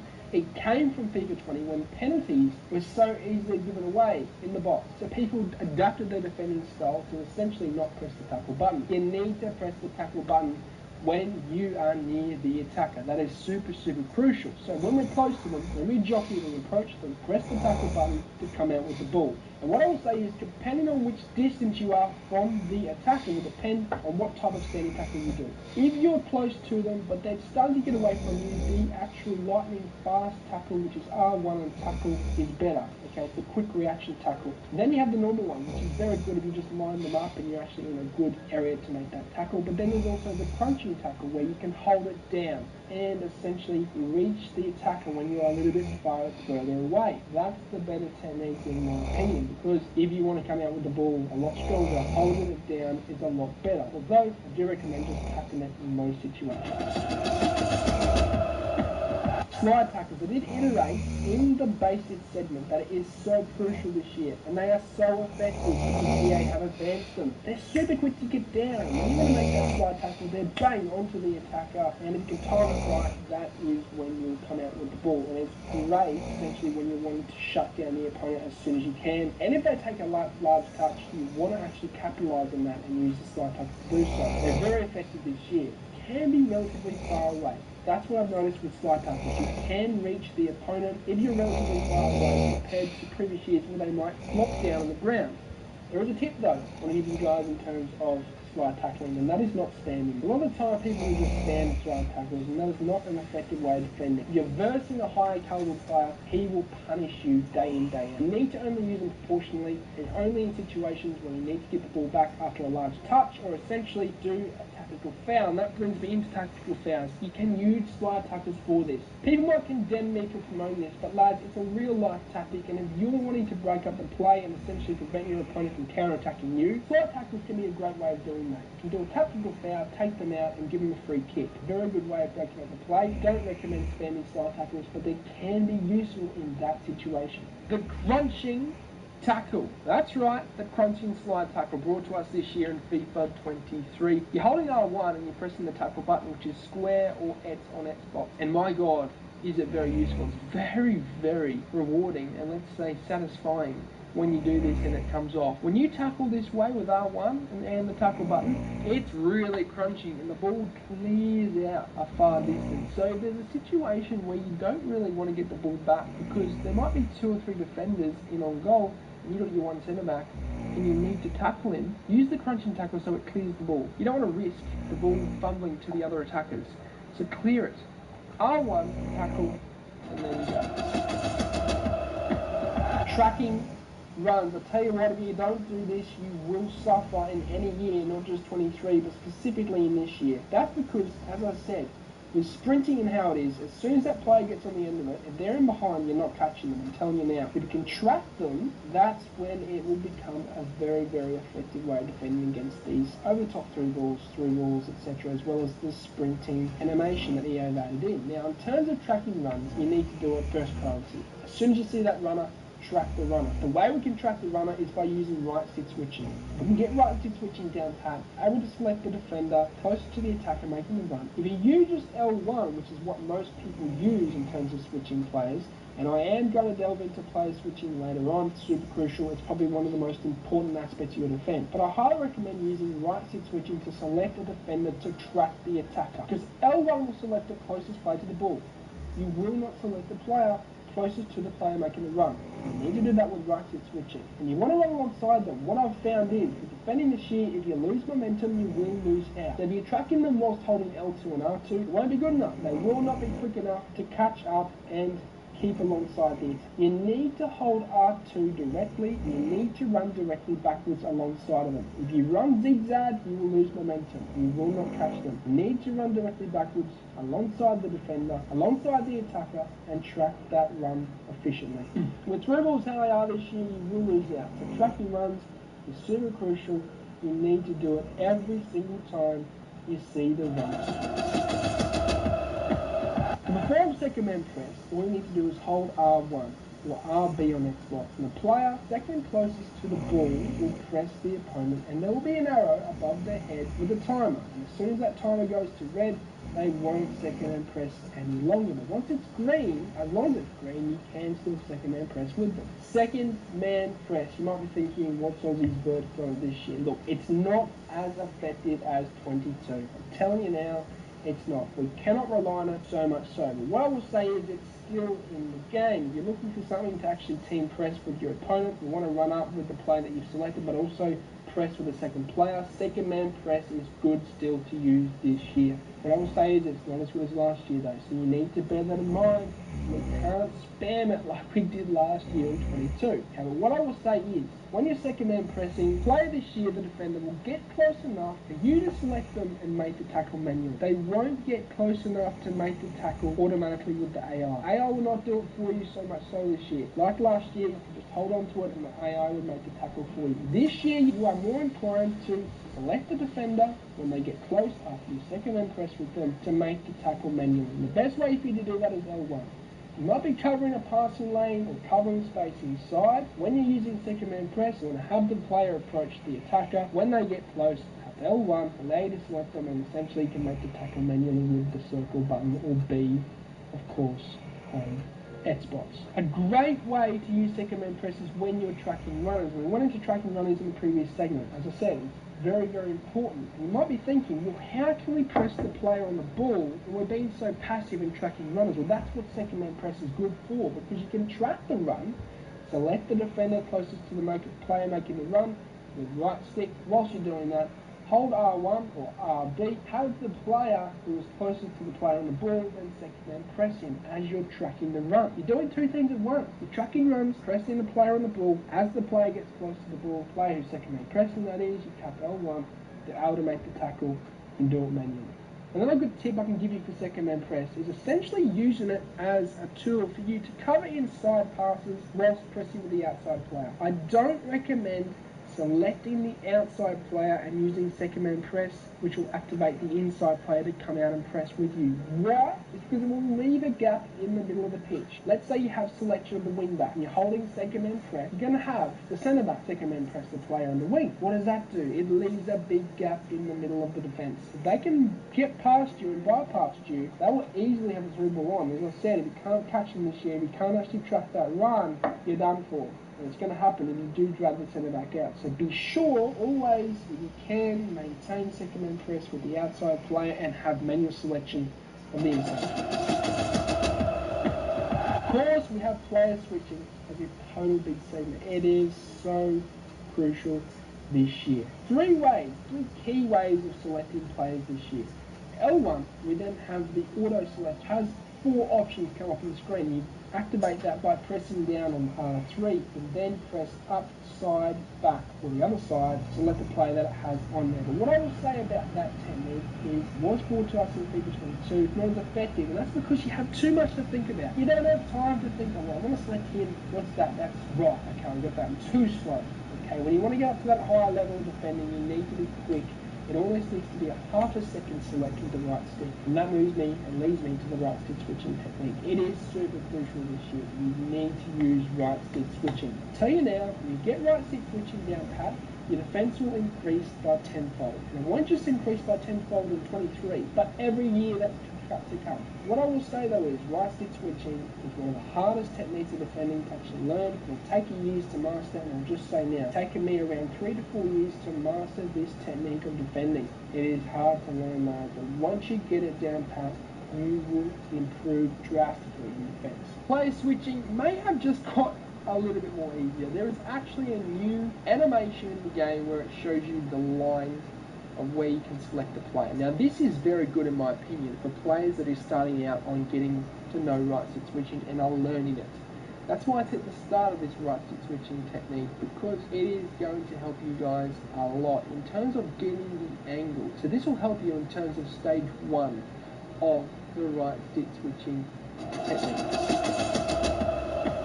We are going to actually have a separate segment for right stick switching because there are actually 5 different stages that I like to break down in terms of right stick switching and learn them and implement it into your game. In terms of the settings though, you probably don't realise this is a thing. There's ball relative and there's play relative. Every single year I recommend play relative. There's people in the comments that always complain that I recommend this, but hear me out. When you have it in play relative, you can select any defender that you want with the right stick. Because if I want to say select the right back, but I have selection manually of the left back, I need to flick once to the left centre back, another time to the right centre back, and then to the right back. And I can do that with player relative. But if it's ball relative, and let's say the ball is on the right side of the pitch, which is in line with the left back, if I want to select the right back, it won't make him, because it's only allowing you to select every player that's around the ball.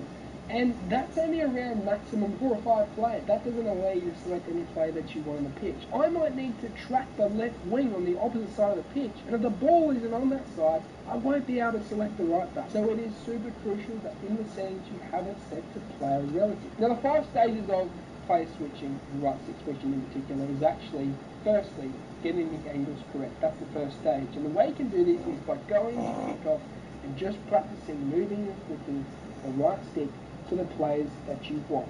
Give the ball to the AI and then just practice flicking to the direction that you want to select a player. And tell yourself, okay, let's just pretend there's a left wing running on the left side of the pitch and I want to select the right back. Bang! Try and select the right back as quick as you can. And use these mental games with yourself to essentially advance your right stick switching and get the angles down pat. Then there comes stage 2. That's implementing it into your game and essentially getting as quick as you can at right stick switching and getting the angles down pat. And what I recommend is using only right stick switching in your defense to get used to it. Yes, I would say a pro player uses 90% right stick switching and 10% L1 switching. However, I recommend if you're trying to learn it, use 100% right stick switching. This will allow you to get used to the angles, get used to getting quicker at it, and then eventually you'll be able to get into the advanced stages of right stick switching, which I'm about to break down now. Then of course the 3rd stage is tracking runs. Once you get the angles down pat, once you get quicker at it, you see runners, you then track them. And you select the defender close to the attacker, run alongside them, hold R2 and track. The run, as I said, the technique you can use is also holding second and press at the same time to have the player on the ball pressed. You want to select the defender closer to the player making the run. The 4th stage, more advanced, selecting multiple defenders at once or very quickly, subsequently after another, to press the opponent. And using second man press to do this, I'm basically selecting between my defenders 3 or 4 at once, moving them up using right stick switching and second man press at the same time to essentially close in on my opponent. This is exactly how MS.3 defends, and it's exactly how I defend in FIFA 23. This is very advanced, but you essentially want to run a player up towards the player on the ball, then select off him to another defender, right sticks to another defender, and then you want to actually use second man press. Again, hold R1 or RB if you're an Xbox, have the player that you initially selected run up and second man press the player on the ball, whilst you have selection of the other defender, the second defender that you selected, to then run up towards the player on the ball. Then you select off him, another defender, run him up, and it's vice versa. You just continue doing this and you squeeze the opponent until they have nowhere to go. And I always use the saying, suffocate your opponent. You don't want him to think. You don't want him to breathe. Fifth stage is very advanced, and that is anticipating the flow of the play. You can anticipate the flow of the play by using right stick switching, essentially to make the defender, before the opponent even thinks of where he's about to go, but you know where he's going to go, because there's always a flow of play. If there is too much pressure on one side, he's obviously going to try and switch the ball, so you can obviously select the attacker on the opposite side to continue running towards the player that he is going to pass to. And you will know where he's going to pass a lot of the time, because he'll be a free player. We can anticipate that. If there's a pass directly into the striker and he's showing for the ball, he's obviously going to do that. So before he even passes it, select the centre back with right stick, drag him out in front, and collect that ball. This is very advanced, but once you can get right stick switching and the basics of it down pat, this will benefit your defence tenfold, and you will defend like a pro, I can guarantee it. The final tip that I want to give you is sometimes we can misclick with right stick switching. There's a technique that I like to use, and that's restabilising with the selection.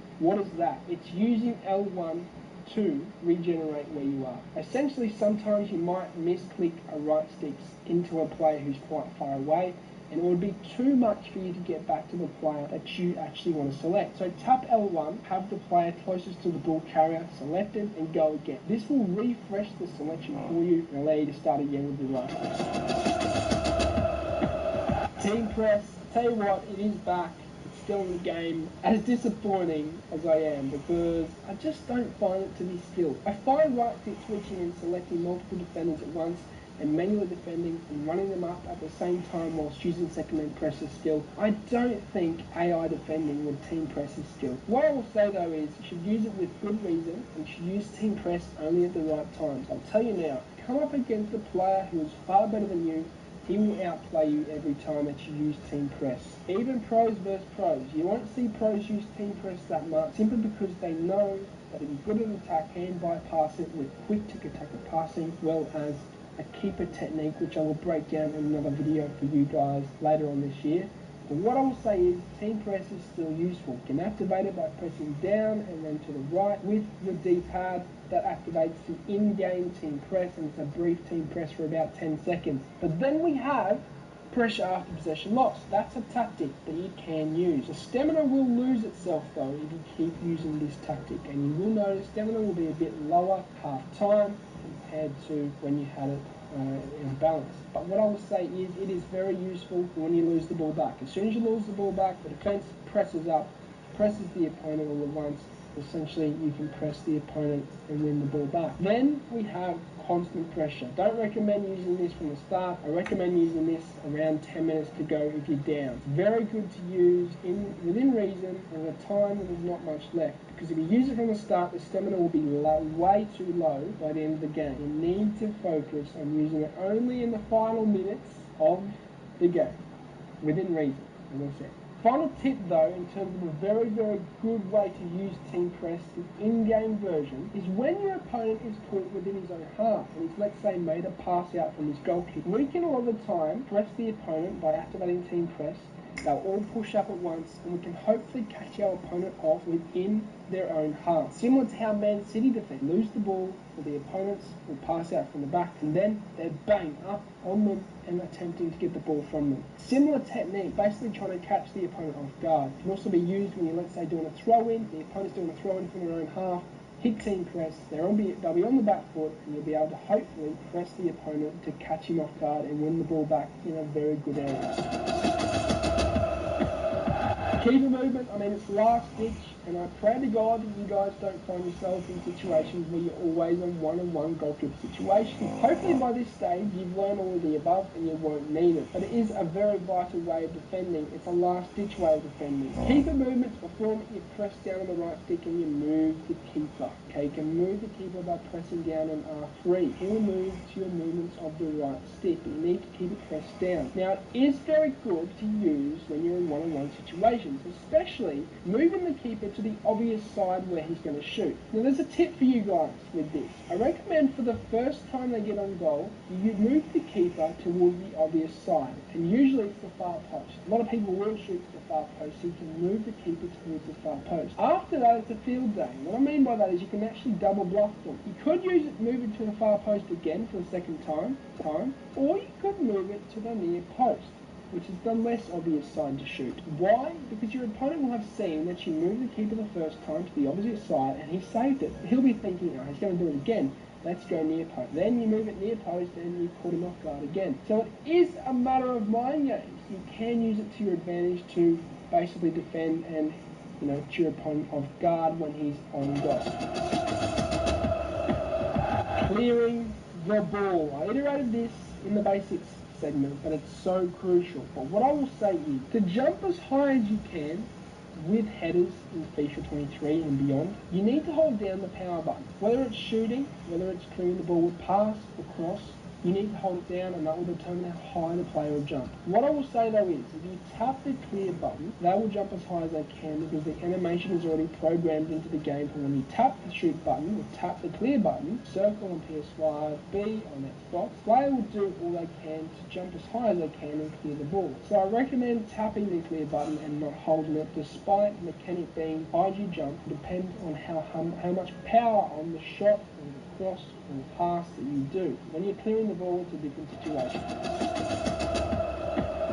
Blocking shots. I mean, it's so crucial. It really is. And with this year, you need to really position them correctly, because if you don't, there will be deflections on goal. You know, EA added in the new way of deflections going into the goal. It makes it harder for the keeper to make a save, which, I know it's more realistic, but it's tough, man. It's tough. I mean, blocks were already bad enough. You need to line the player up, and the way you do that, as I said, you can use the technique of going towards them and backing off to essentially line them up better for when they want to shoot and you can block the ball. Lining the player up is so crucial, so you can get them in front and stop them from making a shot. And obviously, as I said, you can do this with L2R2, which I think is the best way of jockeying this year. Speed jockeying technique, and line them up and essentially block the shot. Another tip though I want to give you for blocking shots is you can't give the opponent too much time on the ball. You need to be up in their face, you need to be on their ass, and you need to stop them and prevent them from turning. If they turn, they get the shot off, and we need to block that. The way we do this is we need to approach them by holding R2, running up against them, holding L2 to stabilise, and then L2R2 to jockey. We can line ourselves up and basically prevent the opponent from making the shot. If you do this, they might not take the shot at all. But if they do, you can bet your bottom dollar you'll be in the best position you can to make the block. Cutting passing lanes. Now, a very good example of this, and someone that's very, very good at this, is Nicholas99FC. I did a demonstration of how he defended in FIFA 22 last year, and it's going to be very similar this year. What he does is he will basically cover passing lanes, but instead of being so passive and just sitting in that area, he will run at a curved angle, at an arched angle, in line with the pass, but at the same time he will approach the attacker on the ball. This, number one, covers the space. Number two, covers the passing lanes, the other attacker. Number three, put pressure on opponents. This is so crucial, so crucial, because if you give them too much time on the ball, as I said, they've got too much time to play with, too much space to work with, there's no pressure on them, and they have time to think. You don't want them time to think. You want them to be suffocated, as I said, with the right stick switching segment. You want them to think, what am I going to do next? He's pressing me, I'm panicking, oh no, I've lost the ball.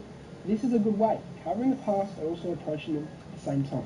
There's actually a technique that I always stand by, and that's simply positioning the defender in a situation where he can cover the pass, but at the same time approach the defender. It's doing two things at once. Essentially, you're selecting the defender, running him in line, whether it's a zigzag around, running in line with the defender, and you'll see Nicholas99 do this as his defending technique, and I am going to have to adapt my style, because I used to defend like MS-DOS 3, very high press, really aggressive, but now I'm thinking FIFA 23 is more suited for that Nicholas99FC style of defending, where he runs at an arched angle towards the attacker on the ball whilst also covering the passing lane. And this is why it's super important, because gaps in 23, as I said, are super exploitable. So there's a technique where you can essentially ensure that your defender is in line with the attacker who is free and the one that's shown for the pass, whilst at the same time approaching the player on the ball. And this will allow you to do two things at once. And it will also allow you and prevent you from overcommitting and leaving too much space and gap. Defending against skill moves. Now this is actually a very similar technique to what I've already taught you, okay, in this tutorial, and that is going towards them and backing off slightly to read what they're going to do. It buys you time, it makes them do the skill move, and by the time they're done, you can then approach them. If you just dive in with a bite from the get-go, you're probably going to lose out, and the skill move will beat you. Always important to basically position yourself, approach the attacker, then back off slightly to allow them to perform the skill move, and then you can approach them. Very good way of defending against skill moves, and you guys will benefit this way. Shutting down long shots. It is very, very similar to making blocks. You just cannot give them time on the ball, okay? We're implementing different techniques, including the arc run. You can arc run along with the passing option that might be in the box, at the same time approaching the attack. This prevents them from making the long shot, but better yet, even if they do it, you'll hopefully be close enough to them to make the block. And that's exactly what you want. Contain defending. I'll say it's back.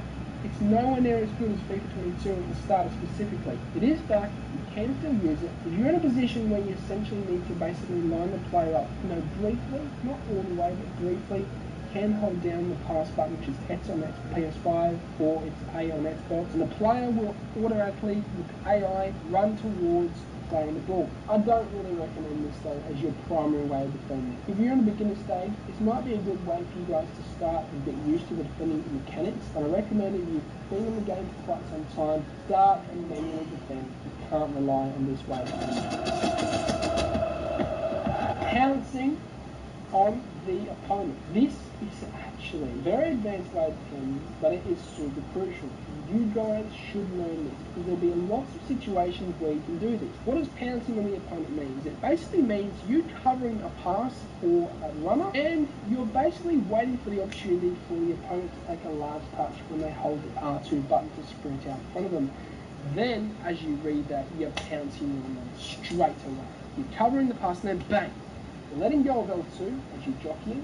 You're then sprinting towards the player on the ball, and you're either slide tackling or making a standing tackle. Super, very, very effective way of catching the opponent off guard. He thinks he's got so much time in the world, so much space to work in, so he sprints out in front of him. Little does he know, you're waiting to pounce. You turn quickly and get the tackle. This is very advanced, but once you can get it down pat, it's very, very useful.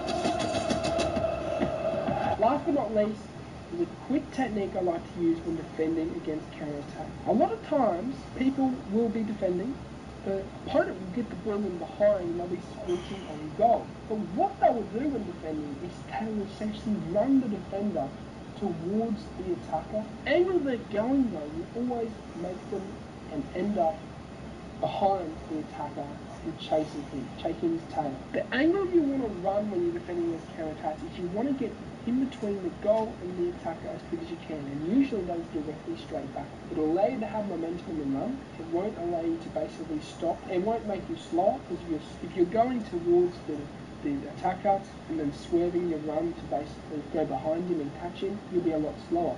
But if you run directly backwards and you run towards the angle which will get you between the goal and the attacker as quick as possible, then that's going to be the best way and best chance for you guys to defend and get to counter-attack. We have bringing centre-backs out. Now, a lot of time people will go, well, Ozzy, you're contradicting yourself. You're telling me that I can't be dragging my defenders out of their position and leaving gaps, but you're also saying it's okay to bring the centre-back out and make a tackle. What are you trying to say to me? Well, let's just put this simply.